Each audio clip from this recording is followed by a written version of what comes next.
I'm afraid YouTube might be your jam today, you guys. I've got us set up a little bit differently over here, trying to find natural light and space for this massive board behind me. How do you spot a Virgo? She has a double-sided, full-size dry erase board in her home. We are live over on YouTube as well. I am Move with Change on YouTube, and we have a wider view on YouTube. I might try to move this back a little bit so you guys can get a better... Hey, Kaylee. So you guys can get a better view. Do you remember me? I've been here 3 years. Here every Saturday, and last year a whole lot more.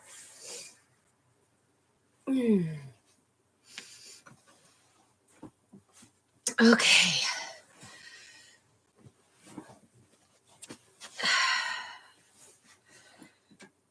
I'm sorry, not directly, no. Not particularly.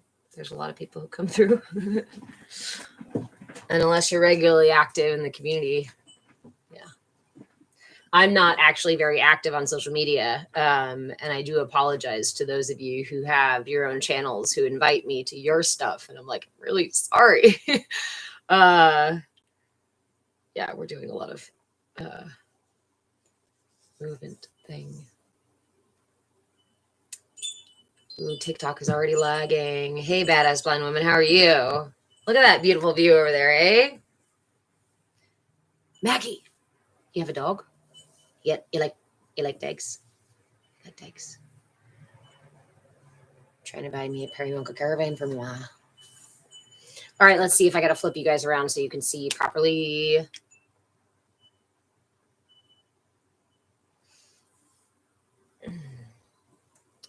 Yeah, you were trying to get me to eat a worm. Yep. Yeah, I do remember that. Okay. Helllo. Yeah, you guys are backwards. YouTube, can you see that clearly, or am I going to have to close some curtains? Badass One Woman, would you let me know if you can see that? Because over here, I can't see it on the thing. TikTok is lagging. But we are over there as well. Hello. What is the throat chakra? So we are energy generators. Our systems are energy generators, just the same thing as a lot of other things in the universe are, right? The entire universe, when you break it down to its structural level, is just vibration. And there's a lot less mass than, there's more ether than there is mass. Mass is only a small portion of it. Just like in your system, mass is only a portion of your system. And in between every single cell, there is space and there is vibration.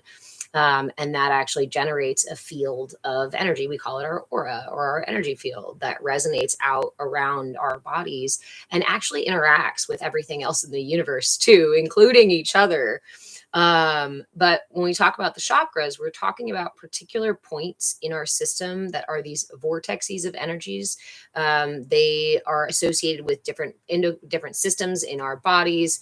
The heart, your lungs, your thyroid, endocrine system, digestive system, reproductive system, your brain, and those sorts of things, right? All of these physical pieces also have an energetic piece as well. And they're not separate. One's not this woo-woo, just imaginary something. These are measurable, scientifically legitimized systems in our body, which is so wild to me that here in the West, there's a lot of like, oh, I'm sorry, badass blind woman. I love you.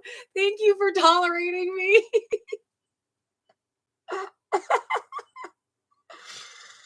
Oh. So, hey, Red Mama Yeti, you broke 3 of the systems, hun.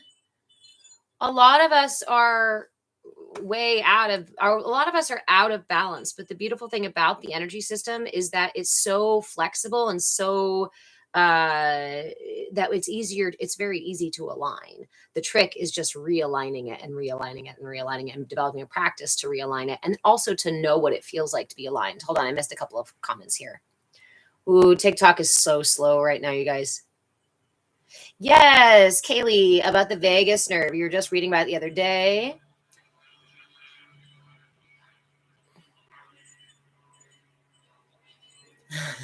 Well, our systems are all, I mean, I recommend meditation to everybody, but more so, I recommend mindfulness. Meditation is, practices are practices that build upon mindfulness practices, and mindfulness practices prepare us for meditation. Yoga is intended to prepare the body for meditation more so than it is to build muscle and create a calisthenic workout. It's actually to get us into alignment. Wow, TikTok does not want me talking to you today. I have been putting out a lot of this information more and more directly, and TikTok does not like direct communication about, how they're manipulating your energy body. And the vagus nerve, right? So your systems, again, like, for example, the pineal gland is the back side of the brow chakra, right? But every single, for example, your sacral chakra is the center where we first let the world in. We request help, we ask for nourishment, ask for our needs to be met, and our throat chakra is the gate out. So these two are actually really connected with each other. But we have cycles of energy that go up and down, energies that move upward, downward, outward, inward, and they're all interconnected. Again, the misconception in the West is that we can take these things apart and put them in little boxes, and we say, no, they're not connected. But in reality, every bit of this is connected. And this is why I work with the energy body, because the energy body reaches through all the different layers of self. While it's much harder for us to build muscle and takes more time and energy and requires a lot of physical tension and release, a lot of fuel to build that sort of thing, right? This is how we think in the West about our healing or our development, and sometimes even our energy, is that it's takes a long time to heal or to align or to fix, kind of thing. And once we do it, it's supposed to it does maintain for a while. But the energy body is not like that. The energy body is so much more malleable. And if we integrate things like mindfulness on a regular basis, we start to just do the easiest part we start to do the work of bringing our energy body back into balance. Yeah, their community guidelines are dramatically changing. So much for going live. I know. And that's the thing too. I'm going to have to put out some stuff here.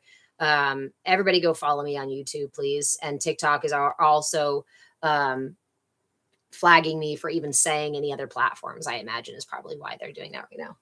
Part of why. Because they don't want you off other platforms. They don't want you on other places because they can't regulate those other places. I don't know if YouTube is a better option. I don't know where, but I'm going to keep posting and we're going to keep talking about this. Why? Because the chakra system is cool, right? And can help you heal you, right? But it's also the way that these systems get into your subconscious.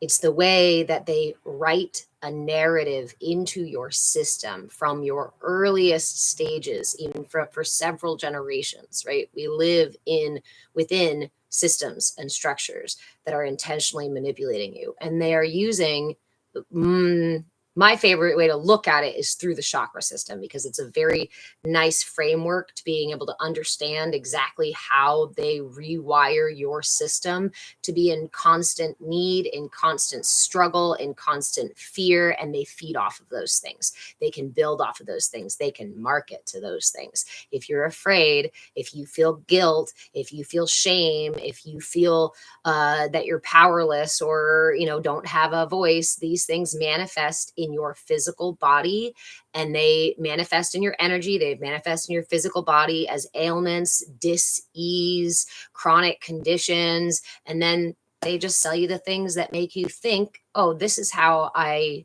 feel confident, is I put on more makeup. I look successful if I buy the really expensive car. I'm a good person if I agree with whatever the majority is saying, right? We become manipulated and we lose our both sense of self and our autonomy and our personal power. Why? Because they don't want us to. So we do it even harder. Exactly. That was kind of one of those. I was one of those kids. I was told to be quiet, so I spoke louder. I was told I was ignored, so I screamed about it. And I've been doing that for years. Trying to talk about the way that these systems that we are in are manipulating our bodies, are manipulating our minds before you even realize what's going on, before you're even old enough to know what is happening. The systems have already wired you on a foundational level for compliance.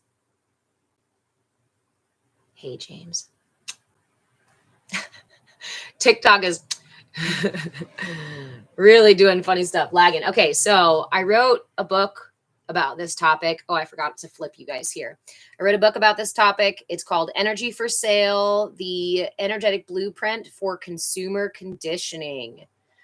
Again, laughably, ironically, unironically, it's available on YouTube. It's available on Amazon.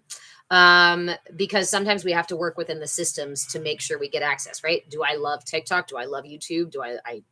No, but we have to work within these systems so that we can meet each other for now until we build the better systems. So Energy for Sale, the energetic blueprint of consumer conditioning. And I'll give you a quick rundown of what's in it because I'm a Virgo. And I have a lot to say. So this was really, it took me a while to be able to decipher, like to pare this down into just something real succinct. So I stuck with bullet points and short chapters, and I broke short paragraphs, and I broke it into 3 sections. I want you to come here and talk to me during these classes or do coaching or these other things, right? Or do your own research to find out even more about it. One of the things, hey, thanks, Glitterbee. One of the things I'm doing this year is offering you tools to help realign your energy or to help reclaim your energetic sovereignty, right? But this is the framework for how it happens. I talk about the history of how it happens. I outline the chakra system itself so we can get on the same page about the system, the framework we're using to look at it. And then I go, well, here. So 3 parts. The first part is the chakra basics, the psychology of manipulation, and how your energy body is shaped by external influence. So basically the mechanics of how this happens, right? And some of the history of how it's been happening for quite some time in different iterations. Part 2, I go chakra by chakra. Starting from the root, we go all the way up the chakras, and I point out for each chakra details about that chakra, what they look like or feel like when they're balanced, when they're out of balance, as well as some simple tools to realign that particular chakra, right? And in the middle section is also specifically how marketing targets that chakra. So let me just pop over and give you an example right now.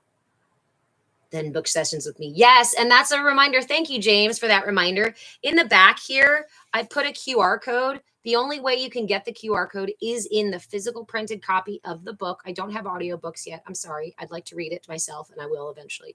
But here in a little bit, once we get moved and settled in, it will soon lead you to a monthly Zoom meeting. You can join. The plan is to just have this open Q&A session where we do a couple of practices together, and it becomes a monthly class that's available for anybody who buys this. So you can come and talk to me about these topics. You can bring your questions. You can, if you want direct coaching, if you want support for your energy system and help figuring out what's going on, I recommend coaching. It's available on Patreon. Links in bio, links in bio, links in bio. They'll probably flag me just for saying links in bio. Maybe if I sing everything, then they'll flag me for nothing. It is throat chakra month. Maybe we should. All right. So let me see. Are we in the same direction now? And then section 3 is recalibration and energy sovereignty. That's the big bulk of how do I realign my system and how do I detach myself from the manipulation of the current structures of the current system, right? Because that's really important. How do I become even aware if I'm being triggered? How do I know if I'm being triggered if I'm so used to operating in constant state of triggering and triggering and triggering reactivity, unconscious patterns that we continue based on our earliest programming?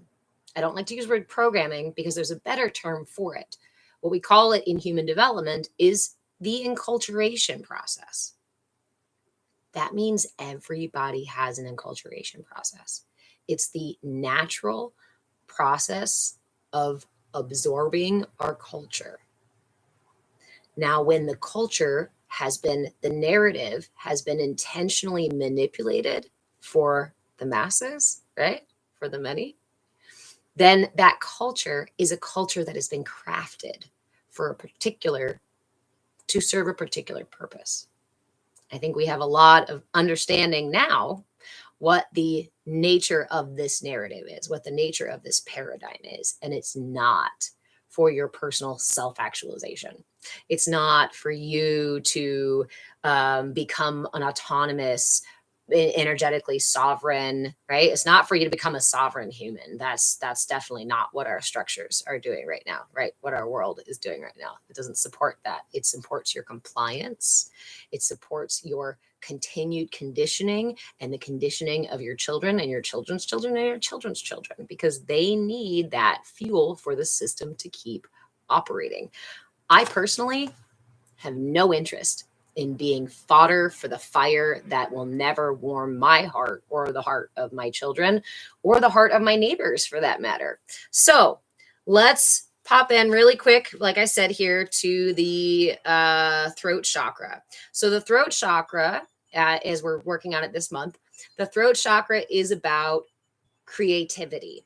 It's our space of creative force. As I said when we first started talking here, the throat chakra and the sacral chakra are connected, because the first experience of letting the outside world in is when we ask for help as infants. When we cry, when we squirm around, when we grunt, when we scream, when we're like, I am not comfortable. That's the first time we request something of the world. The throat chakra is where we fully express the creative flow after we've built the foundation of self through these. Yes, we seek to connect with our heart as well, but this is a different. Oh, sorry, my computer just put a random notice up here. Okay. But by the age the throat chakra is developing, which can start as early as 7 or 8 and go as long as maybe 15 or 16 while we're developing, that's the first point at which my brain comes into gamma and delta brainwaves. It lifts out of theta. Up until the age of about 8, we are almost constantly in the theta brainwaves. As an adult, that means REM sleep time. Theta brainwaves means you're dreaming. So children, up until the age of about 8, are pretty consistently in that dream time. And we don't completely come out of that until after the age of 8. So when we reach the throat chakra, this is our first ability to consciously create in a way that was not available before, because our minds were not even online to do that work yet. That also means that if I'm relatively unconscious or I'm operating in my subconscious for those first 8 years, think how easy it is to convince my system to populate my system with a specific narrative. It's how our parents raise us. It's how our culture and religion raise us. It's called conditioning, right? We all get conditioned by our culture to receive the narrative our culture wants to pass down. Is that always in our best interest? No. Is some of these pieces in our best interest? Yeah, totally, right? Like caring for your neighbor and whatnot. But when the culture itself then negates the narrative, okay. Glitterbee, oh wow, I just realized that one of the reasons I have communication issues is because I was taught people won't hear what I'm trying to say. So I should start off on the offensive. Stay safe. Glitterbee, thank you for reminding us that our imbalances are an attempt to keep your system safe. That knot in your throat is not your body betraying you. It is your defenses saying it's not safe. It doesn't feel safe. And that is usually always, I can say always, that is always based on previous interpretation of internal and external stimuli. Huh? When I was at whatever age during my development, my system is interacting with my internal reality and the external reality. And it's trying to decide, how do I keep this body safe? My energy system, my physical body, these things are not concerned with my ascension or evolution or anything like that, right? We know that the nature of the body is to sleep, eat, shit, and do all the other things. Sneeze, belch, connect, grab, take, get dirty. We know that these are very of the body, and we let the body operate without any kind of higher thought or conscious thought or wisdom. Then we remain in these very lower, baser, denser energy states. So as we develop, this is my favorite way to talk about this is a lot like in child development, we talk about something called gross motor skills. Well, in human development, we say first you have to develop gross motor skills. Gross motor skills means that the infant has learned to move its whole arm, right? The infant can kick its legs. Gross motor skills are what I develop to crawl around, to throw things. Those are gross motor skills. We can think of the same thing with our energy body and with our mind, with our consciousness. We can start with gross consciousness and gross energy field, which is actually a more dense, whole, big, heavy, slower, trudging movements. But then we develop fine motor skills. Fine motor skills allow us to hold a pen and carefully craft our words. Fine cognitive skills allow me to differentiate not just between day and night, but day, evening, dusk, midnight, where we start to see these different stages. So when we understand our development, right, as our development happens, it's an exploration of developing finer and finer skills. But the body's only concerned with keeping you safe. So it develops these patterns so that we can build to those finer skills. I have to learn to move my whole arm and my whole leg before I can learn to dance ballet, right? I need my gross motor skills first. During that gross motor development of our energy body, the energy body, the physical body is just asking, how do I stay safe? How do I keep this vehicle safe? And even if it develops habits and practices that later on you go, oh my gosh, screaming every time you have a need, every time you're hungry is a very toddler, childish, gross motor way of operating, right? And for a while, that works because you're an infant or you're a 2-year-old or what have you. However long that works for you, your system is going to keep using that. That's how we end up seeing the I feel like I'm insulting people every single time I use these examples, but it's and I don't mean to be insulting. Like my pirates are not happy about it, but it's true. You see the adult in the hardware store or in the coffee shop who is throwing an actual tantrum, stomping feet, throwing things, screaming at people, and you're like, "What are you, two? What the heck?" It's because that person obviously is not actually two. They acting childish because that is a pattern of safety that was never updated, that never grew from gross motor skills to fine motor skills.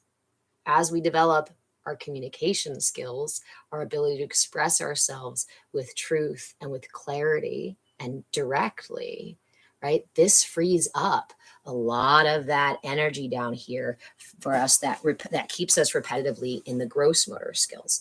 This stuff down here says, I'm afraid and I need safety. I need to hide, right? I need to hide or I feel safe.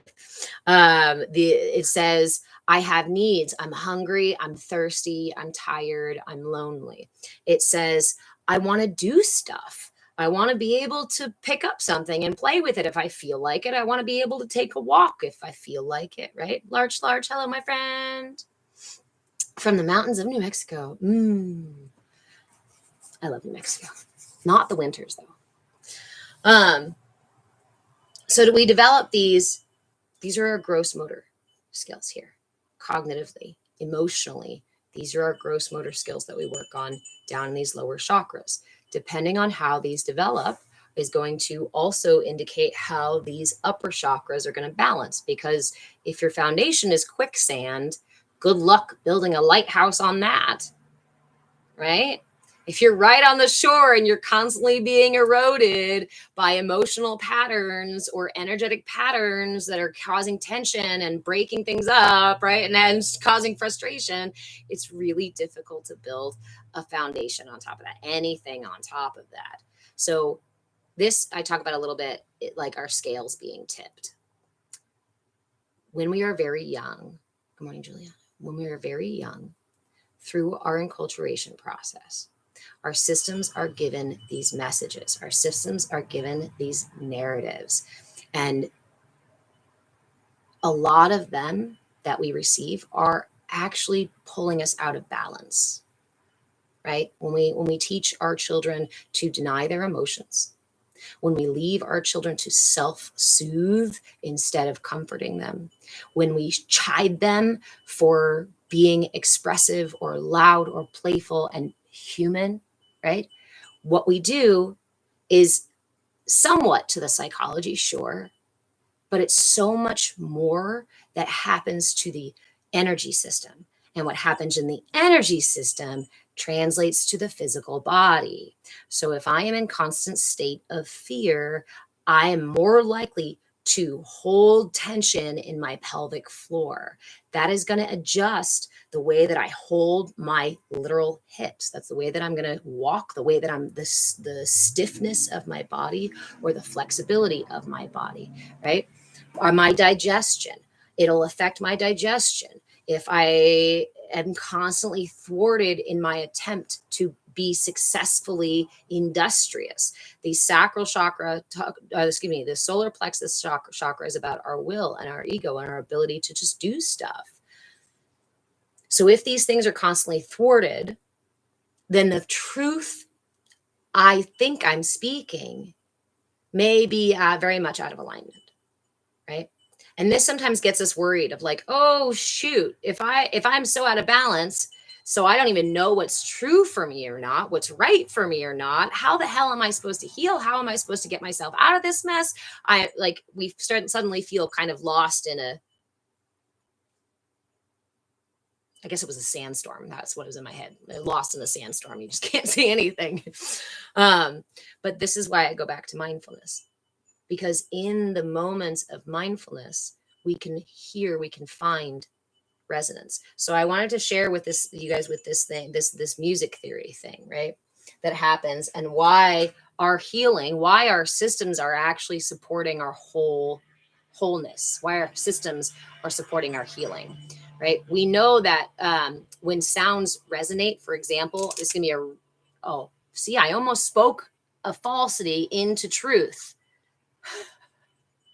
The things we say. All right, let me make sure I'm in here. So if we have one wavelength doing this and the other wavelength doing this, when both wavelengths are doing the same thing, what happens?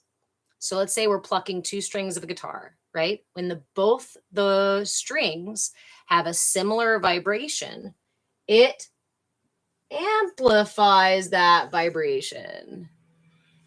This is resonance, the law of resonance or harmony. Yes.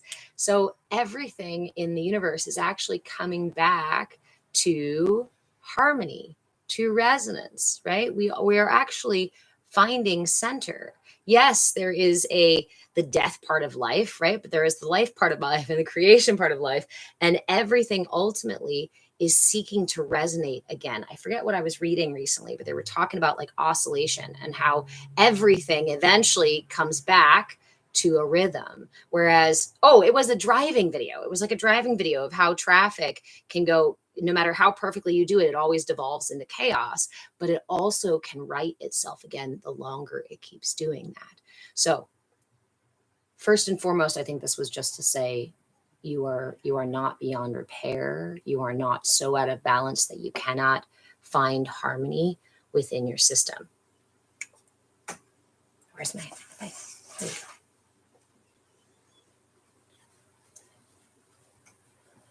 So how do I do that? How do I find harmony? How do I find what needs to be healed and realigned? How do I know when I'm out of alignment? Tension.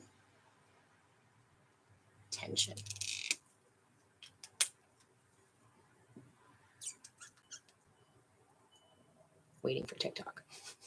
I'm trying to go nice and slow today because TikTok is lagging a bunch and keeps skipping. I don't know if you guys are seeing that too, but I'm trying to take it nice and slow so we stay on the same page.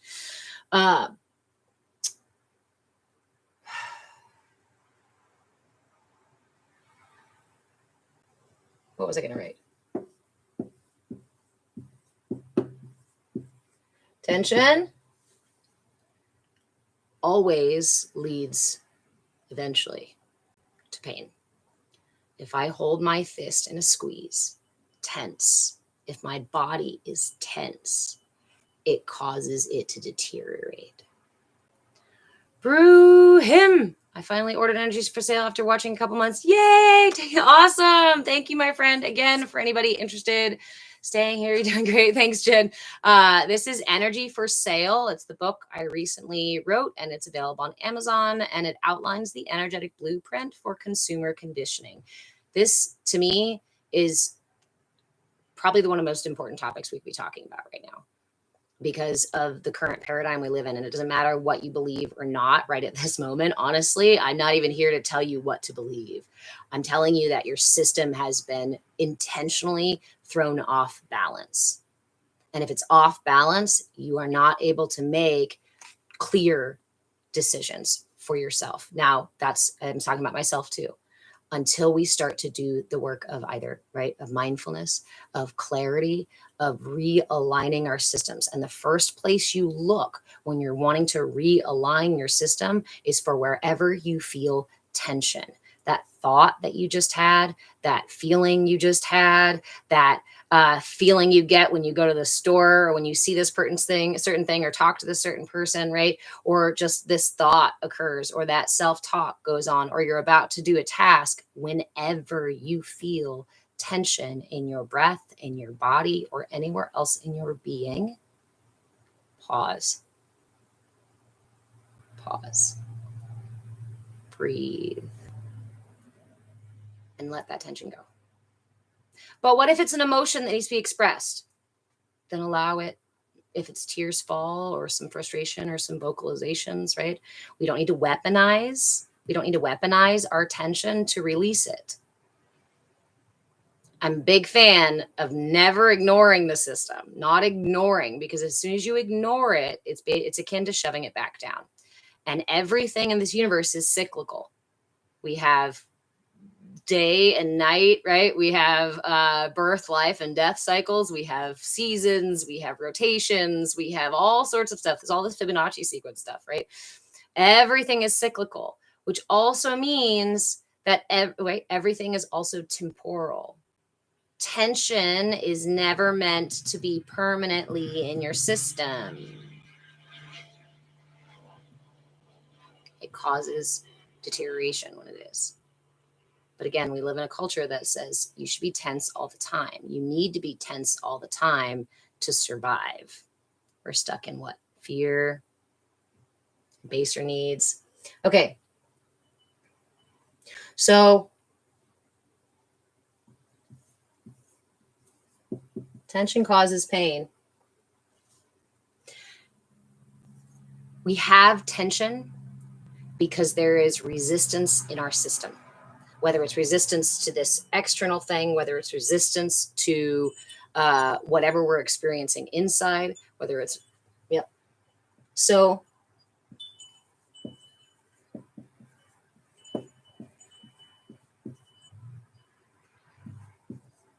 resistance creates tension. Something in your body, something in your mind, something in your energy, something in your world is being resisted. Does that mean you have to submit to everything that's going on in the world? No. But when we create space for everything that goes on inside of ourselves, we release that tension. Again, I think of the emotions a lot like belches, or farts. I almost try to put them both together in one word. When you have an emotion and you swallow that back down, it's a lot like having a belch and swallowing it back down. It can cause gas. It can cause acid reflux. Same thing with a fart. When your body wants to release that and you hold it in, you get digestive issues, right? And ultimately, if you continue to hold those things in, you can actually seriously damage, right, your system. So we remember that when these things come up, we create the patterns we create the space to safely release that tension. And again, I encourage everybody to start small, everybody to start simple. A feeling came up. What does it mean to release the tension? What if instead of acting or taking any step or doing anything about that thought in your head? My favorite is road rage because it's still one that hops up in my head when I'm out in the world. It's like, instead of flipping somebody off, instead of tailgating somebody, when that feeling comes up in me, it is my responsibility to hold space for it, to just listen, to release that belch. Right? I don't have to release it by weaponizing it. I don't have to yell at somebody. I don't have to give them the bird. I don't have to do these other active things. That's manifesting it into the material world, right? That's bringing it into our reality and giving it permission to exist and to operate our ship. Mine, I don't like to be driven around by anger. So when anger comes up in my system, I breathe. One of the best things you can do for your system is to simply breathe. Why is that? I know it's so trite. Oh, just take 5 breaths. What does it physically do? It increases oxygen to your blood. It lowers your heart rate, right? It gives you more oxygen to the brain as well. It soothes your nervous system. It releases tension. What happens if we perpetually have tension in our body every day, all the time? We experience pain. Pain is a normal part of life, right? Pain is a normal part of life. I stub my toe. That shit sucks. And I can move on. Or I can sit there and go, oh, I can't do anything at all. And oftentimes we do that. Or we ignore our pain. So pain held in your system creates what? Becomes suffering. And the system, the narrative, the paradigm we live in, profits off of your suffering. Because when you're suffering with all that tension and pain in your system,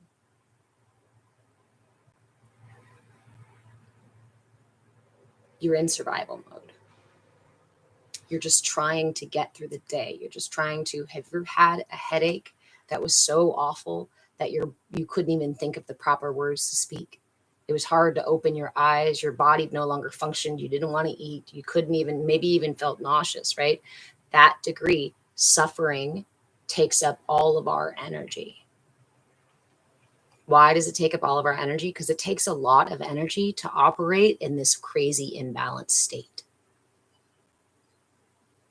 And the system we're in, the narrative, the paradigm we're in, sets you up to operate at this crazy imbalanced state.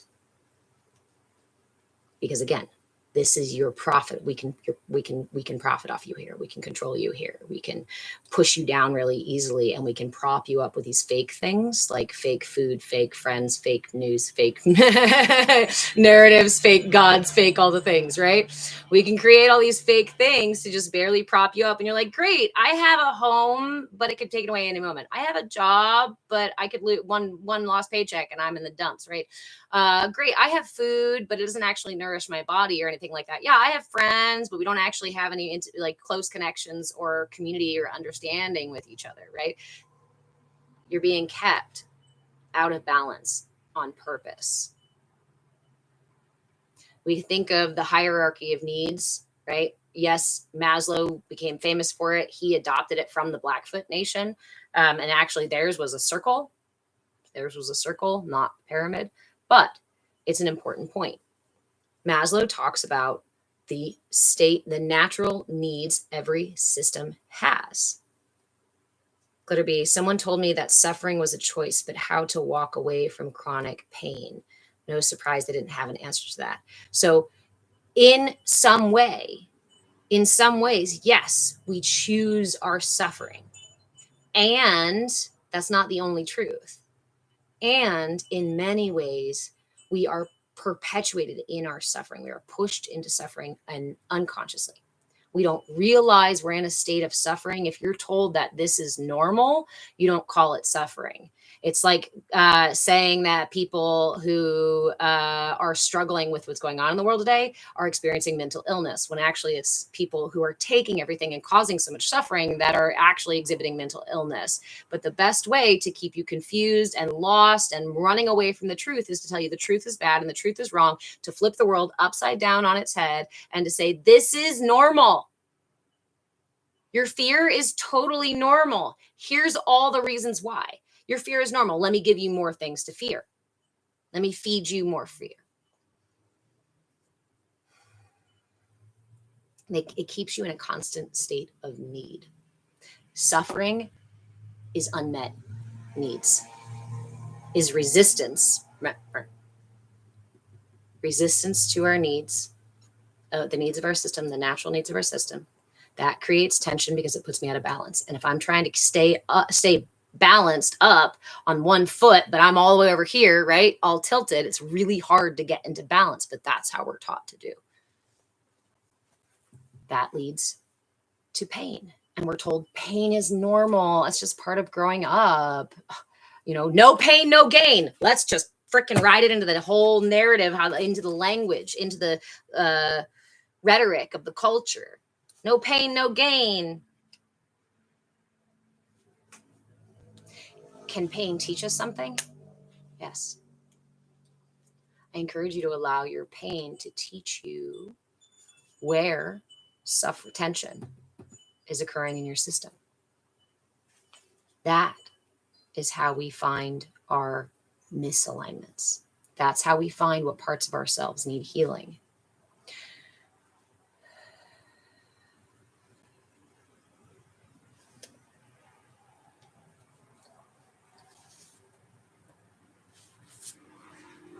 Okay.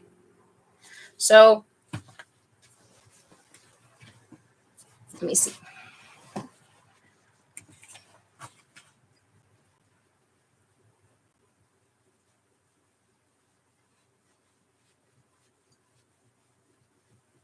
So in terms of the throat chakra, what does that look like? Hey, Tapping Point, how are you? If anybody wants a really nice way to get into some really good, mindful healing session without a whole lot of complicated whatnot, I'm going to pin you, Byron, as I love to do. Go ahead and follow the tapping point. He does lives. I caught you live playing a flute the other day and it made me so happy. So in terms of the throat chakra, what does misalignment look like? For us simple people, I love the beauty and irony and like humor in that of like, you're right. Yeah. I'm totally a simple person because I like to stick to the simple stuff. Why? Because the culture wants to complicate things for you, wants to tell you that your healing is complicated and really expensive and super exclusive. It's not. It's literally in your breath. It's in your breath. It's in I was going to say it's in your water. And then my pirates were mad about not having clean water.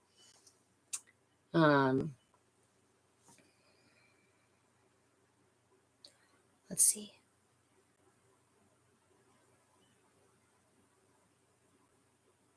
It's no measure of health to be well adjusted. Oh, Juliana, great quote. Thank you. It's no measure of health to be well adjusted to a profoundly sick society. Yeah. And a lot of us are, I shouldn't say it's like we're just new information, right? It's not new information that we are in a profoundly diseased society, but it's become so diseased that we're rotting. We're rotting from the inside out. User, I learned to be gentle with myself and stop resisting pain. Rather breathe into it. Yeah. Yeah. Pain is tension. So if it's tension, all we do is now, if my system is used to being tense, guess what it's going to do? Right?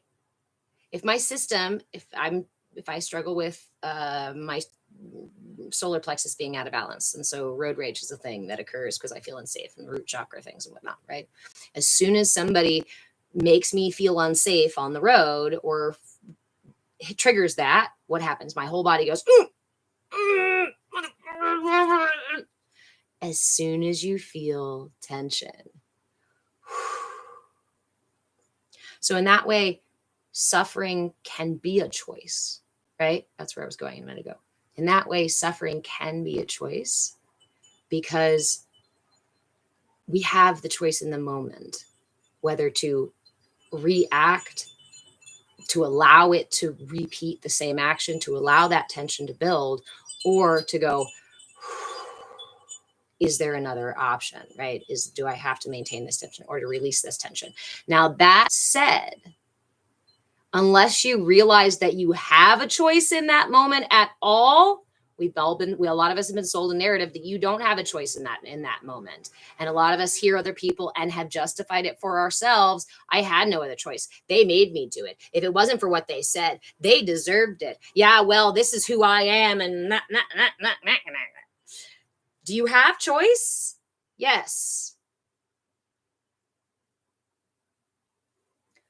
But we may be so stuck in our patterns that we forget we have it. And we don't realize we have that power. Again, the system doesn't want you. The system doesn't want you to know you have these powers to choose. You could choose to unplug. You could choose to stop paying certain employees that aren't doing their jobs. You could choose where to put your money. You could choose the words that are coming out of your mouth. Or we can simply fall back on whatever patterns, keep patterning in our system, and let them drive the ship. And in that way, you are not consciously existing. Even consciously choosing. If you're constantly consciously choosing to repeat the same old pattern, I guess you are consciously choosing to repeat that pattern. But if that pattern keeps causing you tension, pain, and suffering, then why choose that pattern? Because I have no other choice. The irony of capitalism as it is right now is to say, look at all these choices you have. None of them are actually the choices you should be making. None of those are actually the choices you should be making. But you can choose from 50 different types of laundry detergent, but you cannot choose which God, which religion. You cannot choose your personal self-actualization or autonomy. No. Hold on. I'm way behind on comments here.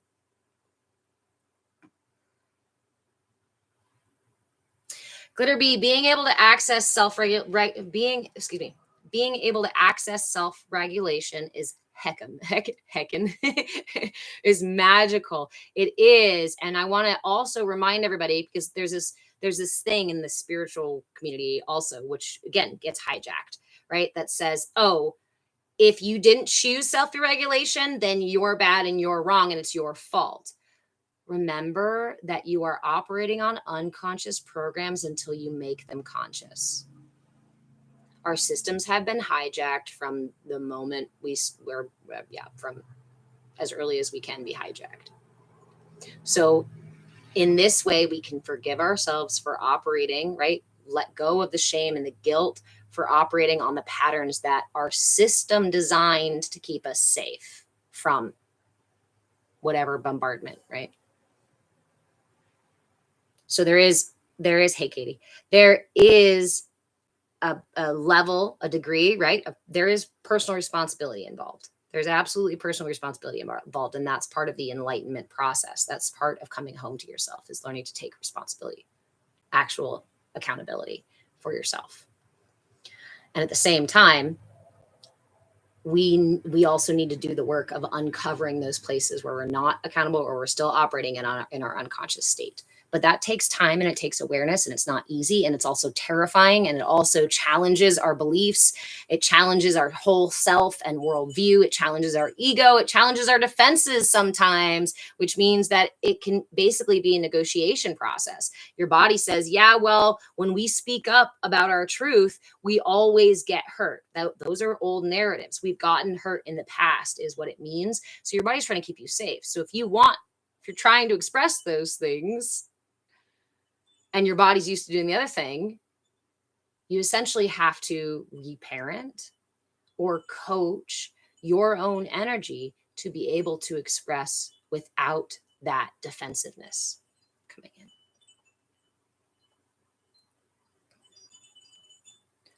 It's so freaking hard to come to terms with the fact that we choose, yes.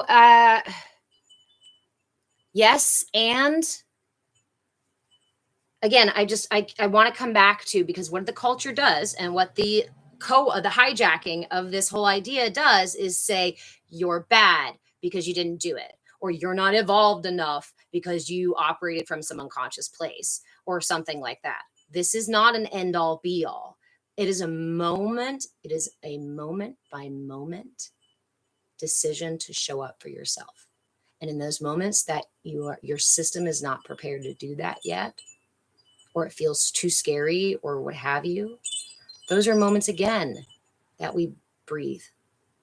Because guilt, shame, fear, condemnation, and judgment of ourselves, these are all weapons that are only going to trigger our own defenses again.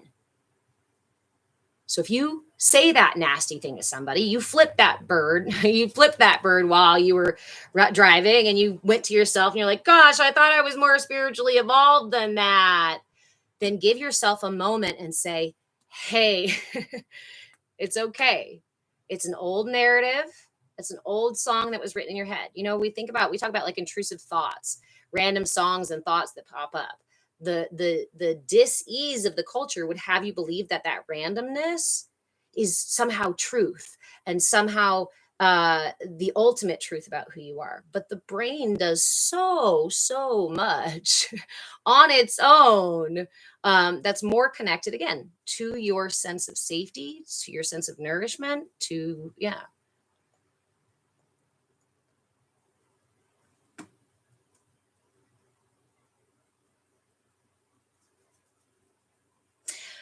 Brahim, deconstructing everything of the past self-identity can be a big reparenting exercise. Yes. And that's a really good way to remind ourselves, right? Because we talk about reparenting. Yes. Because these patterns are from our childhood, alive and well within us, which is why I like to say everything you need for your healing is alive and well within you now.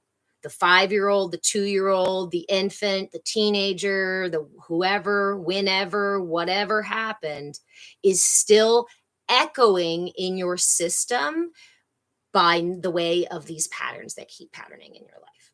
It's literally like a note. It's a resonance. It's a habit, an energetic habit of your system that every time, I don't know, I was going to think of an example, but hold on, let me catch up on things here.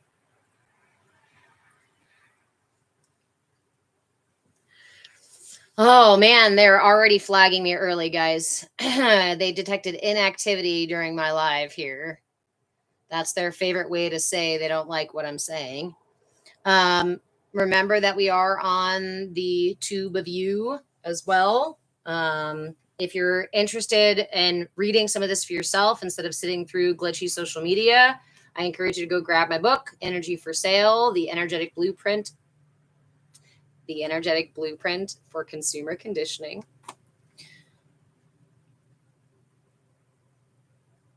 Shame is tension, right? It's tension held in our bodies, and it's out of balance with our truth. Hey, Turtlebee.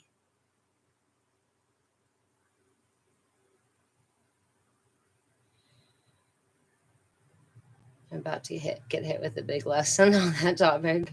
Uh-oh. Oh, how do we navigate relationships with our living parents while doing the work? Sorry,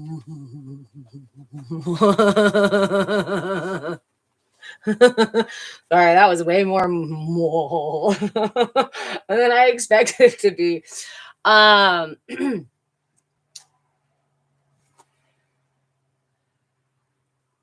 First, with a commitment to yourself.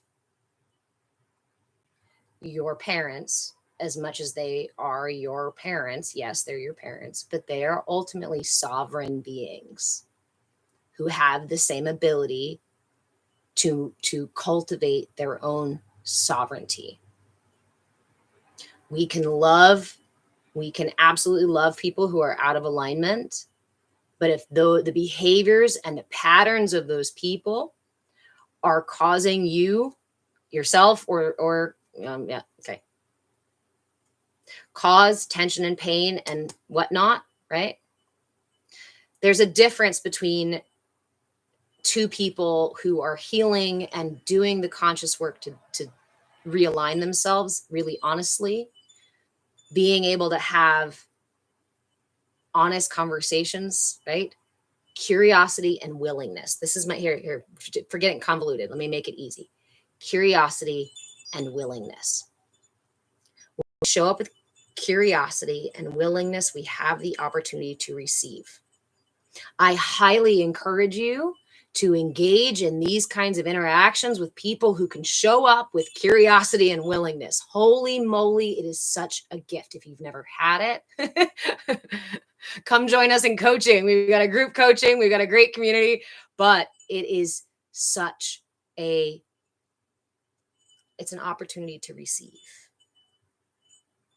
But most of us show up with shame, guilt, blame, shame from, the way my parents treated me, or their guilt about the way they treated me, or lack thereof, or the inability to even receive my truth about how things happened, right? When your parents are constantly like, will you just get over it? That didn't happen. We have a whole generation. Dang it. Okay. So Born to Bark, hey, inactivity, you are not actively generating you are not actively generating revenue for the shareholders. That's what that means. You are so right. I was thinking Born to Bark. I don't think you were here in the very beginning. In the very beginning, I was thinking about singing everything in this live because I've heard that it's more difficult for AI to figure out what you're saying if you sing. Okay, wait. Somebody said something and that it caught me really quick. That's what caught me. Born to Bark. You're being funny. Let me see.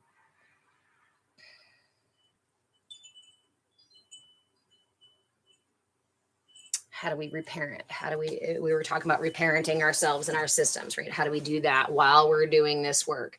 Ultimately realize that they are responsible for their actions, their words, their emotions, and you are responsible for yours. If the interactions are an environment that cannot cultivate curiosity and willingness, right, within that meeting, then there may be some need for space or for distance. Sometimes the most loving thing, and it can be a hot take if you want it to be, sometimes the most loving thing that we can do to somebody is to close our door, is to shut our door and say, no more. This is a mudra, actually, that we really like to use here. It's called the Abhaya mudra. And this is just this is a boundary, a solid boundary. No more. There will be no more. And no, not with tension, not with fight, not with blame, not with whatever, but I'm done. We're done. This is done. What this also says is that is not for me. This is where I draw a line. That is not for me.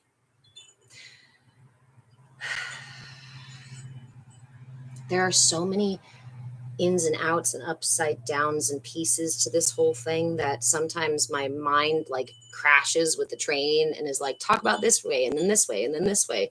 And so sometimes I end up doing these little loops or just getting lost in what I was saying, because I end up kind of, there's so many aspects and so many ways I want to talk about this.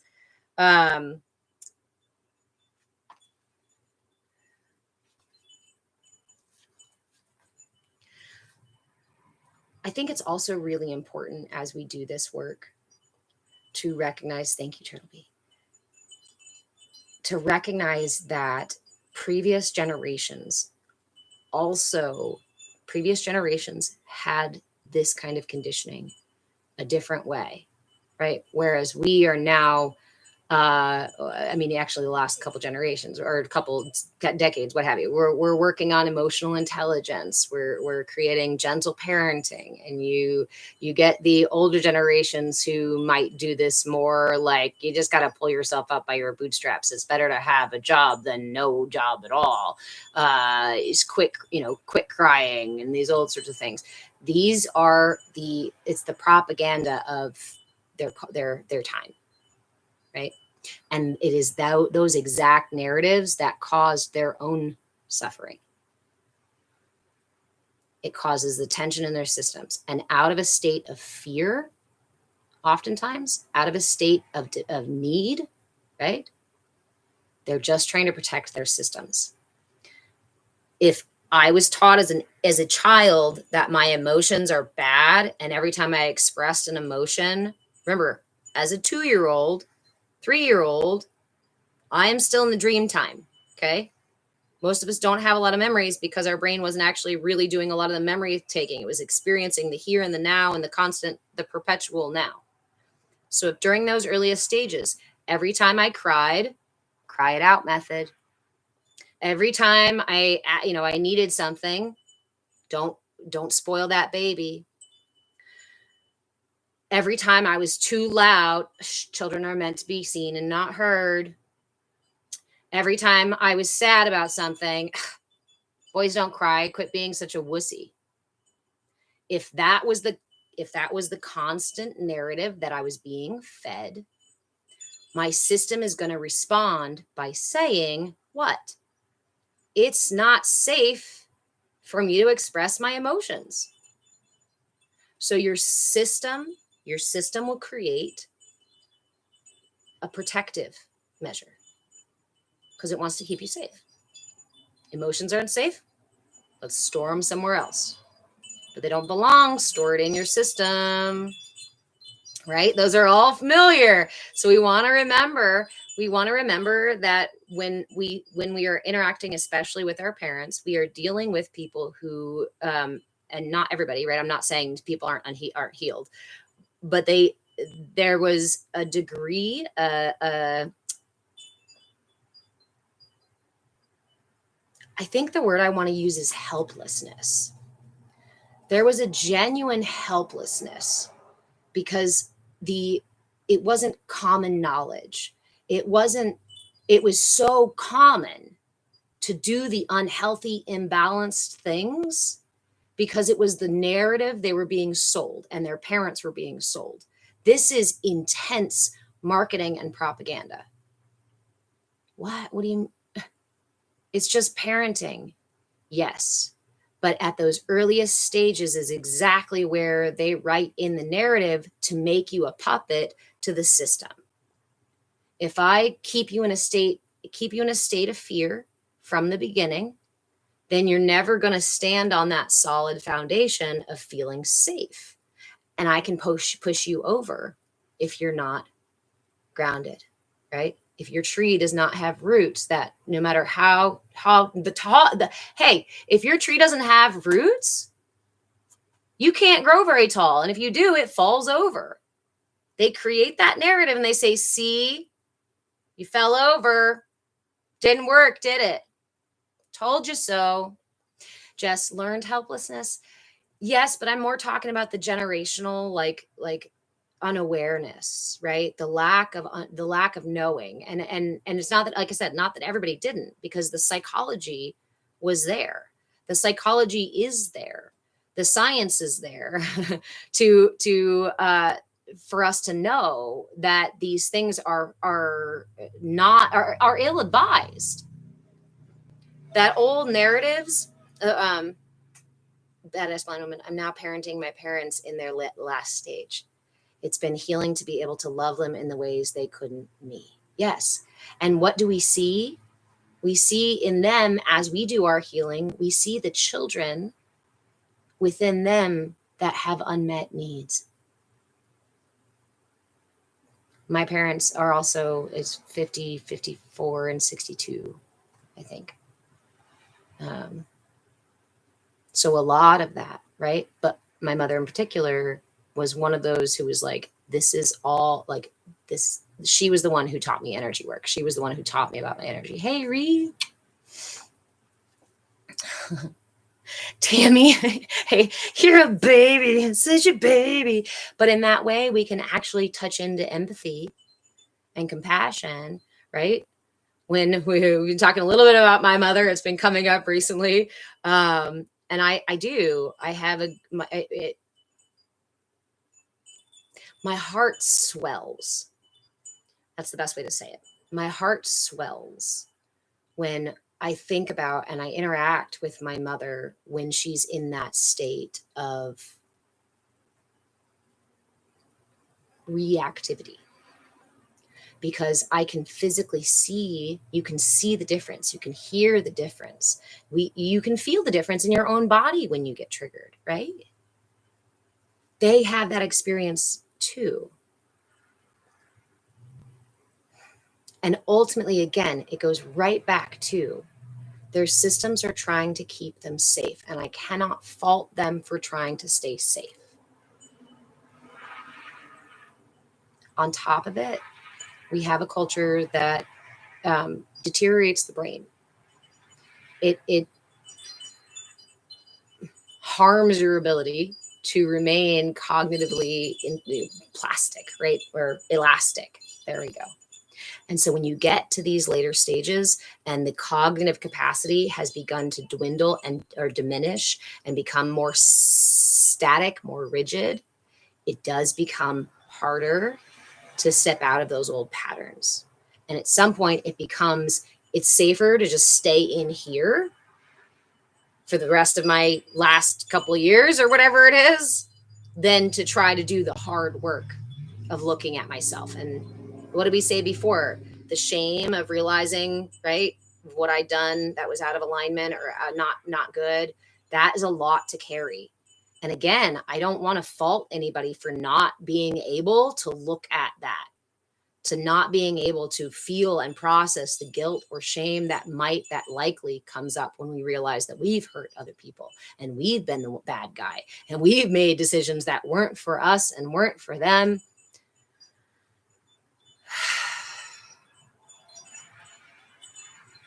Yeah, badass women, they can get nasty with me, but I know how it's not. I know it's not towards me. It's because they're fighting for their life. They're fighting, the ego is fighting for its narrative. I'm so glad you're here too, Jess. The ego is fighting for its narrative. And this is why we get the idea that the ego is bad, because we think of the ego as trapping our truth or hiding us away from the world or fucking up our world because it operates separate from the essential self, the essence of self. But ultimately, again, we go right back to my ego developed. My ego develops as a way for me to communicate my internal world with the external world, as a way for me to interpret the interaction between internal and external stimuli. My ego stood in as my captain, as the driver of my vessel when I was unconscious, and when I, the essence of I, might have hidden away because it was scared, because it wasn't safe, right? If we grew up, especially if we grew up in much more tumultuous or rigid households, then the essence of our truth can be very much buried underneath all of these layers.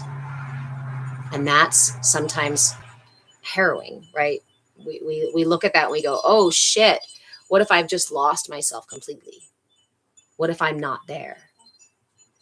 Brahim, literally, you said now the pirates have rule of the ship. Arr, arr. So that is why in my healing journey, I started addressing my ego and other emotions, basically my triggers, as pirates, because that's what it felt like. Like ultimately, I felt like a prisoner on my ship, as many of us do, a prisoner of our bodies, of our minds, of our lives, of the belief systems, of the paradigm, of the narrative. Mindfulness allows us to cultivate some space where we can find that, where we can discover that we are actually the captain. I like to call myself the first mate to my captain. I say my captain is my higher self. And as the essence of me in this lifetime, in this body, it's my job to communicate, to negotiate between captain and pirates. Because otherwise, there's mutiny. Otherwise, the pirates take over the ship. But the captain needs its crew, or nothing operates. You need those emotional patterns to show you how to heal.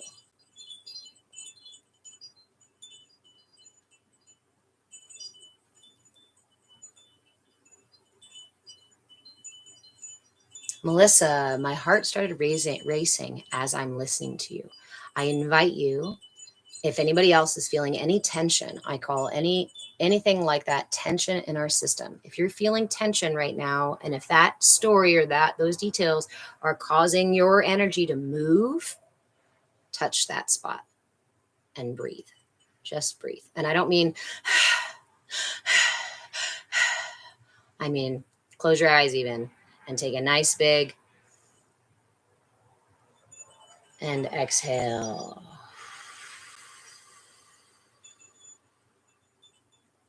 The kind of breaths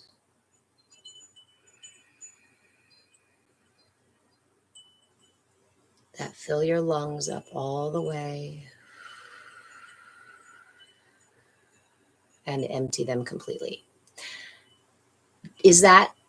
Why did we do that? Is that just to push away the feeling? Nope.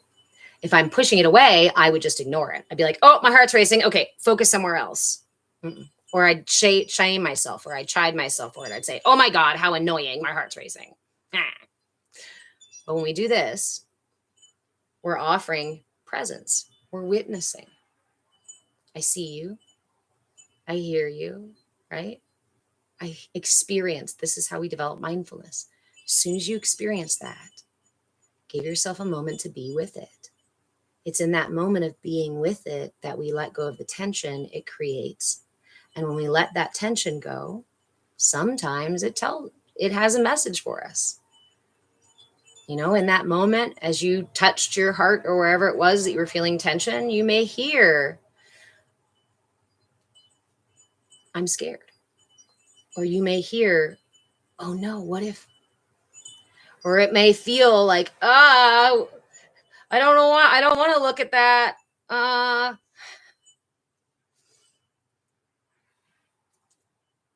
just like children. Sometimes what a child needs is just to be seen. My son and I have this very funny thing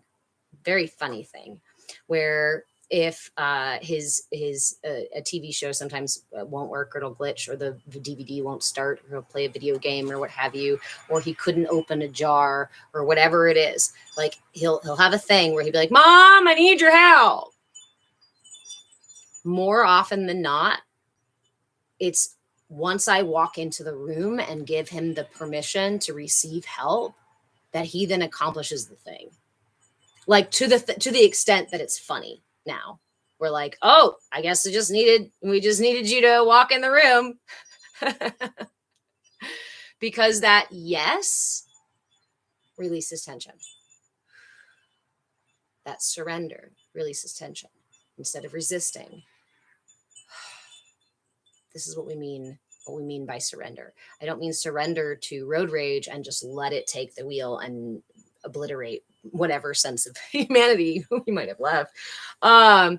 Surrender as the first mate, as the captain, right, is to be present with what's going on with this particular pirate and to say, hey, you're a valuable part of my crew, but I'm not going to let you destroy the ship or hurt another pirate or get us into a battle we don't want to fight, right? We can have those discussions with ourselves and still love and respect ourselves. In fact, is that not truly loving and respectful and kind and compassionate to acknowledge I cannot allow intolerance of intolerance, right? You two are my favorite dynamic duo. I was thinking today how I need to start, like, he can sit on the, like, have him sitting on the other side of the camera, because he loves to talk about this kind of stuff and practice this kind of stuff with me. And we talk about it a lot. And he has a lot of great questions. And I thought it'd be fun just to share his questions. Noteworthy, Jesus, take the wheel. Like, exactly. And what is Jesus talking about? Christ consciousness, the state of consciousness where we love and accept all parts of ourselves as parts of the whole, i.e. God, because we're all resonating frequencies of this big, huge body that is the entire universe.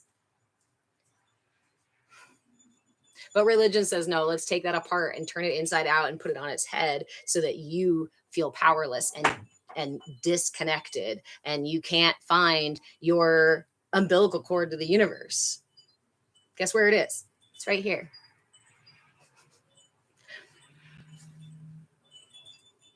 Glitter B, I need that not getting us into a battle we don't want conversation. That was a big one, because I know it's defense, right? And when we get in those moments, especially with other people, we say, I was justified. They deserved it, right? Like, there's the narrative in there that backs us up to keep doing the thing that keeps getting us into place, which is why I reduce it down to the most distilled piece, which is there tension in my system?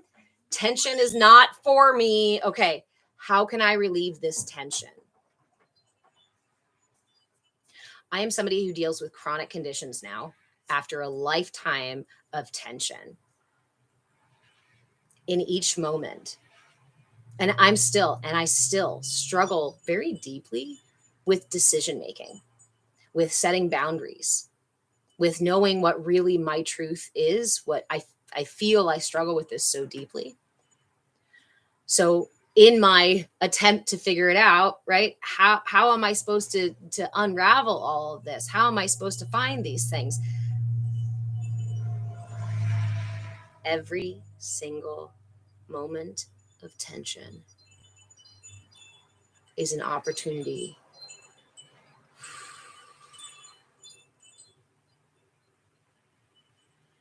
to find my truth, to align with my truth, to allow space for my truth.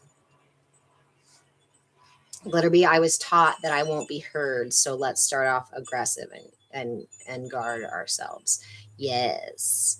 I similarly, right, was taught that I would not be heard. So I often come in, and still do sometimes, with a very booming voice. Because when I was young, I learned that's how I got heard. In the same way, I was taught that it's all my fault. I'm the oldest of 4 siblings, so everything that went wrong in the house was blamed on me because I wasn't being responsible for them, or I was too old and I should have known better, or whatever the heck. I was supposed to be a mini parent to, whatever. So everything was my fault. Everything. And later on in life, I found myself in a conversation with somebody who was saying that, well, when there's a disagreement, I first assume that the other person is wrong.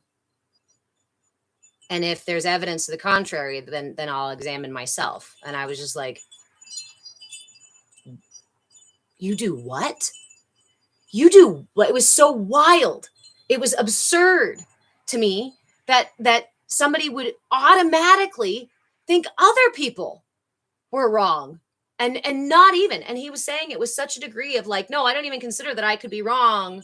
I don't even consider it. They're wrong until otherwise proven. I'm right until otherwise proven wrong. I was like, how? Yeah, right. Noteworthy. I was like, what do you mean? But it's an equal and opposite and imbalance, right? That was an imbalance. That's an imbalance as well. And my imbalance was the opposite end, to say, I must always be wrong.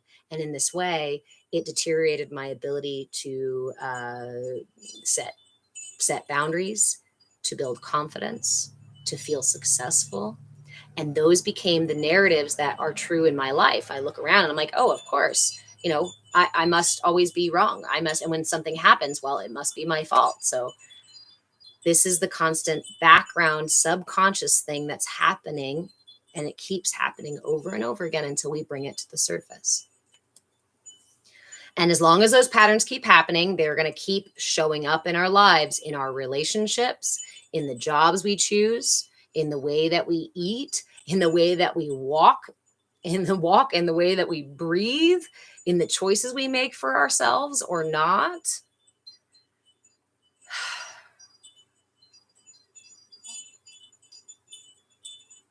That can be really scary. That can be really scary.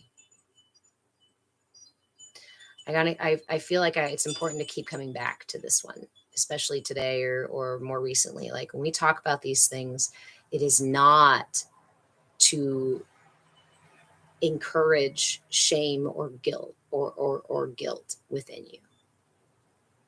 They're not encouraged for you to go, oh, I'm so broken. I'm so fucked up. I'm so bad. I'm so wrong. It is all my fault. But we need awareness, right? I can't fix something if I don't know what's wrong or what's broken. How can I tell what needs my fixing or attention? Tension. Give your attention to that tension. Okay. So I feel like I can't sit up this high. Maybe I'm just making that up. So that's also important to remember, that the narratives that are going on in our head, the background self-talk, the beliefs about the world, a lot of times the negativity we feel about ourselves or even about other people, right? These things can just be old, outdated, somebody else's ideas. They can just be somebody else's perceptions and beliefs and biases. But like that pirate ship, if you just keep all that junk in the hull of the ship and you never go through it and take old stuff out that doesn't belong, if you never repaint the ship and design it in a way that's yours, you will keep harboring those things, right? And eventually we keep enough baggage in here and it slows down the ship or sinks the ship. Things rot in those boxes down below. It behooves you to go through all of your gear every once in a while. Make sure there's no black widows hiding in gloves, gardening gloves, right? Okay. So there's my coffee. It was hiding from me right behind the phone.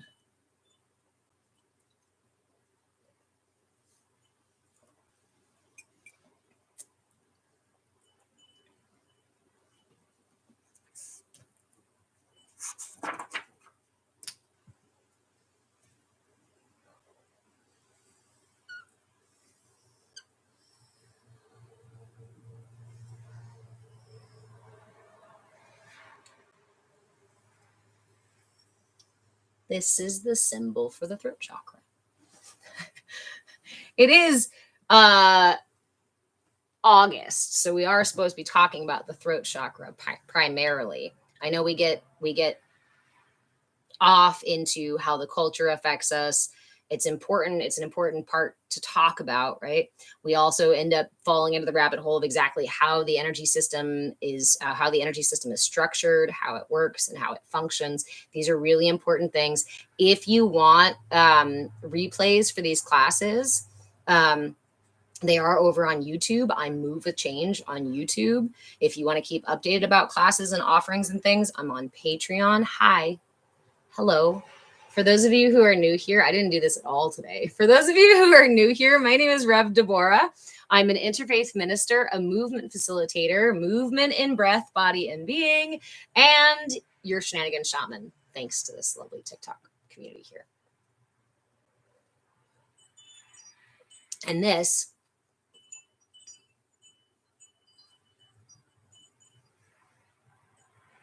Oh, Brohim, thank you so much. No, it's not an interruption. You actually are bringing me back to the other point that that I was talking about. So, I mentioned earlier about the throat chakra being connected to the sacral chakra, right? What am I trying to do? I'm trying to put that down so I can put this in here. So, one way we can look at that is that, look, our root chakra is our foundation in our body and our self, right? This is how I'm in my body. This is just my roots down here. It's the I, right? The I am. My sacral chakra. Hold on. Thank you, Matthew, for showing us what an out of balance third eye chakra looks like, and out of balance solar plexus chakra looks like. When you're unable to receive somebody else's information and simply just force your narrative, it's an extreme imbalance in the energy system. And folks who do that, who are being irresponsible with their energy like that, are going to be muted. Okay.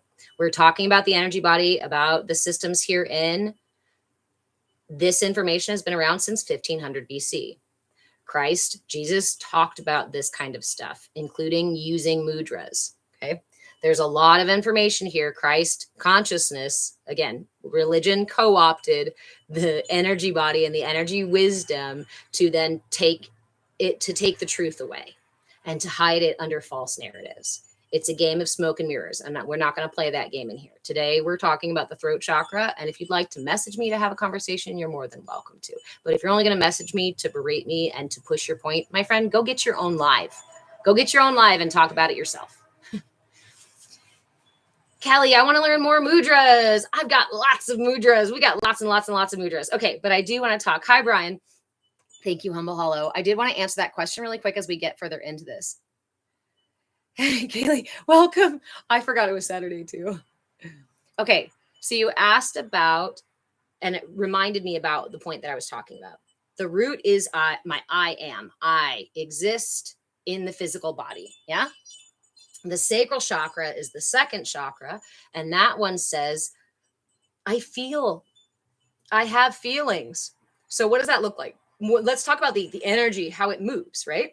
So I'm in my root. I'm an infant. Let's say I'm a year old. Okay. I'm grounded in my root chakra. I'm in my body. I'm feeling all right. Let's say I'm just sitting there on the ground, messing with something, right? Playing in the grass or something. I'm rooted. There's nothing disturbing my system. Playing in the grass and a bee stings me, right? Or I feel hungry. Or there was just a loud noise that happened somewhere else. What does my energy do? It literally jumps, right? It moves up into that second chakra. And that second chakra is the first place where I say, help! Somebody, please. It immediately reaches out to the world and tries to pull the world in. It does that to keep you safe. It does that to help you ground back out. It says, I don't feel safe anymore for whatever reason. That's the first place we let the world in, so to speak.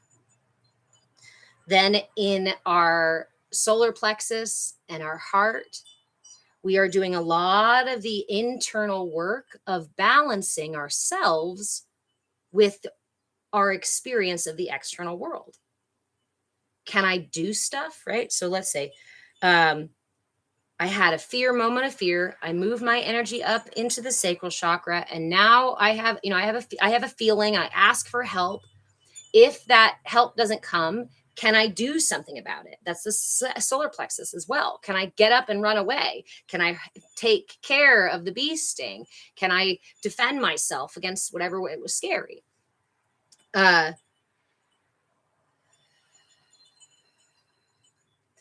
our heart is this place of how do we feel about it? How does it feel to us? And this is a different kind of feeling, a different kind of connection.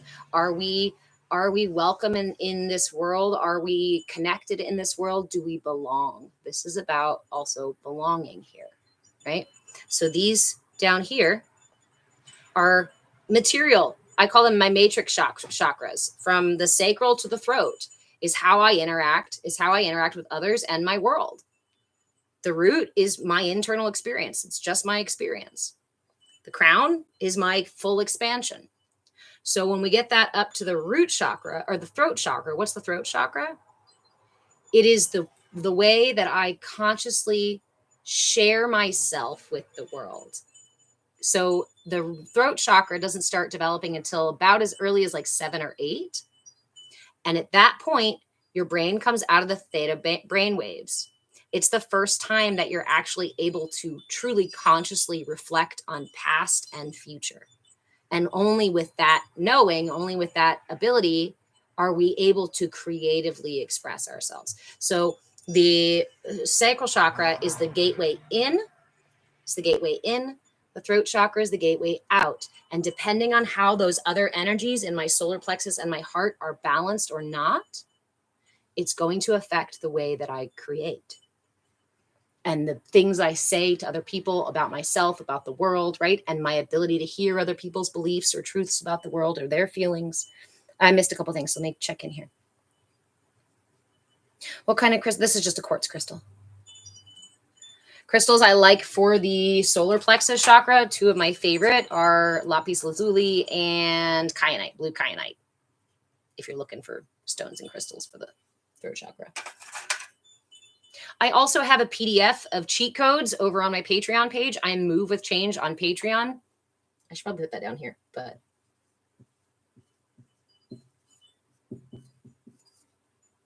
oops.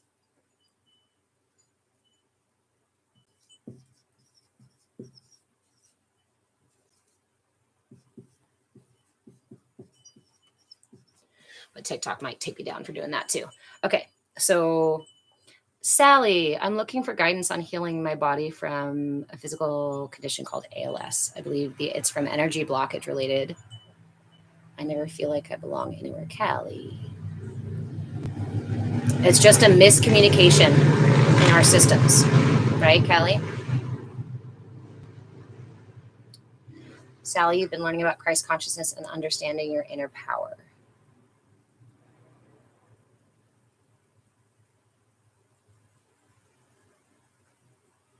Okay. I understand that feeling as well, right, Callie? And that comes from our systems being out of balance. And Sally, if you want, I'm going to offer it here. I'm not a big fan of being like, here's a gatekeeping, but the more personal the work is, the more I suggest you go and grab a coaching membership. I don't do personal coaching or like a whole bunch of somebody's personal experience on the lives just because it's easier for us to work together and to actually communicate when we're on a call and speaking more directly, right? But I'd love to hear more about, or if you have direct questions, you can ask specific questions. Otherwise, there are so many. Actually,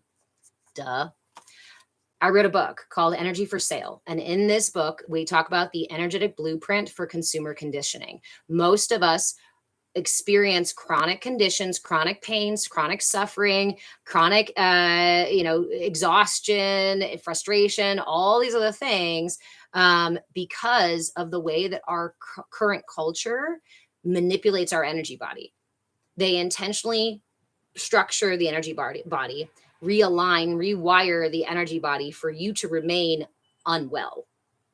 And this talks about the history of it, how it got this way, how long it's been happening, previous iterations of it. And then I go chakra by chakra and call out the ways that we are being targeted through marketing and propaganda. And I give you signs of balance and imbalance in each of the chakras. And then at the end, I give you a whole bunch of tools to support your the beginning of this path. Right? This is not the end all be all. It's only this big. It's not a whole encyclopedia, but it'll give you a place to start, and it'll give you a deeper understanding of the energy body. Most of these Saturday classes, we spend like the whole time talking about the structure of the whole structure of the energy body, because it's so important for us to understand the framework, right? Before we go into how to address it and heal it. But even then, as you're learning about it, my favorite and most important tools are the simplest ones. When you feel out of alignment, pause, touch whatever it is that's feeling out of alignment, and take some breaths. And I mean intentional, big, deep breaths. Big, deep breaths that bring oxygen to your brain and to your bloodstream, relax your muscles, relax your nervous system, lower your heart rate, all these physiological things that it does. Physiological, right? These things are connected. Your energy body and your physical body and your mental body and your emotional body. All of these things are connected and interact with each other. You want to get to your energy body, use the check engine lights that show up on your physical body. Think about it this way. You got a stack of stones called a Caryn, Caryn. The stack of stones, when you stack them all up and balance them all just perfectly, the top one is the body, because it's the densest, most dense part of you. So if anything else is out of alignment in your physical, in your emotional body, your energetic body, whatever, it is going to manifest in your physical body. So that's why I always say, notice where it shows up physically and then follow that rabbit hole. First, take some breaths. But I offer a bunch of those tools in here. If you want more tools, or you want tools for specific chakras, again, I've got on my Patreon page, I have a shop with PDFs. They're like, it's $5 downloads with a whole bunch of cheat codes, a whole bunch of tools. I keep telling you guys about it, and you guys ask me for tools, but nobody's over there getting those PDFs. If you want the tools, there's literally one for every single month of this year as we've explored the energy body. We've gone from the outside in and then ground up. So we're here at the throat chakra this month. And let me get back to a couple of these. I know I missed a couple of questions here. Brian, can we do a phone conversation? Yes, I do phone and or Zoom. I prefer Zoom because it's a more interactive, or some other video connection, because it's more interactive, right? And we connect more that way. And I also do coaching by donation. If you're interested in that, you don't want to do a subscription. I either do monthly subscriptions because it's an ongoing process, right? And I try to make the monthly membership low enough to maintain that, to stabilize that. I have group coaching levels. I have private coaching levels. But I also have a coaching by donation. If you want interested in that, just reach out to me. There's several ways that you can do that. And they're 15-minute sessions. Okay, let me catch up on a couple things. April, I plan to live the next 50 years way healthier. Love and light. Awesome. Heck yeah.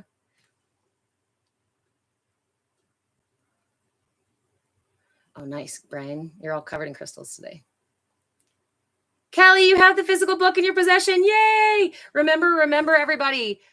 If you get the physical book, you get access to this QR code. There's no other way to get this QR code. And this QR code is going to get you to a monthly Zoom call. Once I start, we're moving right now, so I haven't started it yet. But I'm going to do a monthly Zoom call where it's a Q&A session and a practice session. So we'll do Q&A. You bring your questions. And again, I'll encourage you, like, if you really want to dig deeper into this, just go grab some coaching. You can join us in group coaching, private coaching. You can do a coaching intensive, or you can just come to these classes and get this information. But if you want a hard copy of something, and if you want access to something that you can only get through the book, it's available on Amazon right now. The link is right here on the screen. The link is in the description over there as well. Okay, so what's my name bits?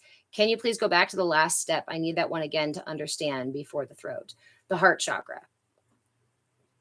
The way that the link between the sacral chakra and the throat chakra, they build upon each other from my sacral chakra, which says I feel, my solar plexus, which says I do, I can, I will, right? This is my energy expression in terms of action, in terms of physical activity.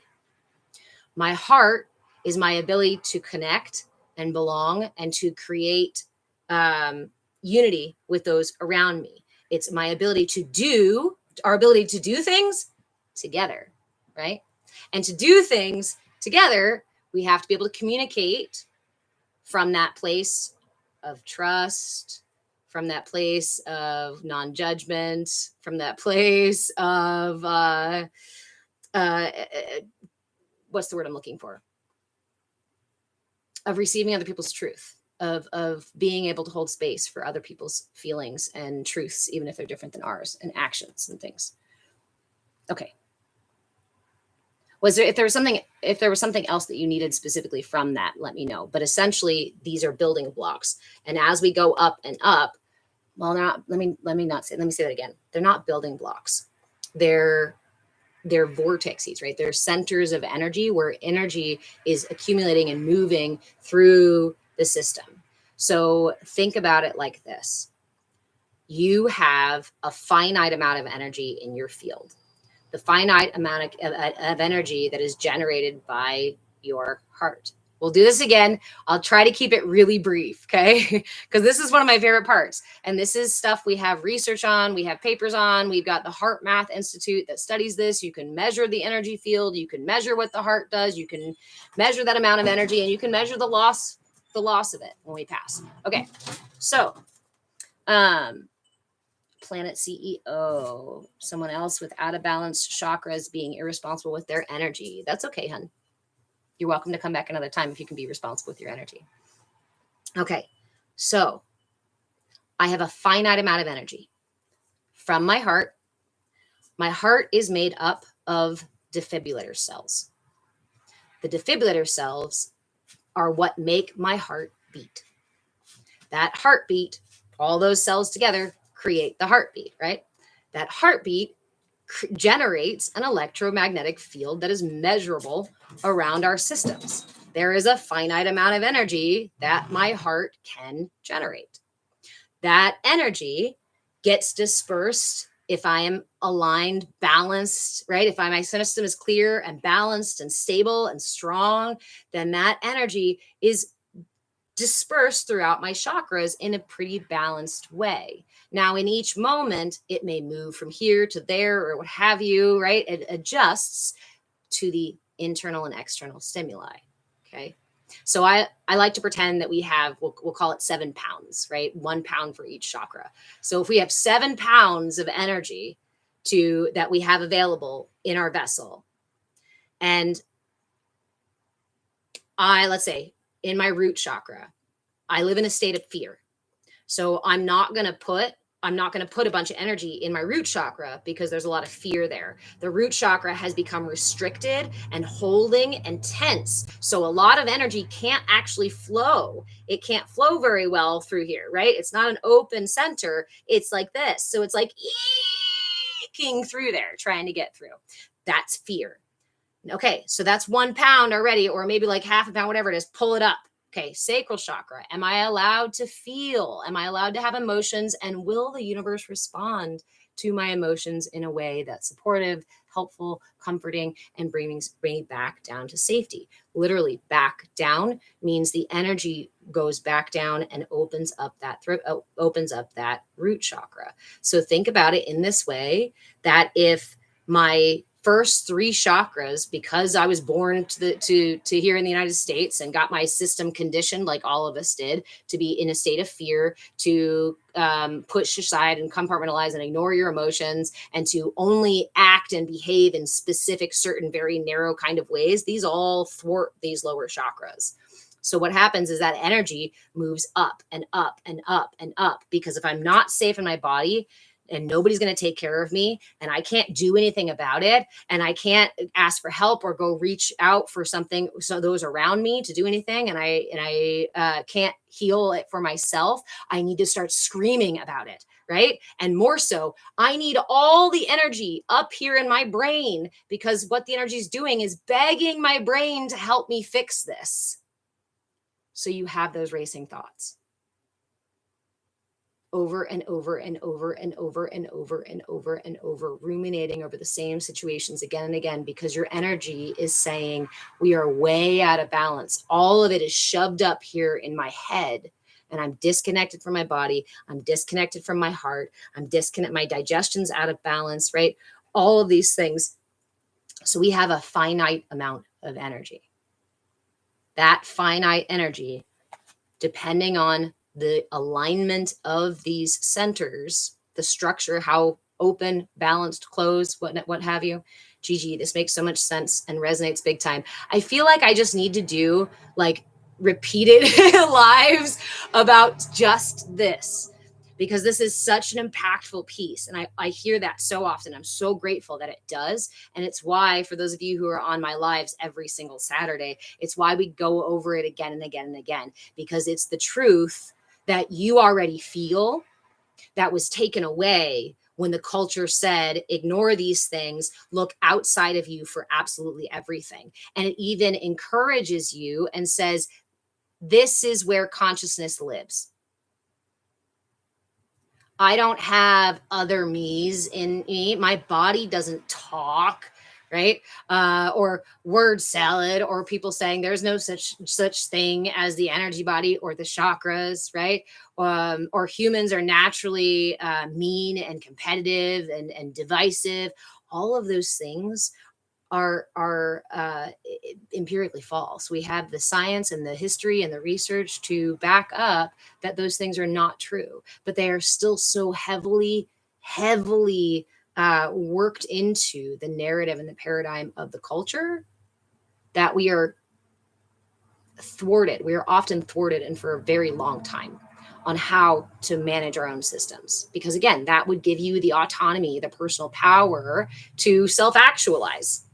Wait, you mean I could possibly heal my systems, my body, realign my emotions, even from chronic conditions that my culture tells me I have to pay a lot of money and spend a lot of time fixing, if I ever fix them, and then fix them with toxins that only make me more. Oh, that's why I wrote the book, Energy for Sale, the energetic blueprint for consumer conditioning, because it's so insidious now that it is what keeps you unwell. It's not your neighbor. It's not it's not their fault. It's not something else. It's not somebody else that you forgot to do. It's not because you're broken and wrong. It's not because you're inherently bad. It's because you've been manipulated. You've had the blinders put on, and you put your nose to the wall, and they give you one little brick and they say, see, if you just spend your whole life putting your nose to the wall and holding up the narrative for us, then we promise you that you'll get rewarded like a good little girl and a good little boy. Keeps us perpetually, and that add to that the culture and the narrative right now, especially as it's becoming more obtuse in its absurdity, and the same with religion becoming more obtuse in their absurdity. It's a means of perpetuating a codependent and ultimately a authority versus, what am I looking for? Like a parent-child sort of relationship. Yeah, this when you have a big daddy government, big brother government, big sky daddy God, right? All of these they tell us that humans are naturally childish, that we can't, and irresponsible, and that we can't manage ourselves or each other with any kind of wisdom or success. We need some specific authority. Religion perpetuates that. Our government perpetuates that. Religion is a lot of times just government and political propaganda, and has been for quite some time. When the narratives are manipulated in that way as a means of control, because you were not meant to be controlled. You were not designed to be controlled. You were not designed to be fit inside of a box and twisted up to fit somebody else's narrative of truth or what you should or should not be. Hey, baby cakes. Hold on just a second. Let me say good morning to my son. I did. I almost made you some oatmeal, but I didn't know if you want some. So, and I didn't know how long you'd sleep. But I was thinking we do have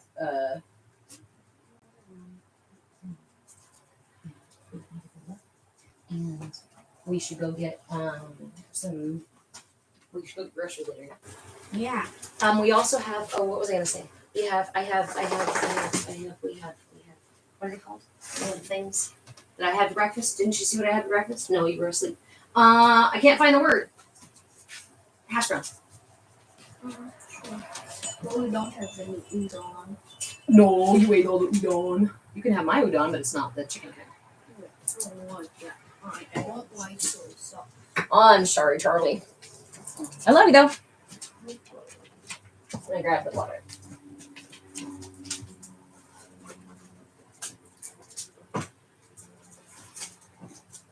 It's already getting hot. When we go to the store, Huh? when we get to the store, can we get some cereal? Because Yes.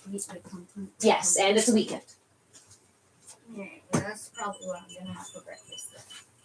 Okay, can you have a little something else, maybe a piece of fruit or something to tide you over? Because it's going to be a little bit before we go to the store. Do you want to go outside, Doggo? Yeah? No? Okay.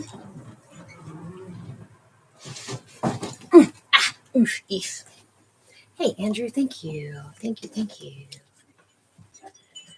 We've been at it for 2 hours now, y'all. Almost. Anybody need a water break, bathroom break, coffee break? Go grab those things, and I'll put some more of these things on the board, and I can share some more mudras if you're interested in mudras. We'll talk about mantras. We can talk about more about the throat chakra itself and what it's for. Or if you want to keep talking about how we become misaligned within our culture and what that manifests as, we can get into that too. Because honestly, like I said, I think I need to have a live that we're just talking about how all of this happens. And then other lives talking specifically about each chakra. Okay.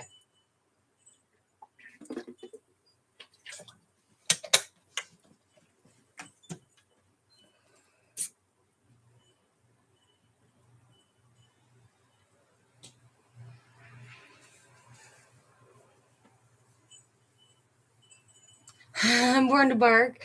When water breaks, I've been moving the hose around the world yard to water nose. I'm so excited. I just ordered it. Yay! Again, my book is called Energy for Sale, The Energetic Blueprint of Consumer Conditioning. Because this is, I think it's imperative. I think it's imperative at this point that we become aware of the structure, right? This is kind of like, once you see it, you can't unsee it. So fair warning, I guess. We'll equate it to the Matrix, where, he sees the behind of the Matrix, the other side, where everybody's hooked up to all these things and their energy is just being siphoned and they're completely unaware of it, right? Hell yeah, homie. Thanks, friend. And so I wanted to share with you the structure of it, show you exactly where they're putting those hooks in. And we can talk about things like, for example, just marketing slogans. Throw me some marketing slogans. Let's see if you guys can throw some marketing slogans out there, and we can decide what chakras they are targeting. What are the marketing slogans? What statements, what things are perpetually, right? Do you hear those in your head? One of the big ones for me is actually Nike. Just do it. Just do it. What do you mean just do it? Where is that targeting? That's the targeting the solar plexus. This is my center for will, my center for confidence, my center for my ability to get stuff done and to be industrious, to feel successful, to feel like if I choose to, I can get up and go get the thing that I need and make myself a sandwich to satisfy my needs. April, do the do. That's a good one. Hold on a minute. Let me think about that one. Do the do. Do the do. It's for Mountain Dew, right? And so it's like, but it's another command. First of all, it's another command. It's telling you what to do. I'd probably say hitting that solar plexus as well, right? Callie, American runs on Duncan. Belonging. Everybody does it. You should too. And it's a foundational, now it's also America runs. It's a foundational to your commitment to being an American, right? This is the underlying narrative.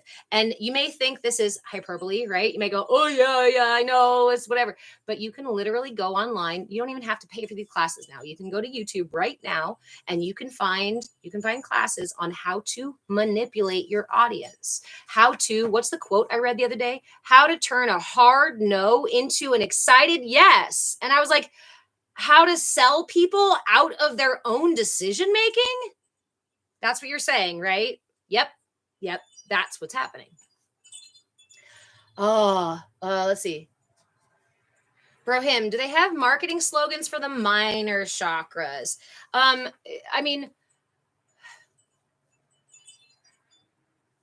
yes and no, right? The minor chakras are associated with and connected to the other larger chakras. That's why we speak about the needs in terms of the major chakras, because those other ones, for example, we have the reproductive chakras they're called vritti, V-R-I-T-T-I chakras. Depending on your biology, they're going to be in different places, right? That chakra is intrinsically connected to the sacral chakra. So because the sacral chakra is about intimacy and connection and closeness and softness and sweetness and holding and cuddling and all those things as well. It's about touch. It's about intimacy. So the vritti chakras are associated with the sacral chakra. So we can address the needs of the sacral chakra through that as well. So anything regarding intimacy, or I guess I can't say certain words on TikTok anymore, even more so now.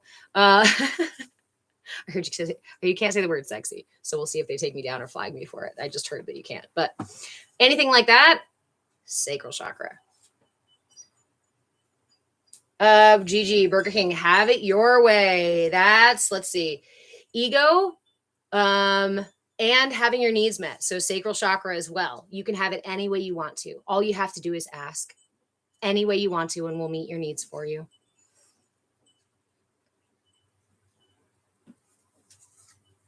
April Army, we do more before. I don't know which one you're talking about. Thank you guys for the follows. Remember, TikTok is actively taking down my content. I swear to you guys, every single time I open this app, it tells me I have more notifications until I click on the messages, and then suddenly, oh, no, you only had a few. And when I log in from other accounts, my account does not look the same. They're screwing with my stuff. They don't like what I'm telling you, which I appreciate. That means I'm telling you something good, right? Red Mommy Eddie, heard a Lexus car commercial that sold "You Will Be Immortal," unforgettable. Oh, immortal. Yeah. Selling your ascension. If you buy a Lexus, you're as good as evolved. You're basically a god. Yee.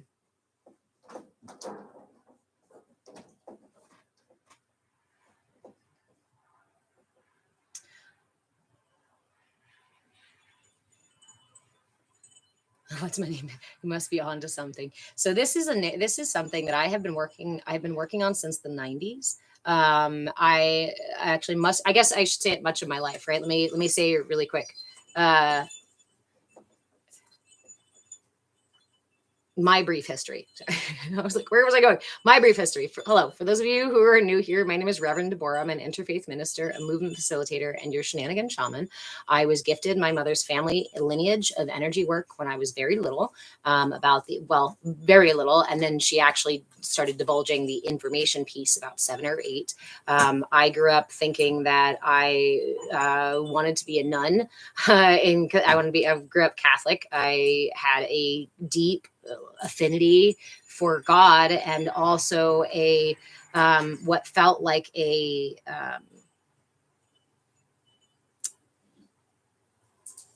Christ had a special kind of magic that I needed to understand. And my mother, growing up as a Christian, as a Christ following Christian, really helped me to feel and to see those things, because her messages were very much connected to the energy body and Christ's understanding and use of the energy to bring us all back to our hearts, the center of the temple of our beings, right? So that we can connect to God. So on my journey, I ended up leaving the church in my teens before I got my first communion, in search of God outside of the church, because there was a lot of, as we know, there was a lot of untruths. There was a lot of convoluted stuff. There was a lot of stuff happening. Now, remember this. We had talked before about trauma in the lower chakras, right? We talked before about traumas in the lower chakras. When trauma in the lower chakras happens, where does the energy go? It goes way up. So we may experience being highly intellectualized or overly spiritualized when we're very young, or in our earlier years, seeking things like philosophy and knowledge and constantly consuming. I was constantly consuming information because I was trying to get back inside of my body. I didn't know how.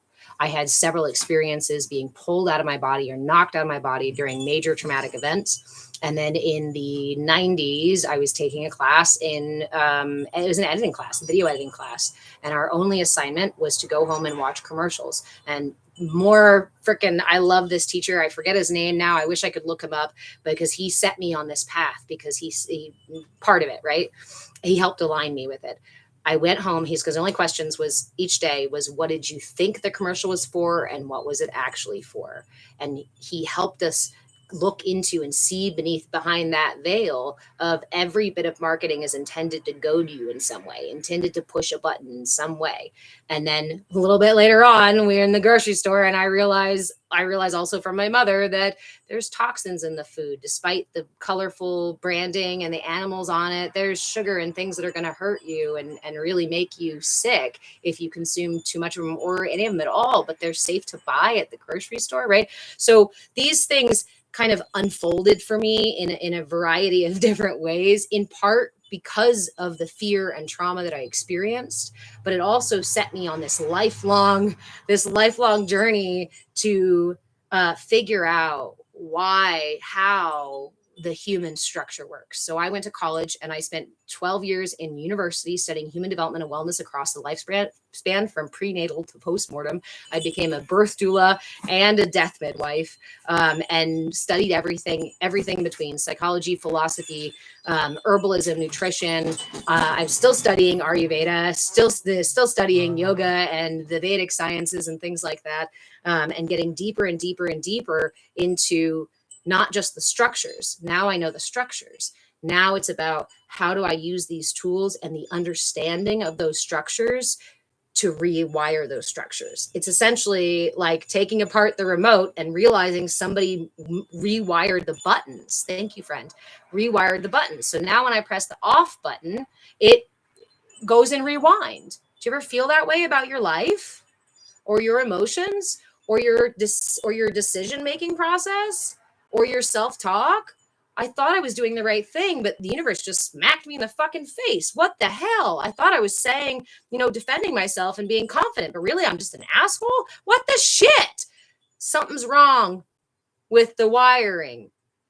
So I have spent my lifetime in that way, researching this, practicing this, wanting to understand this in a way that I can chew it all up, turn it around inside out, and give it to you with all the little, not even kind of blueprint. Yeah, literally blueprint. I called it literally blueprint.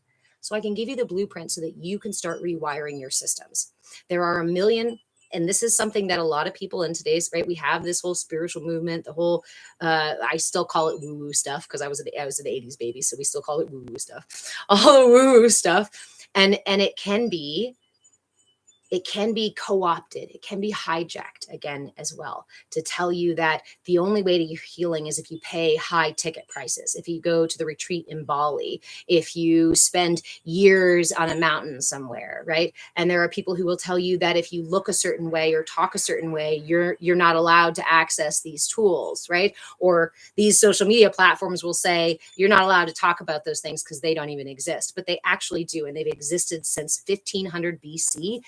The information on the energy body and how our energy structures work has been around since 1500 BC. It has been hidden, it's been pushed away, it's been suppressed, it's been called the devil's work, it's been called all these awful things. Why?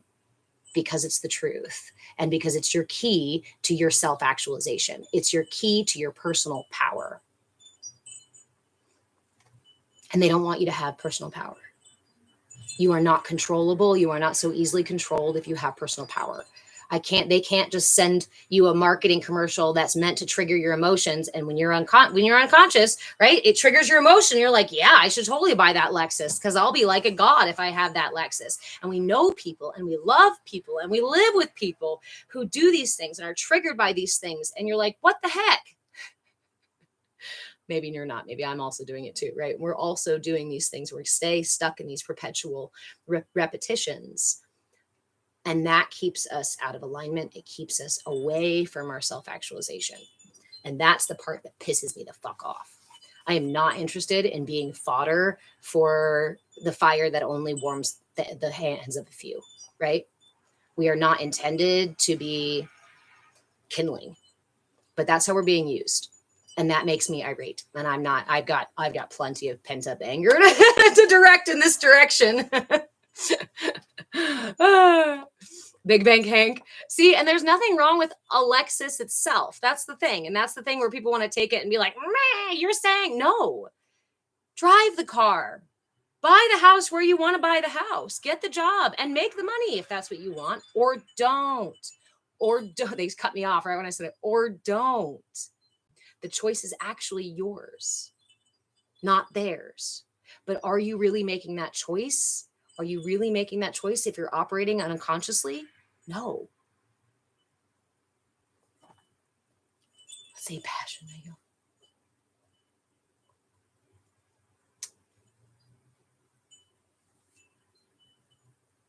Indru, how do you say your name here? Indruder, like an intruder, but intruder.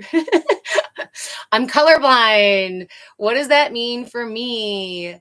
Gigi, I'm grateful for you too, friend. So anything related to the eyes, your ability to perceive, to see, to perceive, both physical eyes and in your mind and intuition, and receive higher guidance and connect to that higher state of being, as well as to communicate with your subconscious state of being, is all related to the third eye chakra.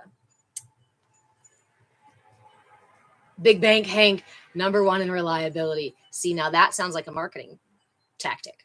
We got to be careful because you say they are #1 in reliability. And then if you actually go and do the research, does the research actually show?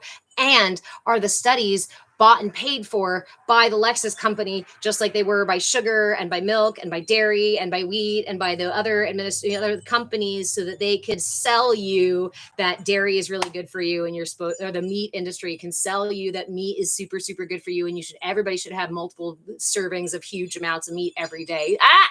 False. But they can craft a narrative that is empirically false. And as long as we don't question it, it becomes the truth. And that's part of what's happened. We have the long-standing research to acknowledge that humans are actually naturally cohesive. We're pack animals. We work together as pack animals. But the narrative that's still in our culture is that it's better to be the lone wolf and that empathy is a weakness. That only serves to keep you out of alignment, disconnected, and imbalanced. Therefore, it is not a truth. But it also has the And we also have the actual evidence to prove it. But unless you do the research, and this is the gift of me spending all of those years in college and workshops and all that stuff beyond it, because I actually went and did. I didn't like the narrative that was happening. And I said, I don't like your club. I don't like the rules of your club. I don't like what your club does. I don't want to put my fucking nose to a damn wall for the rest of my life and take a bunch of pills to ignore it. Forget it. Nice try, right? All of us neurospices are like, that's not even possible for me. You expect me to stand there with my nose on the wall for how long? Are you kidding me? There's a bug. And this is why I think we are collectively evolving out of the ability to even be manipulated. We are upgrading our systems. We are evolving to such an extent that that type of manipulation no longer works, because the universe itself is realigning us. Because the universe itself is in a realignment period right now. The sun is in a solar maximum, and it's changing the energetic field of the earth, and it's changing your energetic field. And when the sun is in a solar maximum, it also moves the physical earth, the plates, the tectonic plates all move around, and we get tidal waves, and we get volcanoes, and we get crazy weather and wind, and all of these things happen to our planet on a physical level. So if you're feeling exhausted, if you're feeling extra tension and pain, or if you're feeling confused and lost, or like things are so backwards, it's part of the upgrading process. Breathe and tap back in here. Thank you, Glitterbee. Also, everybody, if you would like to join us in the Discord, you can also just send me a message. I try to get into all my messages after the live. So I'll happy to send you links to Discord, or to Patreon, or to buy my book, or what have you.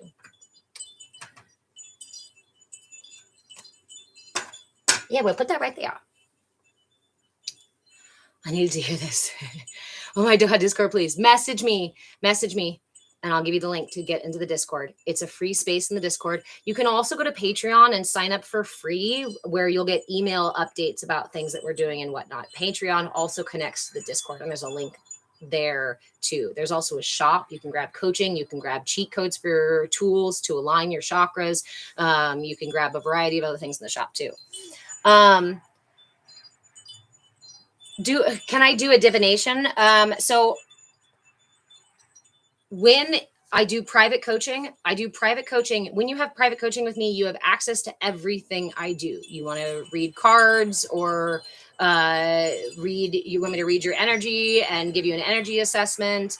You want me to help you process whatever it is, the narrative that's going on in your system or in your life. You want to use herbal tools, or nutrition tools. You want to just do yoga classes. With me. You can access everything I do, which, like I said, I've been doing this for a long time, building all these tools, trying to figure out which tools were actually going to work. So now I got this big toolbox back here of like an encyclopedia of tools back here. The funny thing is, as a sign that's ruled by the throat chakra, right, and spending a lot of energy up here, what I typically do is I struggle to put it down into like a succinct class or encyclopedia. And it's so much easier when you come to me and you say, here's what's happening, or here's where I feel it, or here is what I'm experiencing. And then those tools often will come. That's one of my styles of divination, is those tools will come forth and create this cute little care package for you. What's funny is that when I'm sick or I'm out of alignment, I need another person to be like, here, wait. You've got the tools right there in your backpack. I know, I'm starving and dehydrated. Literally, you packed your own bag with food and water. What the? But I forgot how to use it. Okay, I missed a couple of things here. Yeah, anybody who wants to join the Discord, please just send me a message. And there's a link on Patreon as well. And yeah. Terry, welcome. I play music in my Discord. Nice. We did a couple of watch parties before, but I'm in the middle of moving, and I'm doing most of this stuff by myself, so I don't have as much of the energy to do those anymore. But I am. There is somebody I'm speaking to about setting up a weekly one. We just didn't get to it this week.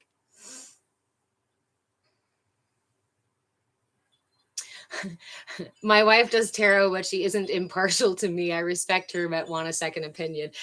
Absolutely. And if you're interested, I mean, honestly, I really believe, especially in terms of like divination and things like that, one of the best ways for us to assess our own energy is doing it ourselves. So even if you're not good at tarot, there's a million ways that you can use to allow the universe to respond to you.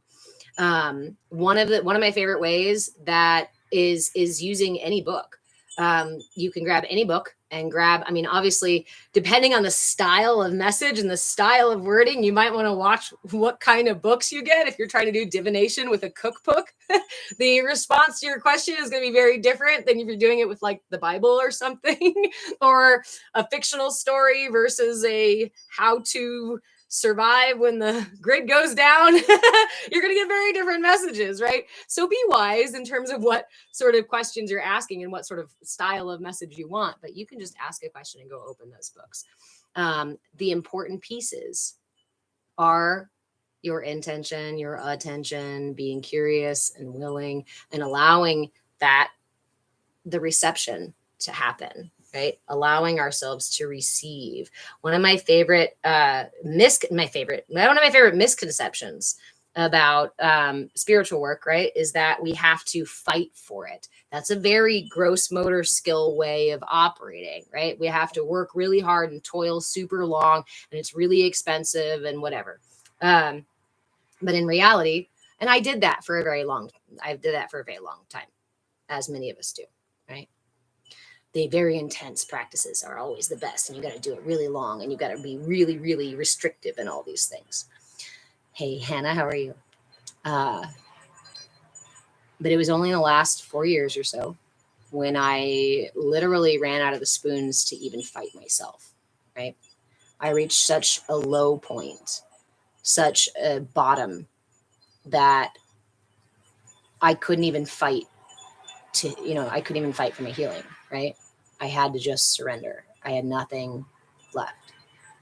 And that was a really hard place to be, because how am I supposed to heal if I can't do anything about it?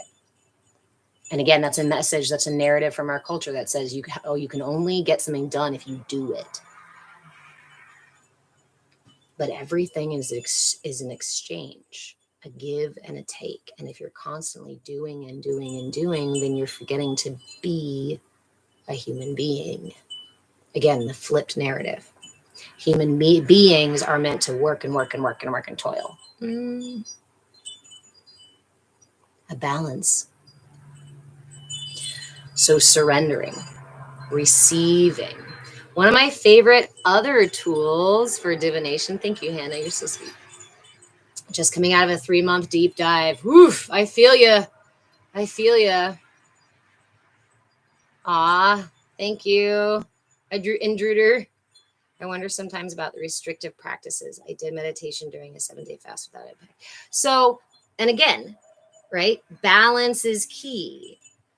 Am I saying those intense and restrictive things are all bad? No. Do they have their place in time? Yes. I don't recommend starting with them, because again, let's go back to that fact that my system is charged with keeping me safe.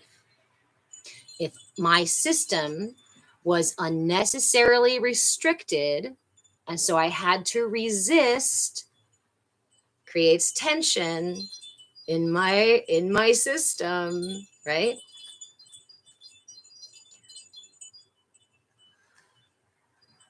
Hold on. I just lost the train of thought. Go back to that. Oh, defenses. My defenses, right? The restrictive practices can trigger our defenses again. For those of us who've had very restrictive kind of traumas or abuses, those restrictive practices just re-trigger us.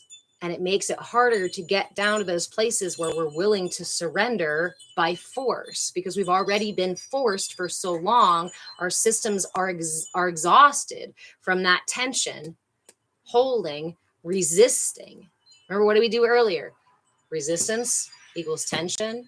Tension equals pain. Pain creates suffering. Now, if I'm doing the work, if I've done the work to acknowledge my triggers and I've made peace, I've negotiated with my defenses, and I start to build trust. When I rebuild trust with myself, then I can go and step toward those more restrictive, because they're not restrictive anymore. It's a choice. It's an opportunity for me to just try something, to experience something different. The narrative is different. The feeling is different. The way I approach it and the way I receive it are all very different. Because why? I just built trust with myself. I built trust. I created a better relationship between me and my defenses, who ultimately are there to help me, ultimately are there to help me heal. Intruder, how old am I? I am going to be 41. I'll be 41 next month. I turned 40 last year, got into a new decade, shaved all my hair off because I like to do that every decade or so. And yeah. And this is my 11th year as a reverend as well. For him, definitely not finding the right place and time is hard to determine or embody the knowing.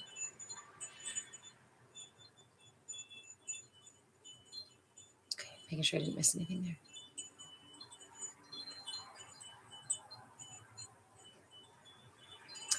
Reverend, a non-denominational reverend. Yes. 41 is so cool. I did. I went to seminary school, studied in college as well. Different colleges, traveled all around, did a bunch of different things, did some self-study, did some religious studies on the side, and then ultimately ended up finalizing, right? About 11 years ago, I think. Yeah. Rev Deb is my homie. Thank you, friend. It took me a long time. Again, so that's another piece of how we might step into the external manifestation of the thing that we want to be. So for me, I did the studies, I had the information, and I thought I was giving the practices. I did coaching back then, and I was supportive to do it through people's transitions in life. And then back then I did a lot more hands-on work with people. But in my own imbalance, I kept a lot of that information up here, and I just pushed it on people. The let me give you advice without you asking person.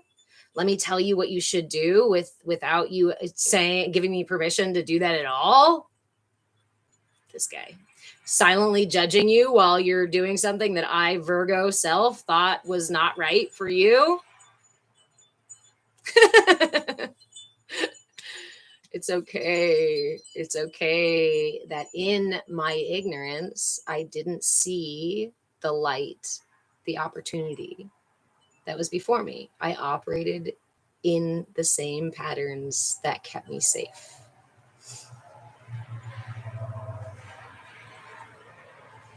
I just found Jesus Christ myself during an ego death. I'm beginning my spiritual journey. So far, women are fountains of wisdom and knowledge. One of the biggest reasons why our collective is struggling is the constant suppression of the divine feminine.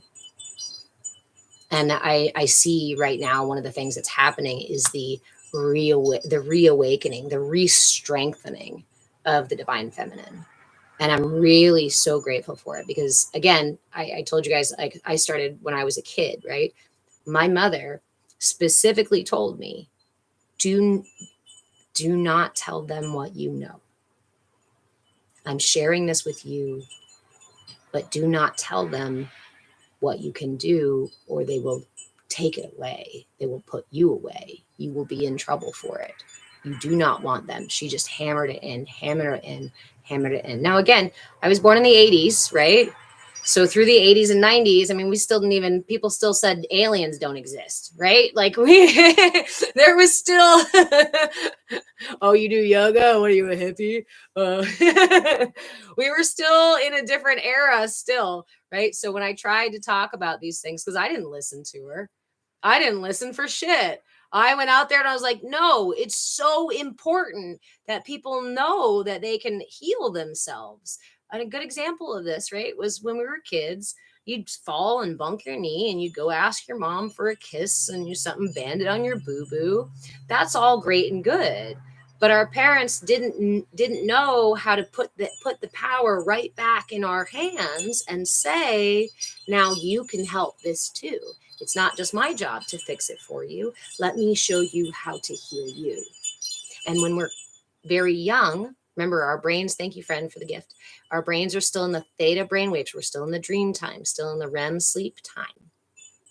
That's why children can experience the supernatural. That's why children can see and understand these things and often still remember past lives and other things and talk to passed on loved ones, because they are literally still in a different state of consciousness than we operate as adults. Gamma delta is as adults when we are awake and moving around and doing shit and focusing. It's gamma delta. We're in gamma delta right now.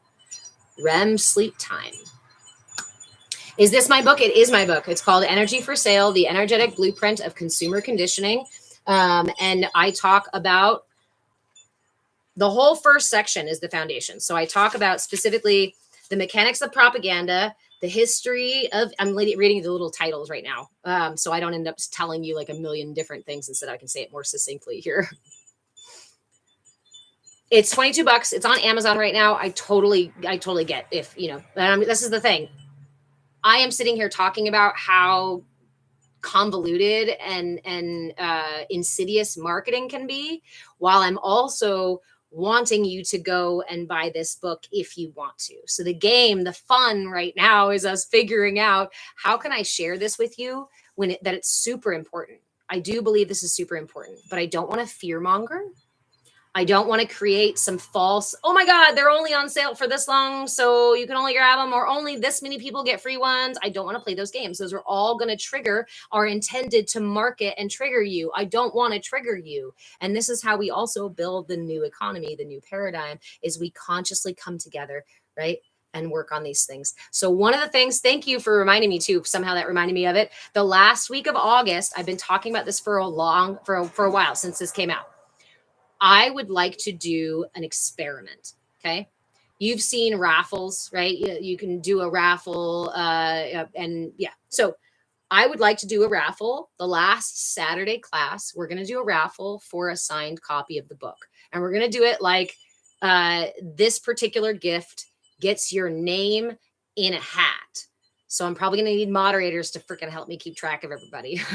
Or I'll check afterwards and see where all the gifts are from and how many there are and whatnot. We'll figure out how to do it. But the purpose of it is for us to do it consciously.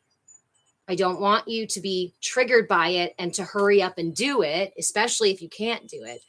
I want to invite you into this space to feel the experience consciously now. We know that it's going to be triggering because it's intended to trigger our emotions. The question is how triggering is it to your system? How deeply? Where? Does it hit you here, or does it hit you here? Is it up here, or is it in your back that starts to hurt? Bring your journal with you, which I have one also on the shop if you want one pre-made, or just get a notebook. I'll never force you to buy anything in here. I'm never going to try to manipulate you to get you to give me something. That's not the point. The whole point of my message and everything I'm here for is to help you unwire that stuff. I want to know that if you bought my book, you bought it because it interested you and you wanted the information, right? Or at least were curious, not because I tricked you into buying it. It's gross. It's just gross. That's how the pirates feel about it. Hold on, let me catch up really quick. Was I in the military at all? No, but I am a daughter of two Marines. I'm a daughter of Marines raised by a police officer. I don't know. Does it show? And a Virgo. Joe Page, you like the cover? Thank you. I actually designed the cover myself. And here, I'll give you a closer look a little bit. There you go. So what I did with the cover here was obviously just use the little symbols and colors for each of the chakras. And then we put price tags, marketing tags on them, because these marketing, right? Express yourself. Just do it. because you're worth it. These things are intended to target certain needs in your system. The needs in our system can be illustrated, can be seen clearly through our chakra system. Our chakra system interacts with all layers of self. So emotions triggered, something physical happens, the mental capacity, all of that, the mental activity, all of it goes through your energy body, which is why I say that we are being conditioned through our energy systems, because it's only the energy system that can reach through all those parts of you. And they do have the esoteric knowledge. The knowledge has been around since 1500 BC. And there are people who take that information and tell everybody else, no, it's bad. I'll just keep it away from you so that I don't pollute your mind. And then they use that very information to manipulate us while telling us the very information is wrong and bad.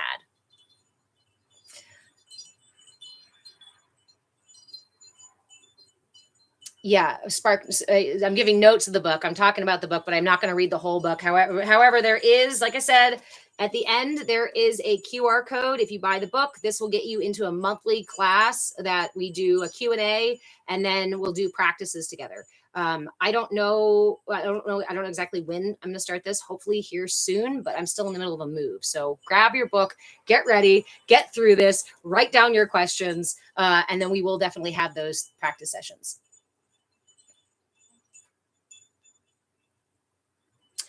User 56191594278853. Doesn't this also relate to the bicameral mind as voiced by? I don't know, but that sounds interesting, right? Because this is how we learn from each other. Hold on a minute. I'm gonna catch up here on comments, but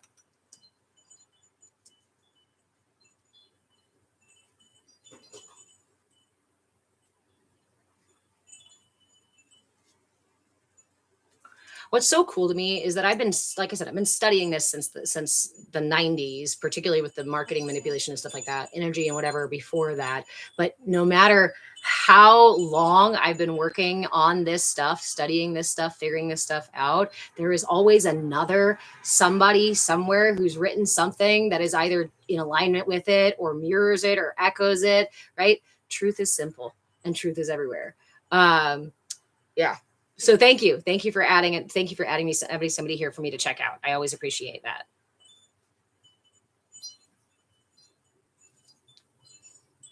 Okay.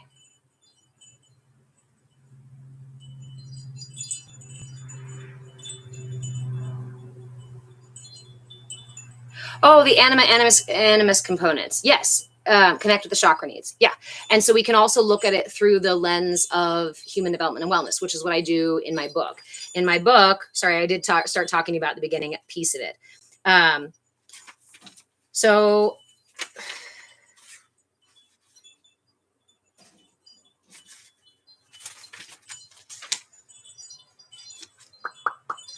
I relate it to Erik Erikson's stages of development as well as Piaget's stages of development. Sensory motor and social emotional and cognitive development, right? All of these, this is what I found when I went to college, is that studying child development, we talk about the social emotional stages, the cognitive stages, the physiological stages of development. They align perfectly with the stages of chakra development from the Vedic sciences. The same age ranges attached to the exact same needs. When you're learning gross motor skills, your whole body, you're in your root chakra, in your foundation, you're rooting down in your body itself. And this question of life is just survival. Am I safe or not? Once you figure that out, once your system figure that out, it can start building on top of that. If it can't figure that out, it moves the energy up anyway and still tries to build, because you are still going to evolve. You're still going to grow, right? But my energy may end up staying in these unconscious, imbalanced, or immature patterns, because we culturally are not taught to look at those things at all. We're taught to put ourselves out of balance. We're taught to create We're taught to create poor structures, poor patterns of reactivity in our systems. And that is the insidious piece. That's why I wrote the book. That's why I'm mad. That's why I put it here and out here to you guys. And why I keep talking no matter what TikTok tries to take me down for. That's why I keep putting it on YouTube, even though YouTube doesn't share my stuff at all. That's okay, YouTube. It's okay. Okay. But these are all, and again, the hierarchy of needs. I know Maslow made it popular right into the science world, but it was adopted. He adopted it from the Blackfoot Nation. So the hierarchy of needs also talks about the same thing. The animus, Freud talked about the exact same thing. Do you know how the companies and corporations and governments got a hold of your psychology, of your baser needs? That's in here too. That's the big part. That, not the big part, but that was one part. When I learned that, I was like, oh shit. We didn't have that psychology before. We had something different, right? We were still learning. We had other sciences. We had other conditioning practices. Go look into psychology theory and whatnot for a while. But understanding what Freud brought to light, not in its completeness, right? Because he's not the only one who did so. What he brought to the surface was the recognition of how was the understanding, the blueprint for how to wire you from the get-go, how to wire and trigger your subconscious on purpose. If you've ever heard the name Edward Bernays, Edward Bernays was Freud's nephew. He's named as the father of modern marketing. He was the one who was responsible for basically selling these things to these big companies and corporations and governments. He supported the narrative during the Second World War and helped a certain party claim power because of psychological manipulation. They make a sauce too. So that's what I do. As I equate, in the book, I relate them together so you can see how they develop and why each chakra relates to those needs. Again, this is not arbitrary stuff. We're not coming out of left field, where the point of my work was to connect all these dots and to say, oh my gosh, it's already here. We already know exactly how to realign ourselves and to heal ourselves and to manifest from our personal autonomy. It's just not popular. In fact, it's suppressed and pushed aside, and we're told it's bad. I had somebody on the live a couple of weeks ago come into my messages after the live and send me a YouTube video. And I was so excited. I was like, I love sharing information. Yay. So I went to YouTube to follow their link. And it was this whole really long video about how evil and demonic the chakra system is. And I was like, not for me. Because I know better. I know in my system. And I don't mean to say that from an arrogant place, like, oh, I know better than they do. No. I have done enough research to feel confident in the work that I've done. There's been research so much longer before me that I am just piggybacking off of. But again, you would be told that, oh, it's not founded in anything. Oh, it's bullshit. Why? Because the information is not available to you. It's kept away. And what? What does the culture do to keep you away from truth? As soon as truth starts to surface, it says, uh-oh, that's bad. Or it floods the truth with all of these falsifications of it. So you get confused because we cannot operate here anymore, primarily, right? Not from our wisdom, but from our thinking brain. We don't operate primarily from our thinking brain. We operate primarily, which means first thing, from the heart. Somebody just recently, I think it was last week, we were talking about the study that was done that proved that there's a response or a reaction or a decision is made before I consciously choose. Have you guys seen this one? There's a computer screen in front of you, and every time you're gonna choose this or that, or something like that, right? Hey, thank you, Vin. Thank you, friend. You're gonna choose this or that. Every single time they were hooked up to all the little things. Thank you guys for all the gifts, receptors. And so they were measuring the response within the physiological and the energetic response. what did they find? That consistently, a decision was made before that we actually act, before I think about it consciously making that decision. Some people want to say that that's because free will doesn't exist, that was proof that free will doesn't exist. And on the one hand, I'd say you're right. If you are still operating in your system's reactivity, you're not experiencing the full capacity of your free will. Yeah, I'd say that. Operating in ignorance and in biases, and from a place where you are not consciously choosing in each moment what's for you and what's not for you. But also, right, that can be more heavily to one end. But also, as we clarify our systems, we realize, and we go down this path of aligning our systems, we realize that our systems do make decisions, and they can make good decisions for us, because actually they are supportive to our healing, and our systems want to be healed and aligned. We don't feel good when we're out of balance, but we get so used to being out of balance that we think that's what feels good. If your best has ever been 50%, then you're going to be excited when you get to 50%. And that's the insidious piece of the narrative that they tell you, and they keep you conditioned way down here. And you're like, great, I'm thriving, while there's still a boulder pressing you into the earth.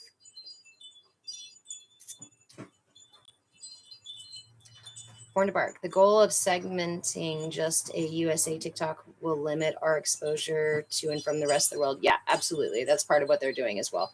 That, and because it doesn't fit their narrative for you to see what's happening in other places, for you to see the truth behind their narrative. And that's, the system is collapsing. That system is collapsing right now because we have the ability to communicate with each other to this degree and share those things to this degree. And even if they take TikTok away, even if they take TikTok away, TikTok, YouTube, we can still reach out to each other.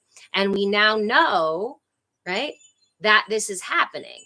And we go, oh no, I refuse. I revoke my consent. And the more we revoke our consent, the less power they have. There's a lot of ways we consent, from watching on our phones to paying for the services to paying to the folks who aren't doing their jobs, who aren't working for the people anymore.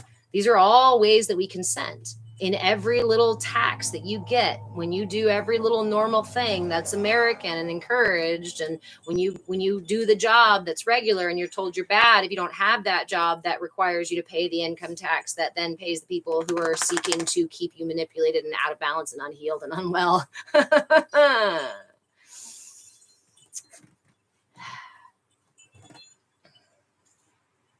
Oh, Brim. Yay, I'm almost at 50%. Callie, you said, I have a hard time making decisions, and I wanted to pause with that really quick, but let me see.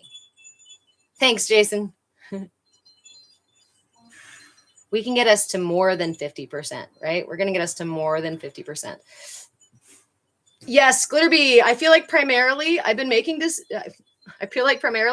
decisions for my root or sacral chakra, which aren't balanced. Honestly, if you were raised in the United States, the likelihood that your root and sacral chakra are out of balance is more than 50%. Is well more than 50%.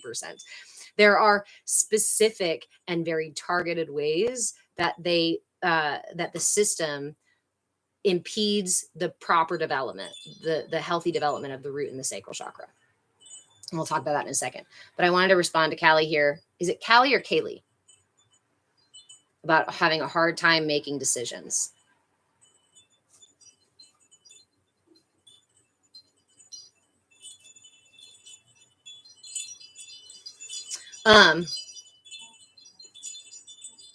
It's pronounced, when I saw you said pronounced J, I was like, what? You're messing with me now. My brain bought it. I was like, J? Okay. I also struggle with decision making. So there are tools that I have for decision making, right? And part of it, I mean, really the tools are just the most simple pieces. If I have a decision to make, I put that decision in weigh it on my heart. I say weigh it on my heart because I hold that decision in my heart, in my mind, and I open that space with breath, holding on to that decision.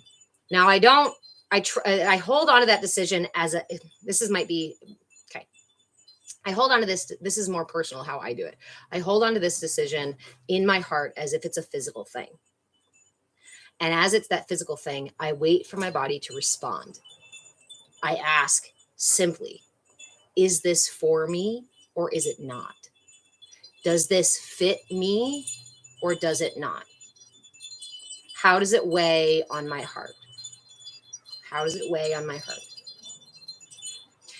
Sometimes you might not hear an answer at all. I've done it plenty of times where I'm just like, that didn't help.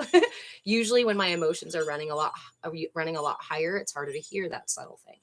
So if I can bring myself to a place that's calm and open and receptive, and I just put it in my heart and I weigh it on my heart. And here's the kicker. Here's the trick. And you can actually do this with physical things as well. Let your body make the decision by feeling for the response. Another way to do this is, for example, if you're thinking about a different you want to try a new supplement, right? There's so many out there. It's so hard to make decisions on them. You'd have to do a ton of research to figure out all the right things, right? And you'd have to have all your blood work and all the other things. So next time you're going for a food, next time you're going for a new supplement or something else, hold that thing, hold it here to your chest, stand up, close your eyes, and simply breathe. Feel into your system, a lot like a pendulum, right? A lot like a pendulum. Notice where it goes. With your eyes closed, we are often not trained on the physical balance, so we can close our eyes and the body starts to move a little bit more. So if the response, not reaction, but the response in my system is to fall backwards, it's usually a no. If it's to fall forwards, it's a yes. Sometimes we can sway, and that for me just says it could be either way. It's not a heavy yes or no. Sometimes some decisions, some foods, things like that, I'll, eat eggs I love eggs, and then I won't. And then but again, each morning when I go to have my coffee, I hold that coffee and that milk or whatever it is that I'm putting in my system, and I hold this. And oftentimes for things like milk and coffee, it's a little bit more swaying. Occasionally, I'll get a yes from my system. Remember though, and as we do this work, you recognize that we come from imbalance. And as we try to right ourselves, as we try to balance out, it's going to take some time. Now, milk and coffee are a yes, or at least an okay for me mostly. But as I align my scales, I may at some point say, as I have before, that's not for me, where my body consistently starts to say, no thanks. Your body will politely say, no thanks. And if you ignore that and put the thing in over and over again, what happens? Then your body revolts and you have an allergic reaction or an upset belly or belching or whatever else it is, because we're not listening to our systems. This is about building trust. Decision making is about building trust with that inner compass that makes the decisions, right? That actually makes the decisions. Those decisions are made in your heart and your body and sent to your brain. But when we train our brain to override the decisions of our body, we get real fucking lost. Your brain is developed in this lifetime. Your brain just wants to prove itself right, partially to keep you safe too. It's trying to figure out the world around you, and it's your library. It's your personal assistant, but it's not the wisest part of you.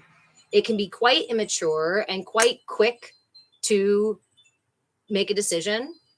And it can also be extremely stubborn. Have you ever tried to change the brain about something? Why?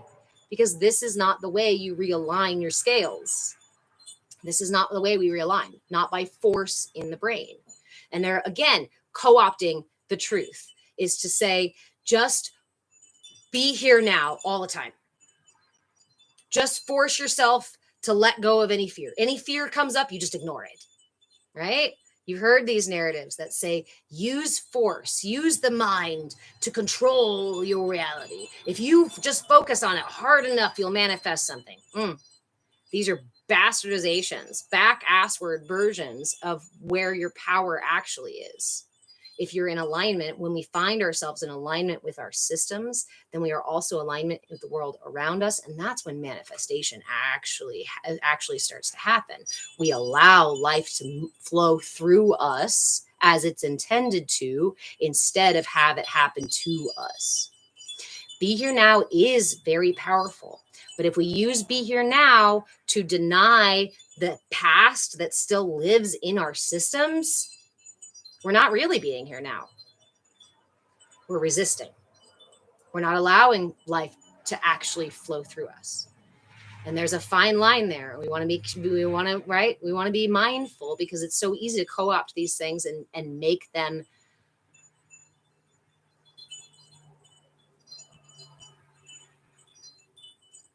I don't know what the word was there. Make them something else that they're not.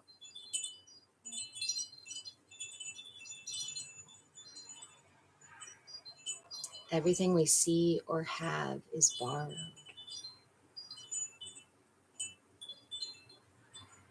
My pirates are like, yeah, borrowed from the quantum molecules of the universe, because when we give our attention to something, it makes the decision for, there was a whole quantum physics response to you, Mackie. My pirates were like, yeah, we totally borrow, but we borrow in the sense that we are using the universe's energy by using our attention. Our attention manipulates the universe's energy and make that determination.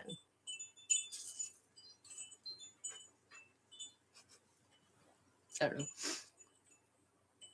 Being now includes momentum, because life is not static. Thank you, Amelia. I appreciate that. Being now includes momentum, because life is not static.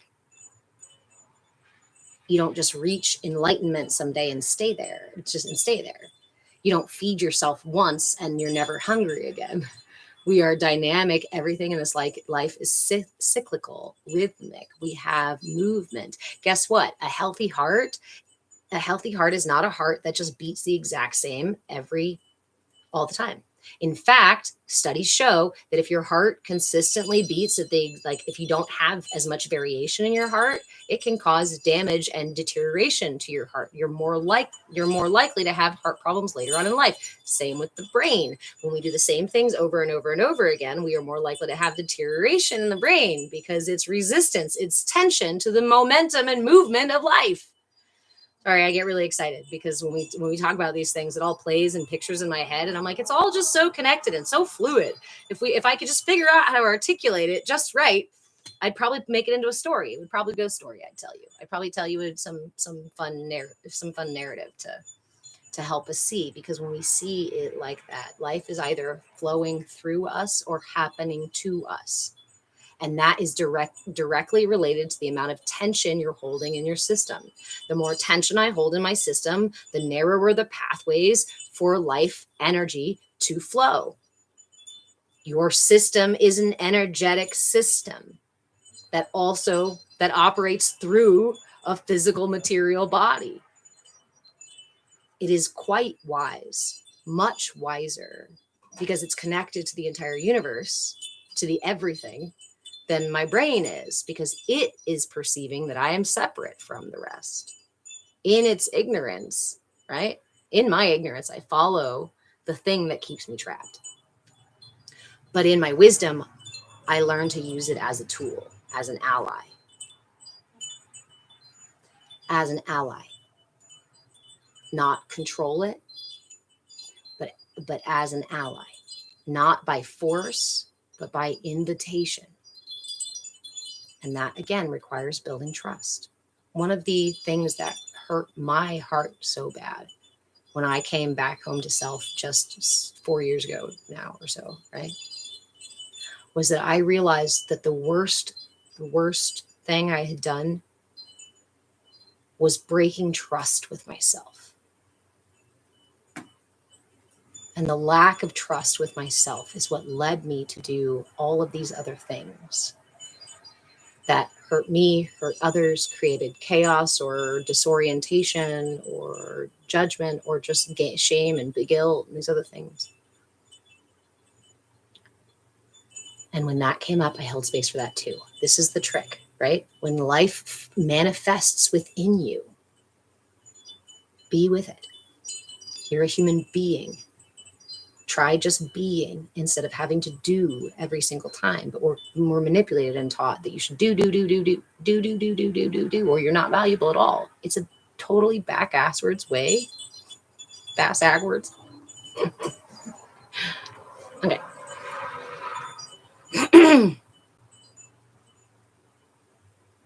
Amelia too, like I really like I like a misconception about meditation. Another example, right? I like that you said that it's kind of a rabbit hole a little bit because being now includes momentum.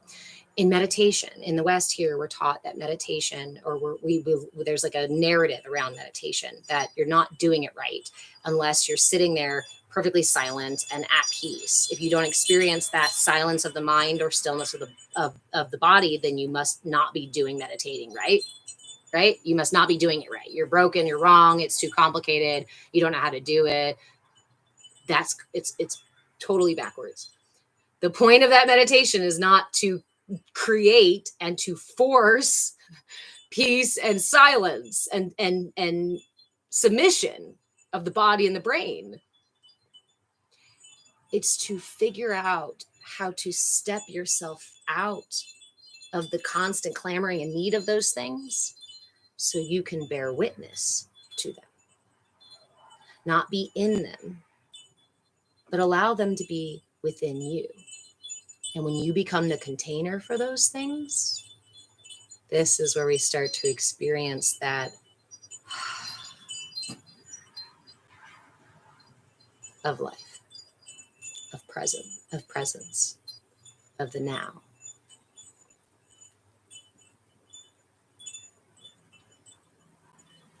And yeah, Abraham too, the at peace meditation is so hard for neurodivergent, especially ADHD. So one of my favorite ways to think, right, when we talk about mindfulness, there's a lot of favorite ways, and I share a lot of tools in here. So sorry again if we get scattered. I like to think about it like a pendulum, right? My focus in meditation is to focus on the pendulum, is to focus the pendulum. That means my attention. If my intention is to focus on the pendulum, is to experience stillness. Let's say my intention is to go into meditation and experience stillness. Is that wrong or bad? No, that's why a lot of us do it. So you go into meditation with the intention of experiencing stillness. If your attention wanders off to what you have to do after meditation and what the hell that sound is over there and what's your kid doing when you're not paying attention, and oh God, what if this doesn't work, and what if I'm doing the wrong thing, and where is my attention? Is it on my intention of experiencing stillness? No. Do I have to guilt, shame, or blame myself and get mad at myself for doing all that? No. We just go, oops. This is my inner narrative that I share is a lot like herding cats. I sit there and a cat starts meowing and wander off. And so I scoop up the kitten and I put it back in my lap and relax. I bring back the pendulum right here to focus and rest. And then pain in my low back, pinched nerve. My attention is pulled away. In that case, maybe I adjust a little bit and bring the pendulum back so that it's not so distracting. Am I bad for adjusting during my meditation? No, I'm creating space, releasing tension so that I can experience the intention of my meditation. And I encourage you to, especially on the neurospicy side, use all the anchors that you want to. Tapping, great one.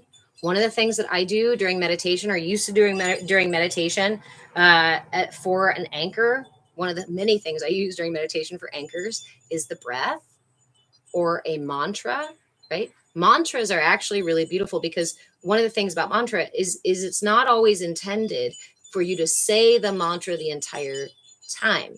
Saying the mantra generates energy, generates resonance and vibration.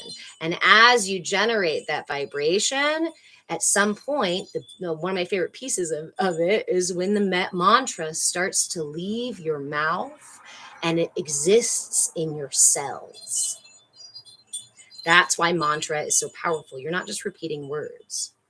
You're resonating sound, vibration within a resonant system so that it can help align. It's like singing. Again, it's like the two chords, right? I'm trying to find the chord, the song that aligns with my system to allow it to go. They also say, let's see. Ralph, you can use any mantra that works for you. However, I do encourage everybody to explore Sanskrit mantras only because there's nothing wrong with English. There's nothing wrong with other languages, but Sanskrit is the language that these things were written in and designed in. And Sanskrit is a language that's intended to create that resonance. English is not intended to create resonance. I'm a huge fan of language. And a long time ago, I learned about how different languages exist in different parts of your mouth. Sanskrit resonates through your system, right? And creates a vibration here. Whereas French, for example, exists very much in the forms of, I'm not going to do a fake accent, sorry, exists here. When I went to visit France, I actually noticed there was a definite like purse to lips because the language requires you to do this, right? Spanish is known as a very sensual language because it's breathy. Let's do this example right now. You might not know Spanish. Oh, sorry. You can do this practice in speaking something in English with your hand right here in front of your mouth. And as you speak something in English, it takes up a lot of the space in the mouth, and there's a lot of hard hitting breath. German, similar. Guttural, a little bit further back in the throat, but still of breath, right? Different languages like Spanish, a lot less breath tapping on. So there's a reason we use Sanskrit, right? So I encourage you to use any song or words that work or affirmations that work for you. But when we talk about mantra, I'm specifically talking about mantra in the sense of creating a resonance that echoes through your system. And at some point, when you start to practice mantras and get into mantras, actually, we can do a mantra today. There's some mantras there's a couple mantras that I wanted to share that I really, really love, that are really good at creating that resonance. And I'd love if you join me for them. Brahim, mantra repetition of the name of the chakra and singing it as the resonant frequency of the chakra. Hey, okay, let's talk about this for just a second. You know what's really cool? Okay, quick way I'm going to pin you there. And then I'm going to catch up on messages here in a second. All right, so what are the names of the chakras? Okay, in Sanskrit, right? The Muladhara, the Svadhisthana, the Manipura, the Anahata, the Vishuddha, Ajna, and Sahasrara. See, my Sanskrit is not amazing with the pronunciation, right? But we also have, to make it easier, a bij mantra, a seed mantra for each chakra. And that makes it a lot easier to pronounce. And we can hold those a little bit longer like we would an Om. We can do that meditation or that mantra cycle today, if you guys want to, and sing it at the frequency. So what the frequency of each chakra? One of the earliest things I learned about my chakra system from my mom, I love to sing. And I always have. And so my mother used to have me sing the scales and touch each chakra. Do, re, mi, fa, so, la, ti. Lowest at the root, highest at the crown. It's a really easy whole system reset Do it several times in rotation and you will feel it. Especially, again, not just saying do, re, mi, fa, so, whatever. I missed one. So, fa, ti. But actually getting into do, re, mi, fa. I might not hit my scales today. And yes, you can add the associated color as well with the chakra. How do we remember the colors of the chakra? They are the same as the order of the rainbow. If you ever learned Roy G. Biv, it's red, orange, yellow, green, blue, indigo, and violet.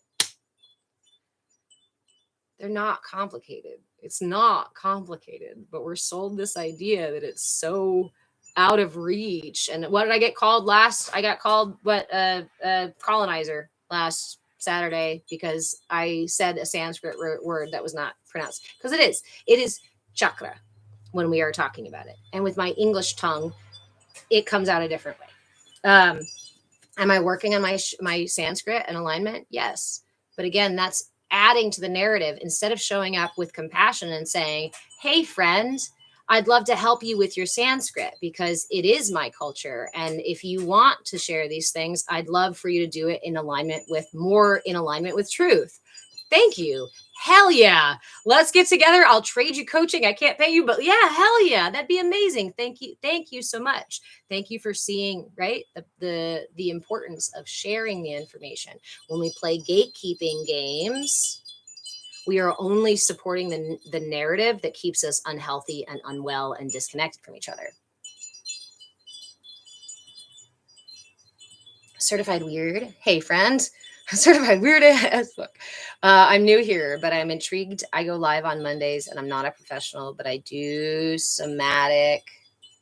You do somatic work? Cool. I do group coaching on Mondays. I am not often, I'll admit it, I'm not often on other people's lives because I'm a single mom doing my business full time and also in the middle of a move right now. So I unfortunately am pretty absent from social media, and I apologize, guys, except for being here. I say the Sanskrit word for the given chakra and sing it or hum it at the frequency. Nice.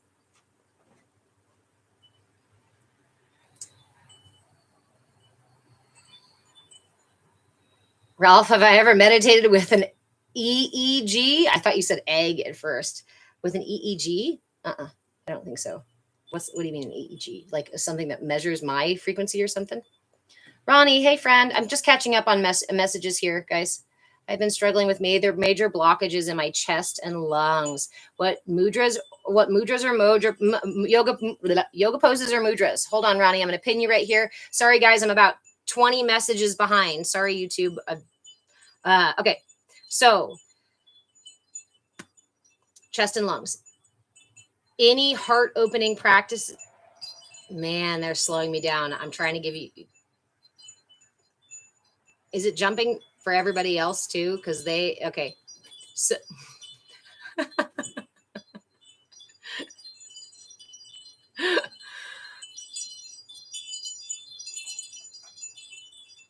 Padma Mudra.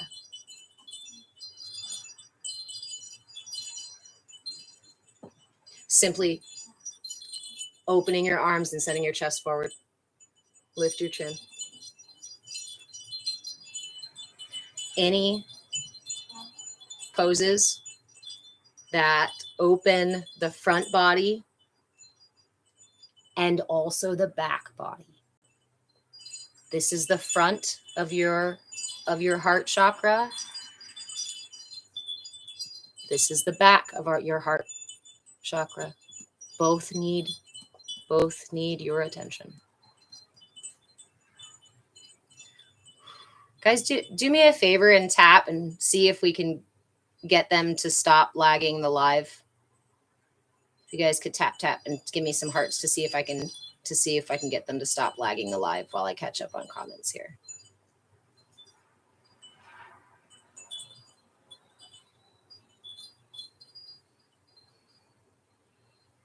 Moonlight Star, how do you find the root chakra? It exists on your pelvic floor.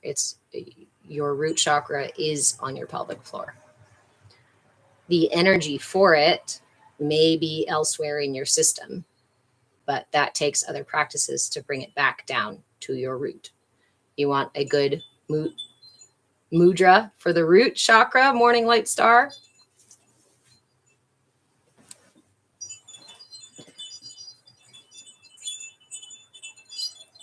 Middle fingers together. Interlace them all. Connect here. Root chakra. Muladhara.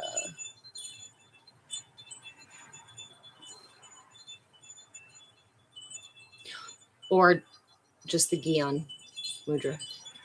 Grounding mudra. YST. Jesus lives me. Yes, Jesus does live through me and through you. And Christ consciousness is a state of being we are all capable of if we decide to allow it to flow through us. But if we constantly put Christ outside of ourselves, we lose access to that Christ consciousness until we bring Christ into our hearts, instead of weaponizing Christ and trying to dagger him into other people's hearts. That's not his message. It was never his message. Morning light star. Locate the root chakra. Yep, on your pelvic floor. Thank you, guys. Hi, guys. Hello, everybody. So basically, thank you, Lalulu. So basically, the frequency. What do you mean, Hustle Bunny? Healing frequencies for each chakra. Yes, and you can also find the solfeggio frequencies and just listen to them. But I encourage you, if you listen to them, I would put them on headphones and pretty encompassing, right? That's why I like mantra more, because I am actually creating the resonance. And so I'm learning to align my voice, which aligns my energy. I'm actually learning to tune my instrument. Hey, Joel, love you too.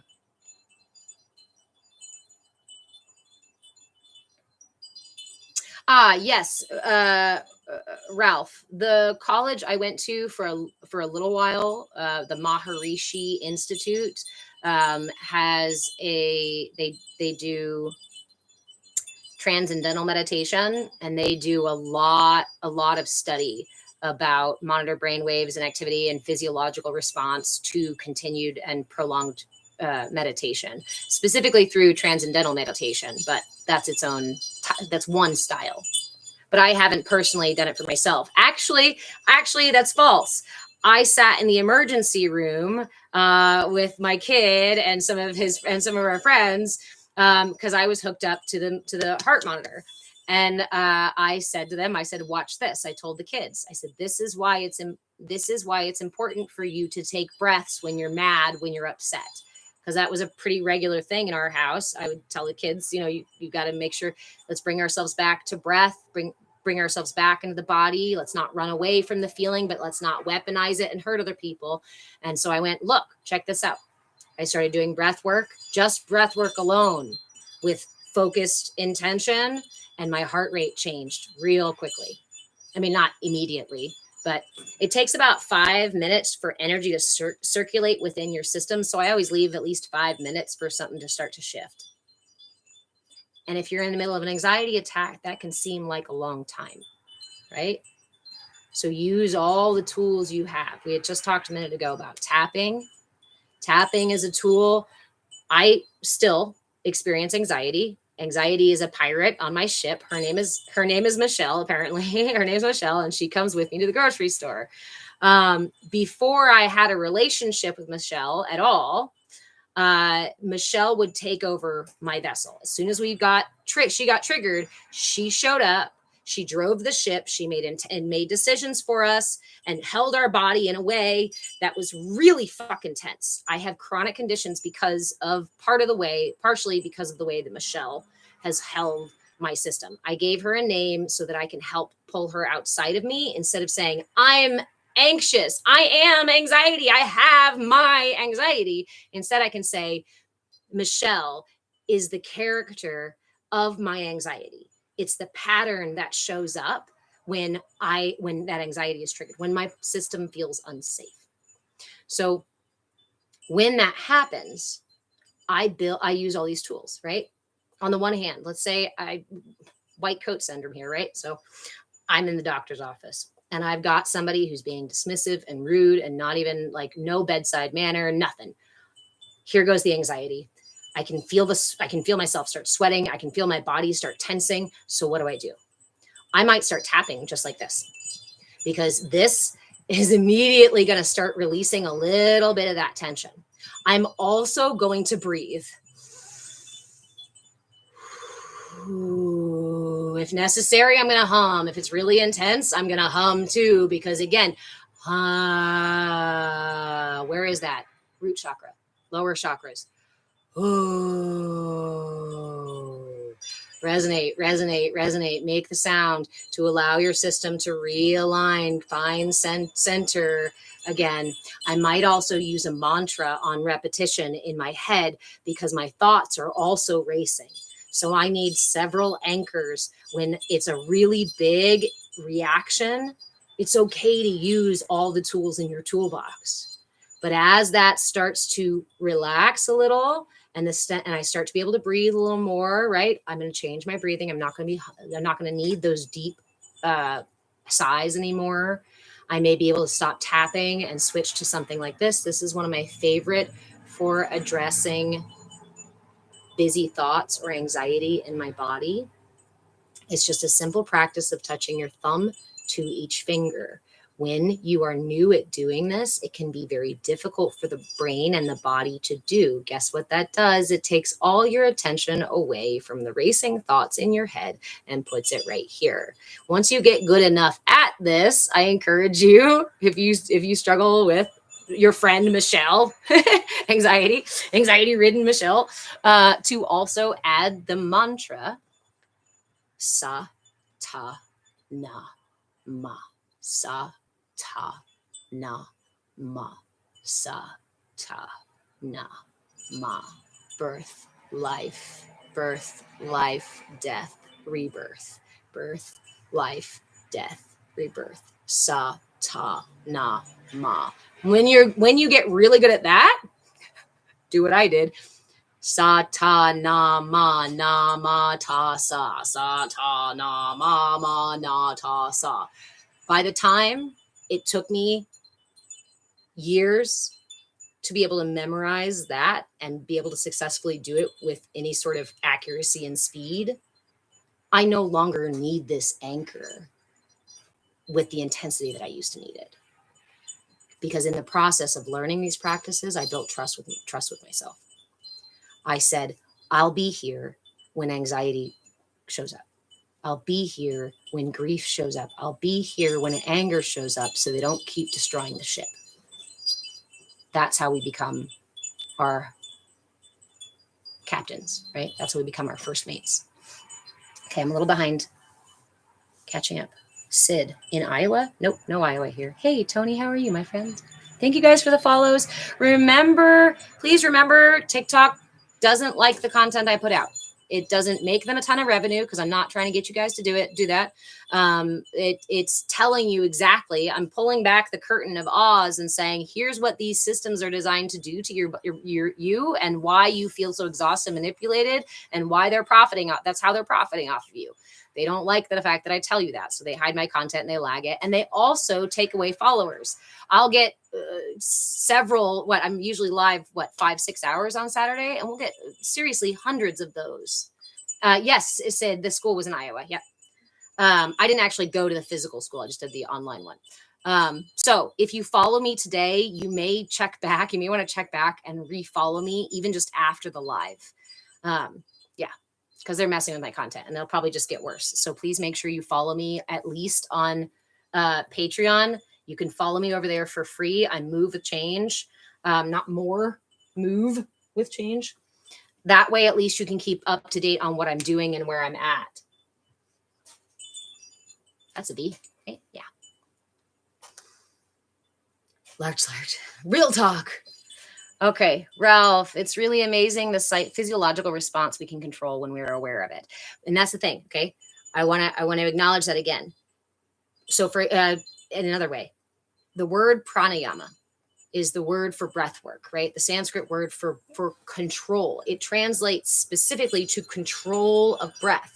In the West, we have a different idea of control than the meaning actually was. And so, yes, right, we can control our physiological response when we are aware of it, but it's not about control. It's about alignment.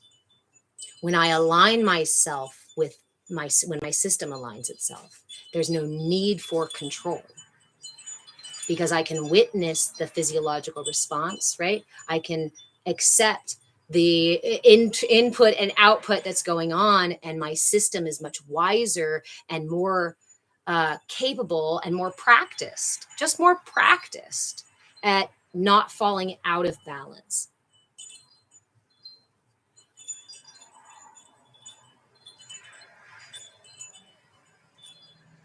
Nuvia's new path to joy. Oh, nice. Hi, friend.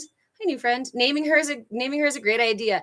If you're interested in that internal pirate ship characters, naming your emotions and triggers kind of work, I encourage you to look at the work of, I forgot his name, internal family systems. It's a psychology theory called internal family systems. And again, this is one of those things, right? I've been working on this stuff for so long. I thought I made that up.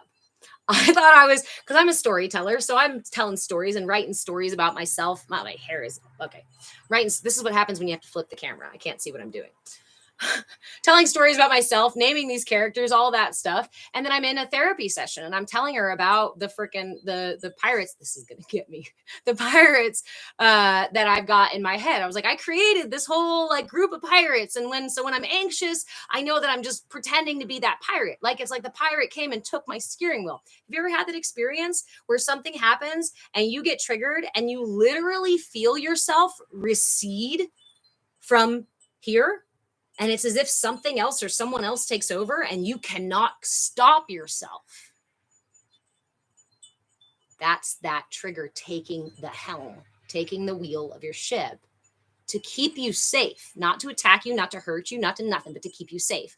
How am I going to negotiate with my team if I don't even know their names?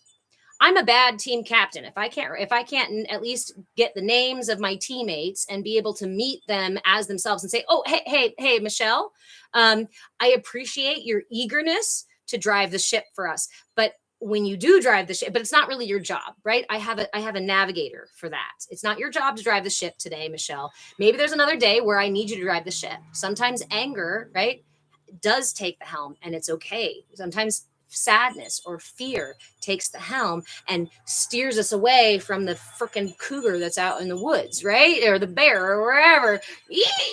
We need those. Thank you, my team. What I'm not okay with are these teammates showing up and grabbing the steering wheel when I'm trying to drive.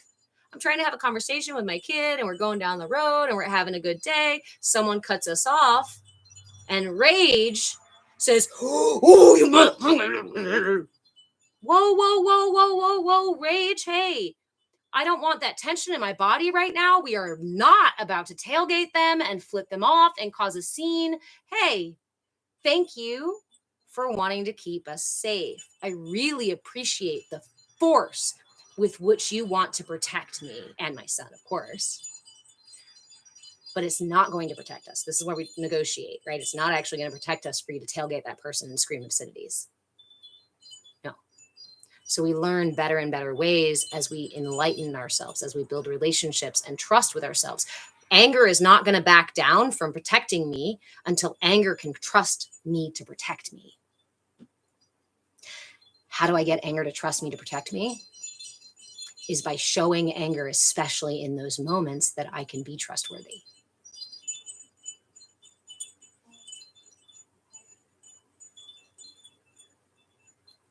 Thank you, Amelia Richard Schwartz. Yes, Ralph, you can't control it because as soon as you reach for it, it disappears. This is why I use curiosity and willingness as the foundation for mindfulness practices, not judgment or shame or control or blame, because all of those do this and you can't grab energy. We're working with the ethereal when we are brought up to focus on the material. So of course we think we should control it. I should force it.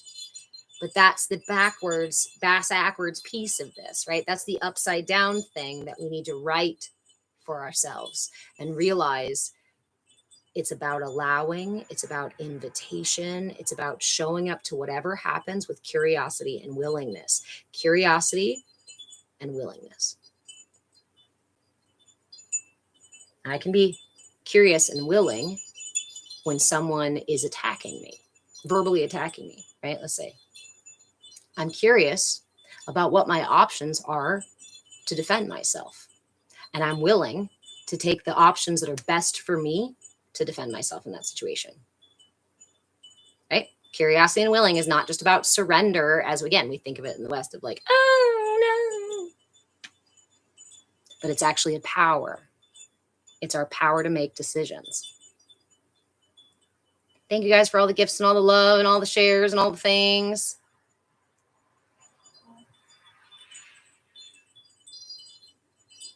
Glitter bee. The things I felt in response to those words gave me a release of so much about building trust with ourselves. Again, that was one of the hardest things for me to acknowledge when I got myself back to this path, put myself squarely on this path. I wasn't even on, I was on it before, but I was skirting the edges. The hardest thing to acknowledge was that I had broken trust so severely. And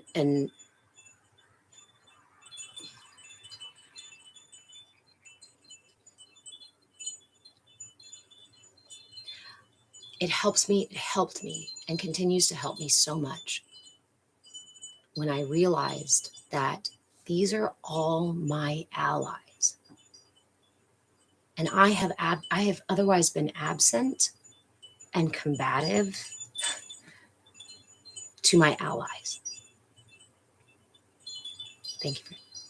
And when that happens, my allies may not be so soft and gentle and forgiving with me.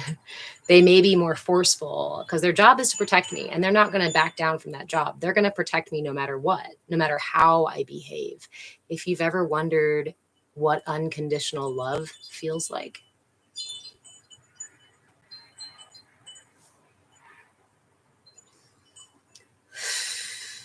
it's realizing that your system has loved you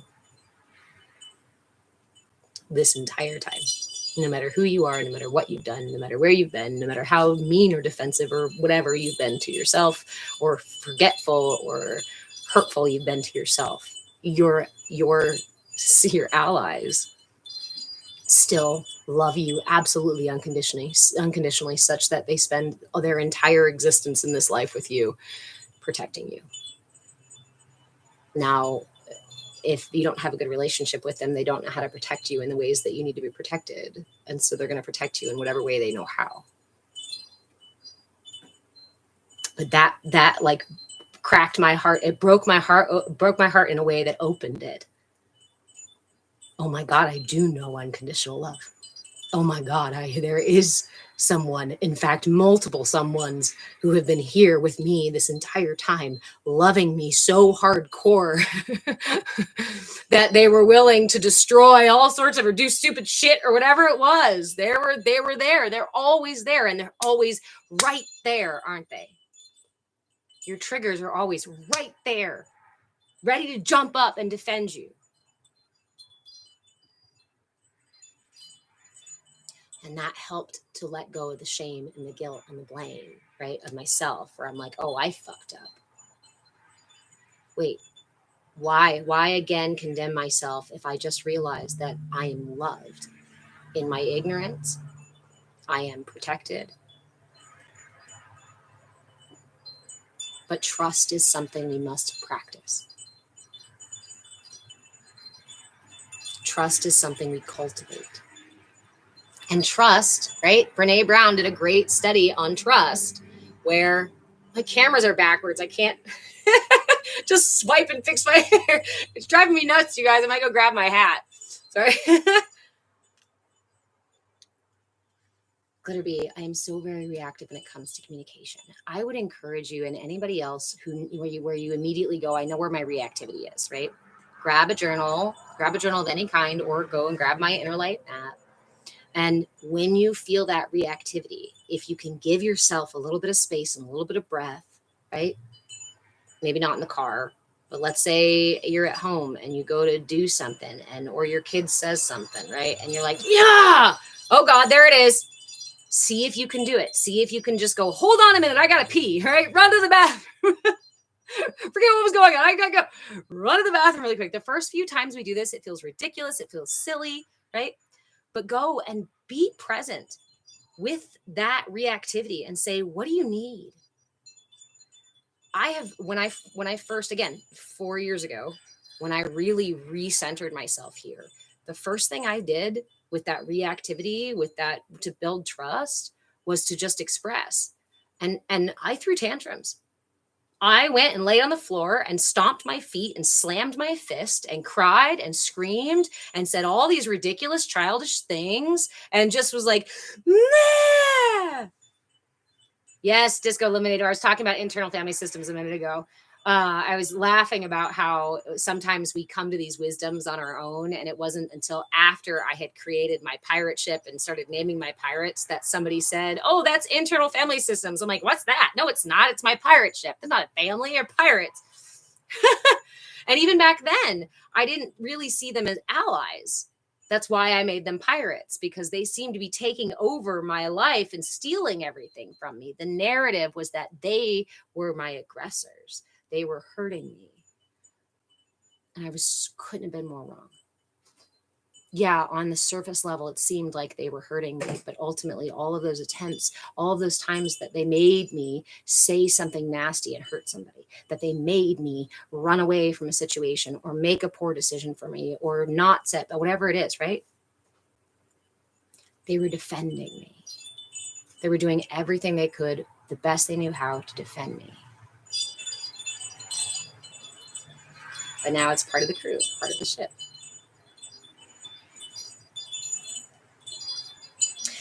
I do think it's imperative that we're doing this work now. Individually, we are collectively going through major transitions, major energetic upgrades, and we live in a system that is losing its grip on you. We live in a system that is desperately clamoring for just a little bit more of your energy because we're starving. It's starving. What happens when a thing becomes so overblown, or so the population becomes so busy, it becomes parasitic? I'm not talking about humans.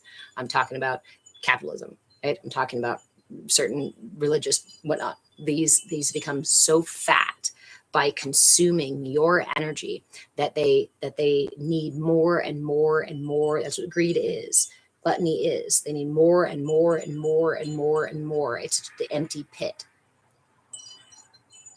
So the less we consent, the less we give away our energy, right? And giving away our energy can look exactly like throwing that fit behind the wheel, driving up on somebody's ass and flipping them off. Why are you, what do you mean? How is that? That's me throwing my energy in excess at somebody else and or getting energy back. Because what do I want when I do that? I want a reaction, don't I? I want them to apologize, or I want them to hurt too, or I want them to, because I'm also trying to take energy back. And if we're doing that, you know what's happening? You are just pouring stale milk back and forth between cups. Codependent relationships. Thank you for the follow, friend, right? We just pour our old stale milk back and forth. Why? Because we don't know how to clarify our systems to receive the divine milk of life, right? The life-giving milk, sweet honey, milk and honey of the universe. We don't receive that. Why? Because we're taught to shut off here and shut off down there and clam up right here and hold it right there and narrow this pathway. We're taught to disconnect, not disconnect, because you can't disconnect. If you're alive and here and human, you're not disconnected. Stop again with that narrative that says, I'm so broken, I can't reconnect. You're channels may be really constricted. And that's why I say, anywhere you find tension, give it your attention. Meet it with curiosity and willingness. Just the act of giving your attention to a point of tension can reduce that resistance. Resistance creates tension. And we are taught in our culture to resist our own systems. We're taught to resist the allies in our systems. We're taught to resist our emotions. We're taught to resist our hunger. We're taught to resist sleep and tiredness. We're taught to resist eliminating. We're taught to resist. Actually, that's backwards. Let me correct that one. We're not taught to resist elimination. Actually, as infants, we're taught to ignore elimination processes and just shit our pants and sit in it. Another way that the system manipulates you out of knowing how to be within your systems, knowing how your system operates, and knowing how to align yourself with it. And then let's say, okay, so slap that diaper on you and you should just ignore your root chakra. Don't worry about developing a strong grounding in your root chakra. Don't worry about growing those roots down. Just ignore that shit. And then if you're tired, no, it doesn't matter. No, baby, don't fall asleep yet. It's not nap time. No, you're going to mess up our schedule. You are supposed to sleep only this amount of time. Oh no, don't sleep too long during your nap in the afternoon. Every day is only 45 minutes. Every day is only 45 minutes. So ignore your tiredness. Ignore your own internal clock. So your own circadian rhythms. Oh, it's meal time. Not are you hungry? It's meal time. And you're supposed to eat this much amount exactly, this many ounces of this and this many ounces of this. And if you don't eat all of that, ooh, will you be in trouble? Or better yet, I'll just keep shoving it in your face and saying, come on, one more bite. You're supposed to ignore your system in favor of what I tell you your system is supposed to want and need.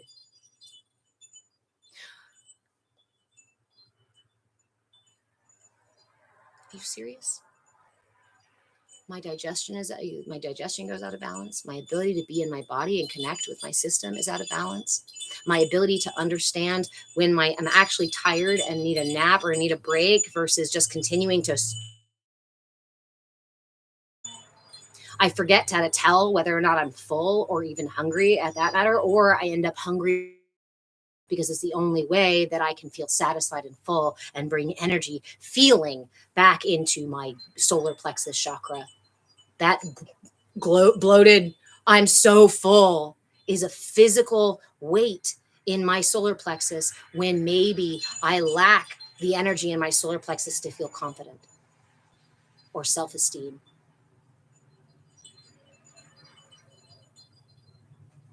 Glitterby, I'm told it's my tism, but I don't know if I'm ever hungry.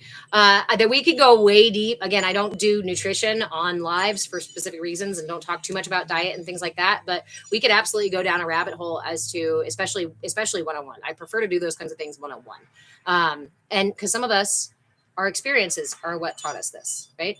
And remember, neurodivergent, they call it neurodivergent, but I disagree. I think neurotypical is a brain that has been successfully wired by the system. That's all. A brain that has been successfully conditioned by the system. They call it neurodivergent because you diverge from the narrative of the system, of the conditioning, and that they must be broken and wrong if you don't take the conditioning that I command your system to have. If you want to learn more about this, again, if any of you are new in here and you want to learn more about what I'm talking about here, I wrote a book on it. It is a brief text, 106 pages or so. It's called Energy for Sale, The Energetic Blueprint for Consumer Conditioning. An Energetic Blueprint for Consumer Conditioning. It's available on Amazon. There's a link right here. There's a link on my Patreon page. We were talking about the throat chakra today, or intended to, but we just end up spending these classes talking mostly about this because the throat chakra is related to this. My ability to speak my truth is absolutely built upon my ability to feel safe in my body, to know how to get my needs met or not, right? Or to be able to express my will and have self-esteem and to feel belonging and connection and whatnot. My truth is going to be very, very different if those things are not true down here. Jess, I really feel hungry. I know when my body is about to crash and burn, and though far past hunger. Again, we live in a culture that's intentionally manipulated us out of our own rhythms. It's not surprising that a lot of us don't experience the natural rhythm and we get confused about hunger. And then when we also add the piece that we fill our hunger, we feed our hunger with false foods, that at some point our system starts going, you know, this hunger thing. But when we nourish our system with nourishing foods and water and things like that, we actually can re-trigger our regular cycles of hunger and satiation. We get back into hearing those rhythms for ourselves. But that, again, it takes presence and trust. It just takes presence. I say it's like that, and then I feel like I'm being an asshole, being like, it's so simple, when all of us have all been in the place or are now in the place where I'm like, I'm so overwhelmed. What the fuck do you mean simple? I can't tell my hunger from anger, or, you know. It's because our systems have been manipulated. And when you realize it's because your system has been manipulated, then it's not about guilting and shaming yourself. It's about learning how to rewire. It's about learning how to work with the system within, learning how to rewire your system. And that's why I wrote the book, Energy for Sale, Blueprint for Consumer Conditioning. I go over all the needs and the chakra development patterns. See? Go through those needs there. I'm not going to show it to you for too long. Sorry. And about the stages of development.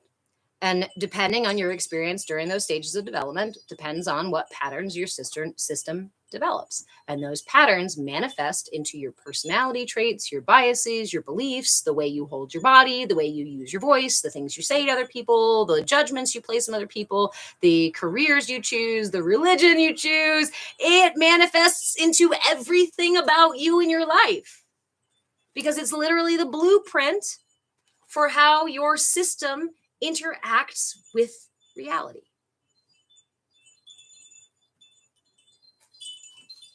And that's why it's insidious. That's why it also makes me angry that they're hijacking our systems in this way to basically fucking manipulate us away from our personal power, away from our ability to even be in a reality that's conducive to our self-actualization, versus a reality that just says you're all just fodder, and you should all just fall in line and do what we say and fit inside of a box. I love that whole, you can't fix the system, right? You can't change the system. So you gotta, no, actually, you're right. I might not be able to go in and rewrite the whole system myself, but I can go build new systems, and I don't consent to this system. I don't have to consent to this system. You don't have to consent to this system. And when you don't consent, you start taking your energy and your resources back. That's the big thing. Energetic sovereignty. They don't want you to be energetically sovereign. They want you to be attached. They want you to be attached to your fear. They want you to be attached to your needs, to your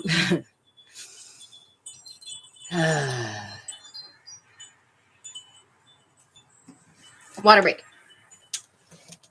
Ooh, Glitterbee. I don't get hangry. I get anxious. I do too. I'll do both.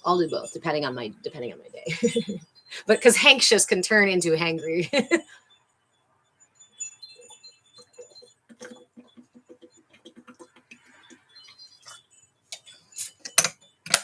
Subvert the dominant paradigm. Mm-hmm. See, I guess now that we don't have as many. No, they started lagging it again. I was like, it's good for a second there. I wish there was another way to get the information out there. There is, and that's why I wrote the book. It is frustrating for me to have these sessions and to see them actively pulling me off the FYP, falsely flagging me. Some of you have been in here when they falsely flag me for stuff that's like, drinking coffee equals substances and random things like that. Or I said a word like ignorance or narcissism, which they flag as bullying and hate speech. These are like scientific terms. These are educational terms. Oh, good, Glitterbee. And that's part of the process, right? Being able to fix the problem. What we can say there, right? You've developed a pattern of presence. There is a certain point at which your presence kicks in and you make that decision, right? And maybe that's your system protecting you. Maybe it's a habit, right? Pattern that was learned. That one just triggered a really interesting. Yeah, well, anxious is easier for other people to accept than hangry. And if you were told that your anger is ugly and bad and awful and terrible, your system absolutely sets up a trigger, a fail safe in there. So when anger, thank you, friends, starts to take the helm, it's like, nope, turn it off. And some of these can be good and supportive to us, right? Hey, good job, Trigger. You protected me from becoming hangry by realizing that my anger was not safe to be expressed. Now we're going to also have to follow that rabbit hole down and find where anger is now hollowed out of space within you and lives and perpetuates within you, right? And then we start digging into that well, or off gassing, right? Releasing the gas from all the anger that's been stored in our bodies by doing some rage release ceremonies. Dancing and, going out and screaming into the woods, intentionally releasing these energies. Can it be helpful to intentionally release these energies? Yes. You can go and you can create a scenario where you can generate the feeling of anger or sadness or fear in your system. Absolutely. And you can instigate the experience. That can be really helpful, especially to practicing the tools for when it actually comes up in a real world moment to moment experience. But for me, the real magic is the moment to moment experiences.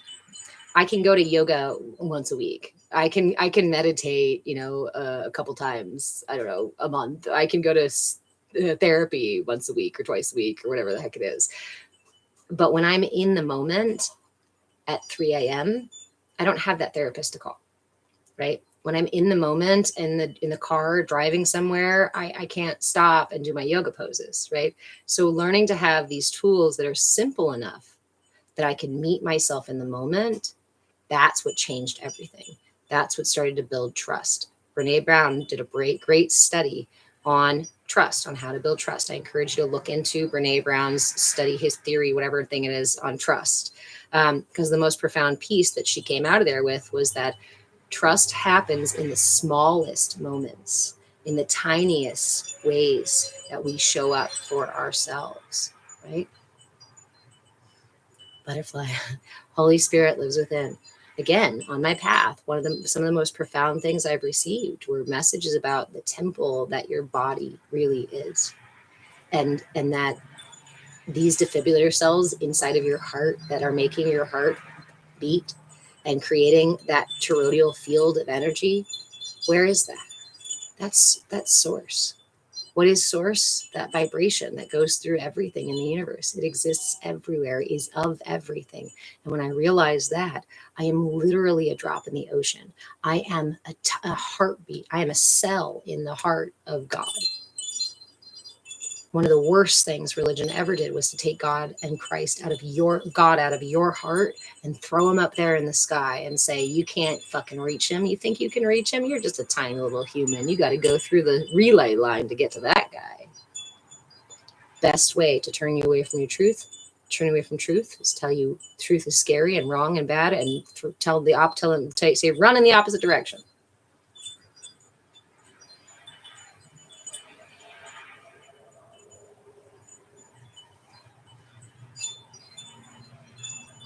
Yeah. Butterfly, we are made in their image. And also to take away the counterpart, the balancing counterpart. What happens when we are heavily in the masculine? We become out of balance. Same as if we're heavily in the feminine, we go out of balance. So you take one of the two away and you say, it's the Father, the Son, and the Holy Spirit. It's the Mother, the Father, and the creation, y'all. Like everything else in the universe, the duality coming into creation. You are a creation of duality. Within your system, that creation happens in and of itself.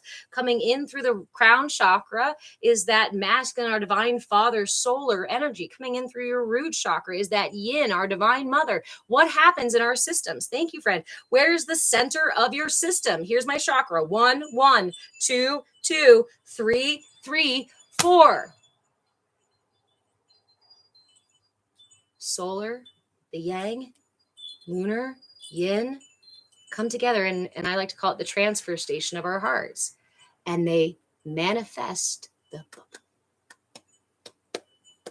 Oh, my pirates just went a totally different route. Okay, hold on. I'll try to say it for TikTok. When the masculine and the feminine come together and create, you guys feeling me?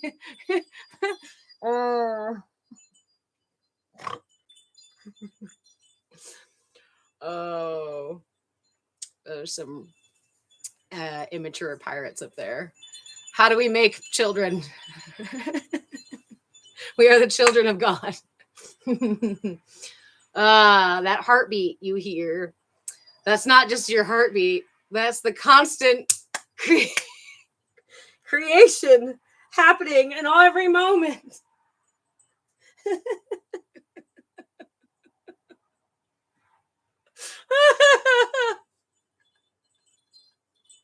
I don't know why that struck me so hard today. Probably because I caught myself doing it. And my brain was like, what does that sound like? I was like, oh. I suddenly felt like embarrassed. Like I caught somebody doing something. Okay. That's good. So that's the idea. In every moment, creation is happening within you.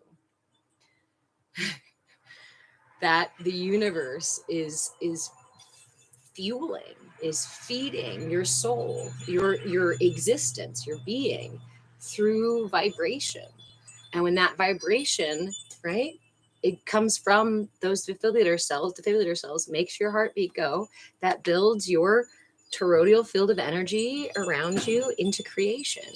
You have the lunar and the solar and the lunar, the father and the son, the father and the mother coming together to create you, the light. When we're in these bodies, when we're in these realities, there's a nature of nature that is prismatic. This is the illusion. Fractals and fractals upon fractals and fractals. Go lay in the grass and look really closely at a bunch of different flowers, and you will see what I'm talking about. Fractals upon fractals upon fractals. Go look up in the sky when the sun shines through the rain, and you see that rainbow. So why do we sit in the illusion of separation? Why are we experiencing things as separate from when they really are not at all? Because the matrix, we'll call it, the world we're in, is just like a prism. How are you going to know? How did we know that the rainbow was created by shining light through a prism? As soon as we figured that out, we went, look, light is actually made up of all these colors. Clear or white light, it's not white, right? Light actually is made up of all these things. So if I want to see the pieces, the parts that make up the whole, I have to put them through some sort of filter. We're all just experiencing ourselves as the fractals of God. It's like being in the ocean and every drop perceives itself as a separate drop. And arguing over which drops are better, the warmer ones, the colder ones. There's these dense, dark ones. There's the ones that are caught in the waves all the time. And the ones in the deep ocean are like, God, those wave particles, those wave drops are just all over the place and so irresponsible. And they're all wishy-washy all the time. No, no. The rainbow is nice and all. God created the whole rainbow, but only the color yellow is actually the right color of the rainbow, you know. What? And we sit here and bicker about all the parts that make up the whole. And if you don't see God in all the parts that make up the whole, then you don't see God itself. If you don't see God in all, you won't see God at all, at all, if you don't see God.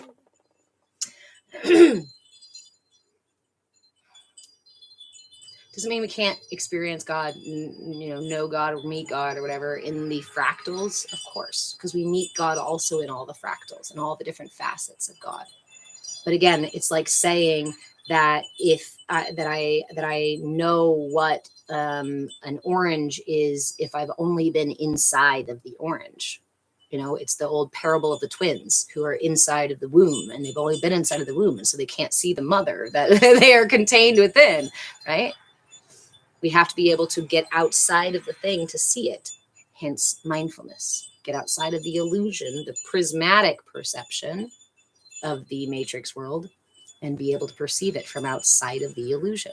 This is why the Vedic sciences are so powerful. They teach you how to do that. And that's why here in the West, they say, no, don't do that. What is that song called? It is a song that has a mantra with it, and it's by this artist that I really love, Prince. I don't know how to pronounce her name, actually. I believe she's Sufi and sings. She has this whole Prim Siri is the name of the album that I have. I will share it in Discord. I'm looking for a spot to put the note to share it in Discord. Truth and Justice. Is it just a mindset shift to see God everywhere and in everyone? It could start as one, right? We might start it as like when I look at, yeah. It's recognizing the pattern that exists everywhere in the universe that echoes the same thing. Again, there is light, and then there are all these different parts of light. There is an entire ocean, but then the ocean is made up of all these little drops. What religion often does is to take us away from the being part of the whole and separates us so we can to think that we're looking back at looking at the thing. But God itself is not a singular point. God itself, you can't take. I'm seeing like quantum fractal animations happening in my head right now, and it's really hard to put those into words. But I think you understand kind of the gist of what I'm saying, right? When we start with this perspective, I invite you to try it on, like putting on a pair of glasses. Try it. See if this lens works for you to help you experience life in a way that feels more aligned. But if you put on those glasses and you're like, ooh, I don't like the way this looks. I don't like the way this feels. This isn't for me. Don't put on the glasses, right? But as we wear them more and more, we no longer need the glasses because we adjust our eyes to see, right? So we shift not just our mindset, but our energetic patterns. Our mindset leads to the energetic patterns and triggers and whatnot that we have. Our mindset is directly related to the way that we think about the world, the way that we operate in the world, the things we say, the things we do, the things we believe about ourselves, the choices we make, all of that stuff. And sometimes those narratives are not aligned with our healing, with our wholeness, with our wellness. And we are given a lot of narratives in this culture that don't align with our wholeness. Like, you are not a part of God, but God exists somewhere out there. And you were made in his image, literally inside his image. Yeah. Not to look like a copy of him. Yes, mijo. How much longer on your life? Maybe just a few minutes. Why? Oh, I'm just getting hungry again. Yeah, we're gonna go grocery shopping, huh? Yeah. Okay. By the way, I've almost got the toys done. Awesome. Save the rest of that, and I'll come check it out here when I finish up. Okay. Okay. If you can save that in your head and share it with me after I finish, then I'll finish sooner. Okay. Right? Okay. Cool. Okay. I'm gonna keep working on it. Yeah, letter B. I was gonna write down. Set, karata, set, karata, set, karata. That's what that song is.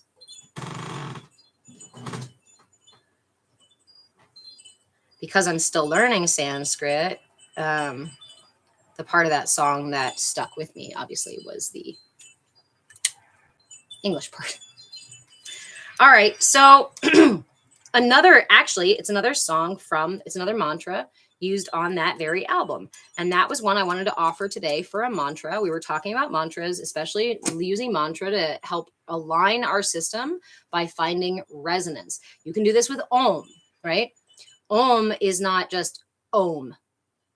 When we Om, we shift, right? We open our throat and our mouths in a way that we might not be used to in the West, and we really let it resonate. We really let it resonate through us. So this mantra is a repetitive circular mantra. You do it over and over and over again, and it has a mudra. It actually has 2 mudras to go with it.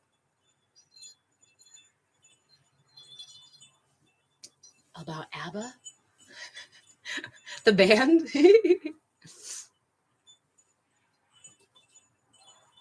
I mean, an empathy shield. One, let me see. Hold on. Let me see if I can pull the mudras up right now.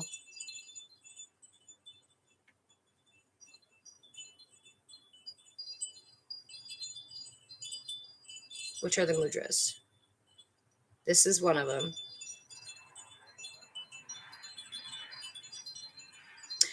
There is a mudra set. There are 2 mudras that you can use together to clear any space, like basically like the smudge stick version. So if it's internal or external, if there's negativity or other things going on, you can use this mudra to do so. One of them is this one. This is one of them, and the other one I'm trying to remember what it is. But we basically use this toward the thing to push that energy out, and then the other mudra,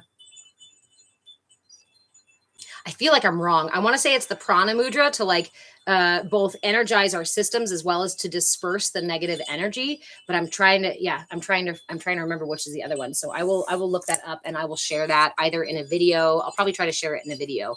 I don't know what TikTok is going to do with mudras and mantras and other things, and me sharing these things that I know are helpful in aligning things and telling you guys what they're for.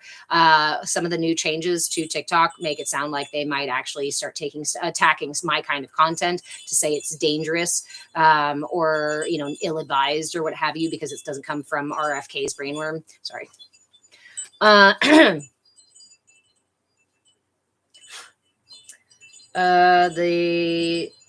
The sage, the smudge mudras. There we go. Okay. I'll ask a question on a video. Thank you. All right. So this mantra, this song, thanks, Mortimer, uses these mudras. So we use the Anjali mudra, which is just the prayer mudra, but we start way down low. I'm going to back up a little bit, see if I can get a little bit more here on TikTok. Okay. So we start as low as you can. And yeah, the heels of your hands are not going to come together immediately, but you start with the fingers as low as you can. Don't hurt yourself. Don't cause tension here. If you need to just start here, you can start here. If you want to just start here, because wrists, elbows, fingers, whatever it is, you are your own guru. You exist in your body. I can't get in there. If you do things the way I do it, you may end up hurting yourself or whatever. Listen to your systems, right? It's not about hurting yourself. It's more about just listening to your system and aligning yourself with what you need in the moment. So we start with the Anjali mudra, and it moves all the way up over the top of our head. When it reaches the crown, See, now you can't see this. When it reaches the crown, we open to the Padma Mudra. The Padma Mudra is like so. It keeps your thumbs together and keeps your pinkies together. So you go from here to here. It goes up, up, up as we say the mantra. And on the last word of the mantra, we open up the Padma Mudra. And then on the next verse, we do the Adho Mukha Mudra, where we go like this. The backs of the fingers together, hands at a 90-degree angle here. The downward facing mudra goes all the way down the center.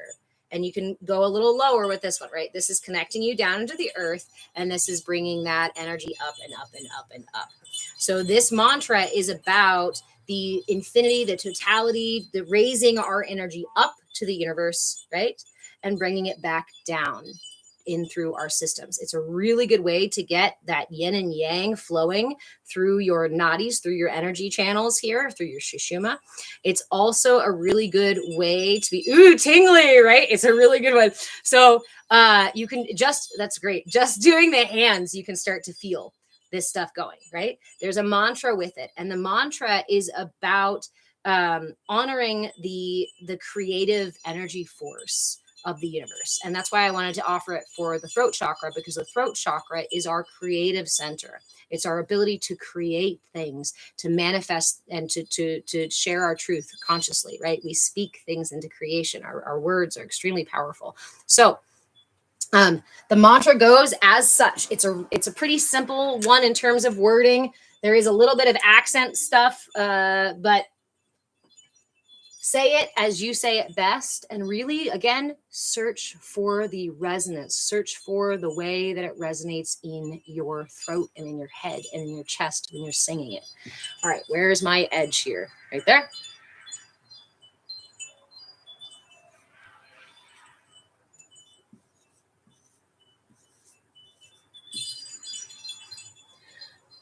Sa re sa sa. Sa re sa sa, sa re sa sa.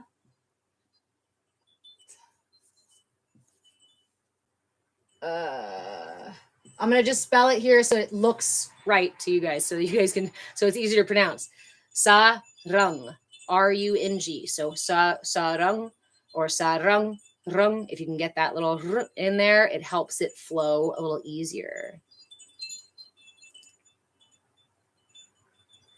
Sacral creation and throat creation. Yes, Brahim, I will here in a moment. Let me get this mantra here, and I'm going to pin you right there while I write it down, so I don't forget. Sa re sa sa sa re sa sa sa rang. Oops.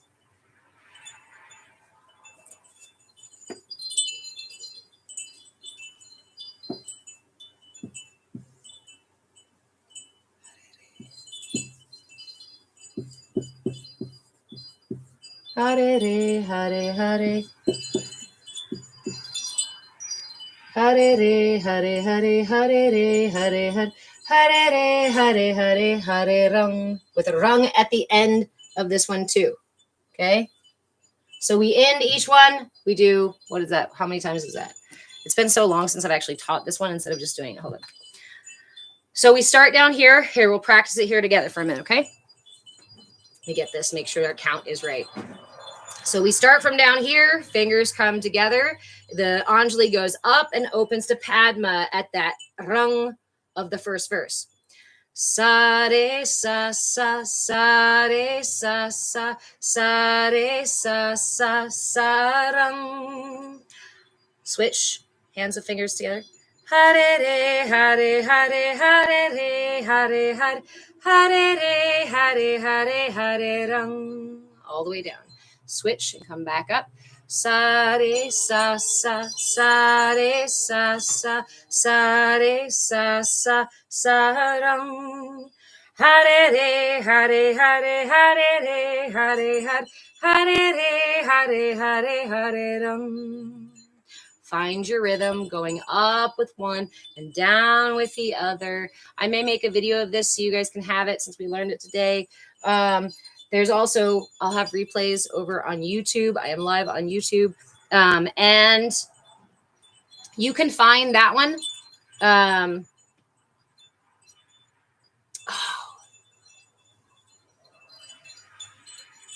There's a name for this mantra, and I think it's because I only had a little tiny breakfast. My brain is not working completely right now.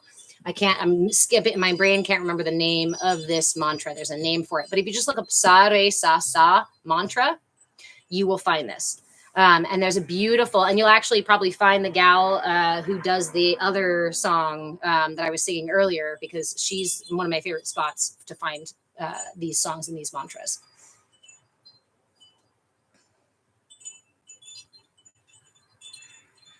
So powerful, just a little bit of practice. And once you find that resonance too, where you can really feel into the sound more than focusing on the words themselves, that's when you really start to generate that energy going. When we're still skipping on our words, it'll, it's like riding a bike, right? When you first start to ride that bike, it's like, but once you get going and you find that balance, whew, right? The effect is very different. Butterfly tap top of the head. Are you tapping on the top of my head on the screen?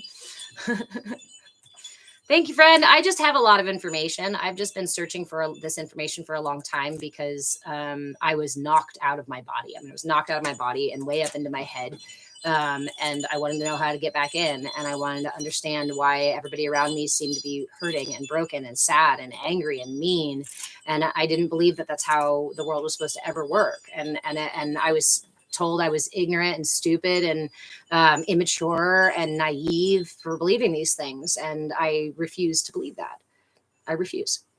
And in my refusal to resist the truth that I knew in my heart, I actually discovered how to find that truth, how to live in that truth.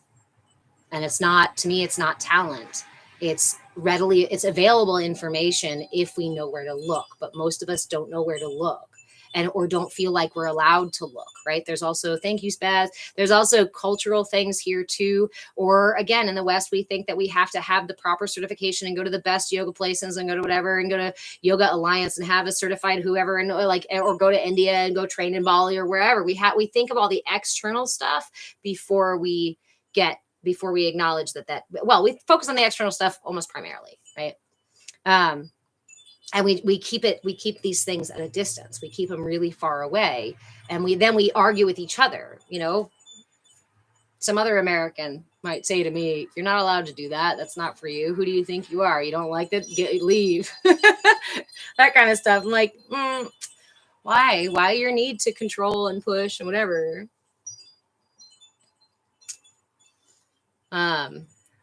User 7665980047040. It sounds like your system is out of balance. I'm sorry to hear that, friend. I've heard those exact words. Exactly. It's called gatekeeping, and it's how they keep you in another way. They keep you away from your self-actualization. They keep you away from your personal autonomy and personal power. People who are self-actualized and know their personal power and know how to make decisions for themselves, honestly, they are not controllable. You can't puppet those people. You can't market to those people with manipulation. You'll actually have to prove yourself, and you won't be able to lie to such people, right? And this is the evolution that we're all currently in.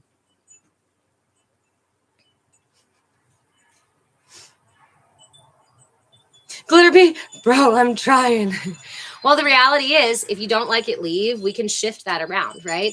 Because if I don't like it, in the density of ignorance and darkness and fear and anger and violence and this other bullshit that we've been putting up there on stage and saying, yeah, look at them, how cool, how successful and strong they are. Like, if I want to get out of that reality, out of that swamp, I need to raise my vibration. So I'm no longer raising, because you're literally lifting yourself out because of your vibration. Right? When you're an energetic being, you're an energetic body. When you raise that vibration, you start to resonate with these higher frequencies of the universe, right? That density stuff is not all that's available, but they want you to think it's all that's available. So you stay down in the muck and the mire and you keep toiling for their machines and whatever. Oh, inactivity again. There you go. Total inactivity during the live, right, guys?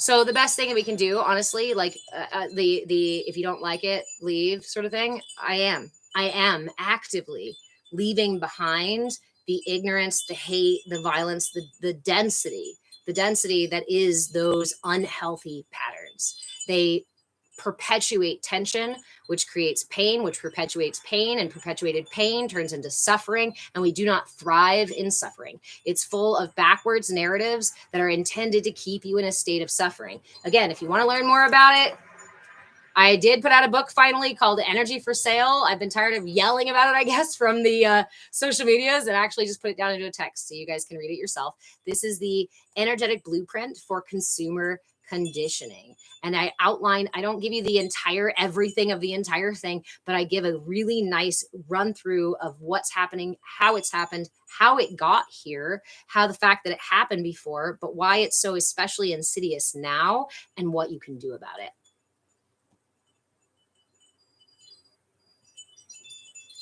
Oh, okay, wait.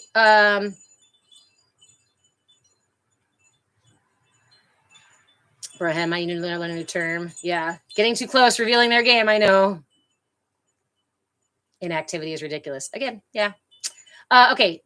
Brahim, you asked me a question. Oh, it was about the creativity difference between the sacral chakra and the throat chakra, right? So one of my, and then I do have to go because we gotta go grab lunch and grocery shopping and things like that. Don't let me keep chattering away because I get so excited about this. Sometimes I end up in a rabbit hole for 6 hours and we've just talked about this forever. And I love that. I love that because it's so important. But the creative difference, thank you guys so much. And the way they interact when one sacral is mostly blocked. Okay, so the creative difference, right, is an internal creation. Obviously, this is our reproduction, right? So the creation that occurs within my system. This is, again, where I first open the gate to invite the world in. This is where my umbilical cord attaches, right? So that's when I'm being fed in the womb.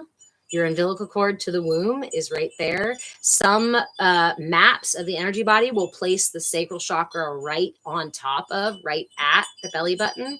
But the more research I've done, again, these are not pinpoint centers, but the more research I've done, I find that the sacral chakra is the space between your belly button and your pubic bone. And then between your belly button and your sternum is where your solar plexus are, right? And of course, these are not compartmentalized boxes. So we're going to have energy passing back and forth. If the sacral is very expressive or exaggerated, that's going to bleed literally into your solar plexus and into your root chakra. If the root chakra is heavily, is very deficient, right? But the sacral chakra is super, got a lot of energy flowing out, that is literally how you're feeding. It's a loop where you're feeding your root chakra by usually things like pulling the world in. Like we were talking about before, when an infant feels unsafe, the infant reaches out to pull the world in because that's how we get our needs met. That's how we receive comfort, love, comfort, connection, nourishment, safety, right? We get back down to safety because somebody holds us. We go back, we're not hungry anymore because we're fed. We're not thirsty. We're not tired. We get our needs met by interacting with the world. So in that place, the sacral chakra brings that in. And whether you manifest in this life as more yin or yang, masculine or feminine, you still have this space of internal creation. Right. And then we get in the more fine tuning of the chakras where we talk about the vritti chakras, and that's going to change the manifestation of the full aspect of the sacral chakra. If you have the vritti chakras a little higher up versus a little lower down, and that's a whole nother topic about conscious intimacy and chakra or tantra connection, which is a really fantastic topic to talk about. I also have a workshop on my Patreon page. That's a tantric partner breathing practice. If you want to, If you want to balance your sacral chakra with a partner, preferably a trusted partner, doesn't even have to be an intimate partner, but it is a very intimate practice. So make sure this is a safe space and somebody you trust. But there's a breathing practice you can do to exchange the energy of your energy bodies. And that helps. It's my opinion, that's one of the more powerful ways to balance your sacral chakra, because the sacral chakra specifically reaches out to others for balance, for rebalancing, right? So that's the creative force of what we bring in. And while the solar plexus deals with our digestion as well, right? This is the processing of the external world in here. Whereas this, in its own way, is where I receive. So it's such a funny thing to me too, because we look at our bodies and we go, well, this is where I receive food. How is that how I receive? But how did we initially receive? How did our energy body receive? Not through the mouth, but through the umbilical cord. And that's a whole nother rabbit hole that I'm not even gonna go down right now. The throat chakra, the Vishuddha chakra. Thank you, Glitterbee. See, it did work earlier to tap. Remember when they started taking me down, or when it started like glitch, glitch, glitch, glitch? When you guys tapped a bunch, it did actually fix that. So that's good to know. That's good to know. So the throat chakra, then, I take that nourishment in from the universe. I figure out how to use it, how to do something about it. And maybe I share it, or I exchange it, or we work together as a community, right? To give these things to each other, to share with each other, or to share with and care for self. The throat chakra is, again, the external gate of creativity. This is where, depending on the nourishment I've received, my ability to physically engage with it as well as with others is then going to influence the way that I create here.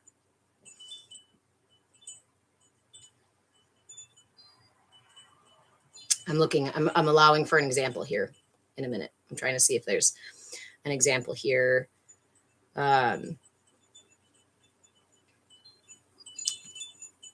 Value, belonging. Oh, no, you asked specifically if the sacral chakra is particularly deficient. I don't like to use the word blocked, because remember, they don't shut down completely. They just become really, really narrow pathways, right? So the sacral chakra is having deficiency, is experiencing a lack of energy in here. Then let's see, what could that look like? That energy may go up, likely go up into the solar plexus and say, what can I do to get my needs met? The sacral being deficient says the universe is not supportive. It's not generous. It's not abundant. It's not going to take care of my needs for me. I have to do something about it. So I bring that up to the solar plexus, and as let's use the example of as being a boy in Western culture. If you're a boy in Western culture, it's pretty common, and definitely was more so before, to shut down your emotions, ignore those things. Boys don't get picked up by their mommies. What are you, a mama's boy, right? You don't get hugs and snuggles. You can't sleep, and you can't co-sleep with your mom. You're a boy, or your dad. That's weird, right? All of these cultural things that we do to our boys to thwart that sacral, the healthy sacral balance. I know, it's so mean. So this is why it makes me mad, because discovering all these things is like, our culture is literally fucking us up on purpose, so that a handful of more fucked up people can benefit. I'm tired of it. All right. So young boy denies all his needs, but he's encouraged. He's even supported and celebrated when he can go do it himself, right? So he's going to learn that the way to get his needs met is not by asking. And the only way to get comfort is by going and doing something about it, right? So you'll go out and maybe you'll build something instead of having a good cry. And that can be processing too. Let's see. You may find that the sacral chakra in that case becomes what I call wounded or unsettled. So there's a deficiency in the fact that I can't really connect. I'm putting myself in this archetype. I can't really connect to my sacral chakra. I can't really connect to my emotions, but I know that I have needs. So I'm going to do stuff to get my needs met the way my culture tells me to, or the best I know how. And this can also lend itself to SA culture. It can lend itself to promiscuity. It can lend itself to constant need for intimacy and pleasure in that way. I got to be careful what I say, so that you can start feeding the sacral again. And that's doing something about your needs being met. So this can loop right here, and you figure that out, and as long as it's successful for you, like maybe you figure out how to cook really young and you develop it, maybe you can also develop good relationships and whatnot. But if it stays right here, then you're not going to really connect to the heart. And the connect at the heart says, I value me and I value you. Right? We belong together. We work together. It's a community thing. We share with each other. But if I am constantly in the narrative of I have to take, yes, I have to take what I need. If that energy doesn't come up here. Now, again, we're talking about the stereotype of boys in the West who are also, again, thwarted in the heart when they're shut down, told they're wrong and bad for having feelings, not allowed to connect and not allowed to share with each other. We encourage, the Western culture encourages our young boys to take what they want and what they need and to not care if it hurts somebody else. Doesn't matter. I needed it. You weren't using it. Oh, well. Doesn't matter her feelings. She made me do it. These become archetypes of our culture. Still, would I agree that the eyes can never hide mental illness? No, absolutely not. And the idea that we could believe that we could look into somebody's eyes and diagnose mental illness is an extreme imbalance in your chakras, as we're talking about. It's an overblown solar plexus, which says, I'm the authority here. I know what to do. I'll tell you. And then it's a lacking in your third eye chakra, which says, I don't have the wisdom to recognize the ignorance in that statement. And probably also not the experience or education to recognize why that question is out of balance, right? Or why that belief would be askew. Yeah, not allowed to cry when they're hurt. Okay, let me catch up here. Thank you, guys. Harlan, get the hell out of my life. What the fuck? I'll block you. That's some BS. Sorry. You guys don't usually hear me respond to people like that, but that's fucking absurd. Get out of here. My boundaries are getting a little wider. Okay, so we're talking about this Western archetype, right? Wounded in the sacral chakra. Energy pulls up into the solar plexus and just goes back and around to try to satisfy it, right? And because it cycles here around, there's not a lot of energy to come up here through the heart. And if we have learned that we're not valuable or got integrated these messages here, right? Then the voice, the creative expression is not going to go through the heart. Dill, if you'd like to have your online live talking about your understanding of the chakra system and accusing people of their own, of whatnot, you're welcome to do so. I like to manage my space, and I'm getting out of here in just a second. So I was answering one particular question, and right as I'm answering it, we got a bunch of people coming in and being like, with all of their energy all over everything. But you know what it does? Again, remember, when we weaponize energy outward, we are also trying to siphon energy off somebody else. It is a disconnected, I shouldn't say disconnected. It's a misuse of our energy systems because our energy systems are desperate and in desperate need of the natural sustenance of source, right? The milk and honey versus the old stale milk that we're passing back and forth. So in this space, we're working to clarify our systems, open those channels so that milk and honey can flow through instead of us fighting each other for scraps of stale milk, moldy milk. So if you come in with moldy milk, I'm going to go ahead and mute you and you can hang out and learn some tools and whatnot. But okay, so pretty much the lack of prana flow. Okay, so At this point, right, it's a lack of prana flow. So as a stereotypical or an archetypal male here in the West, you may struggle to speak your truth. You may struggle to voice your feelings, obviously, right? If you weren't given the capacity to manage those, then your ability to speak that truth and your feelings are part of your truth is going to be very thwarted, which means you're likely going to experience discomfort or issues in the throat. And that can also lead to things like smoking, drinking, talking too much. I always like to say that when I've done a 6-hour live. Because I also have imbalances in my system still. I'm still healing my system and processing my own stuff so that I can clarify my system. That's why I say in this space, I'm not your guru. I'm not you are your own guru. These tools and the things I share are from my experience and my education and my understanding and my exploration and my folly as well.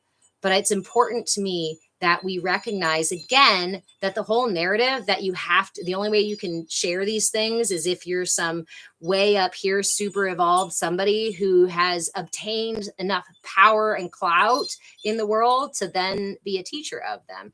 I can teach you, I can share with you something I just discovered yesterday because it's exciting to me. And there's no problem in doing that. These are not things I discovered just yesterday. But just to say, I'm human, I'm healing, and I'm learning to set boundaries. And as somebody who had a very deficient solar plex for a long time, it's really interesting for me to figure out how to do that, how to set these boundaries. And I'm acknowledging that for some people, it might seem swift or even rude. And you know what? That's okay. As I go back and forth on my little scale, on my path to try to find center, I'm willing to raise my voice or to come across as rude. I'm willing to forgive myself for not setting a boundary at a certain time and go, oh, well, we're still learning because it's a journey. It's a process. It's not a destination. And if somebody's going to chide you or condemn you for being where you're at on your path, then they're not happy with where they're at on their path. Every projection is just a confession. And we got to remember that about ourselves as well until we clarify our systems. When we clarify our systems and can speak creatively through our truth and align this channel so they're nice and open, then it's no longer projection because we're actually receiving from the universe, right? And reflecting back out as well.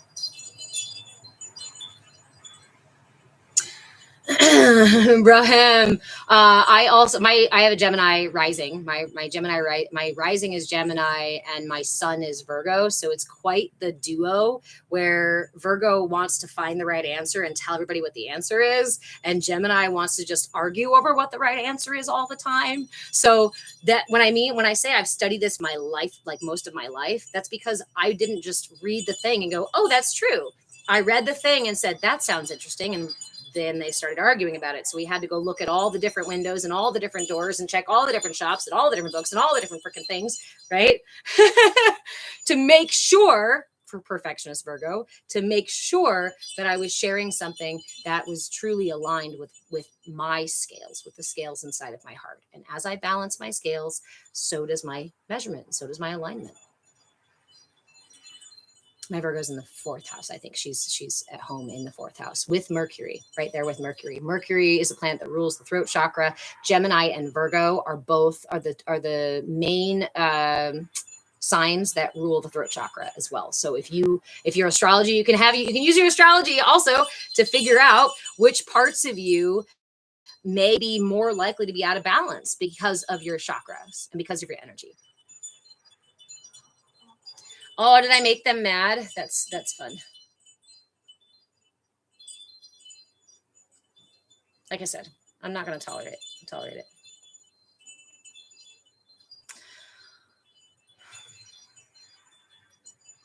I sold my last house. Sorry, now I've got this. Sa de sa sa sa de sa sa. What chakra is Gemini? Gemini and Virgo rule the throat chakra. Gemini and Virgo were the throat chakra. Aquarius also has some energy in here. Let me see if I can remember actually, you know what? I do need to go. I do need to go because I'm going to doing things. I was going to go down a rabbit hole and give you guys all the signs, the astrology signs that match. Yes, throat chakra, because Mercury rules communication. And so when Mercury is in retrograde, we experience disruption to our throat chakra and to other systems of communication, which is why we experience those sorts of things. Here's the beautiful thing, though, too, is that our throat chakra is about truth. And what I love about, let me give you this imagery before I go, of Mercury. When Mercury is direct, it's almost like Mercury is above the surface of the water, right? It's scanning the surface and you can see it and it's clear and we can get communication nice and easy, like a boat on the surface, right? We're going places. It's smooth, maybe a little choppy, whatever. But when Mercury goes into retrograde, what happens is it drops down underneath the water and drags the bottom of the ocean or lake or whatever body of water you have here. What does that do? It brings to the surface the stuff hidden underneath.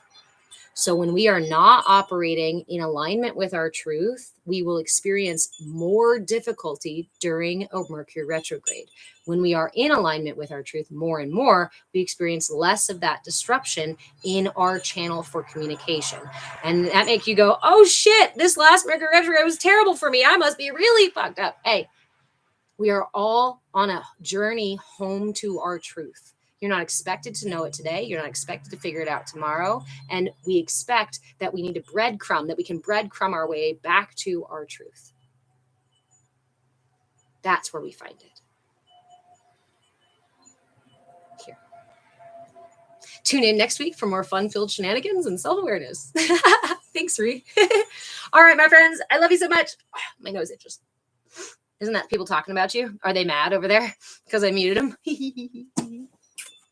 Love you guys. I will talk to you. I will see you either in group coaching on Monday or I will see you on Saturday in this live again. And remember, I'll announce it via videos and too. Also, hopefully I remember to do it, but I'd like to do a raffle for a signed copy of the book.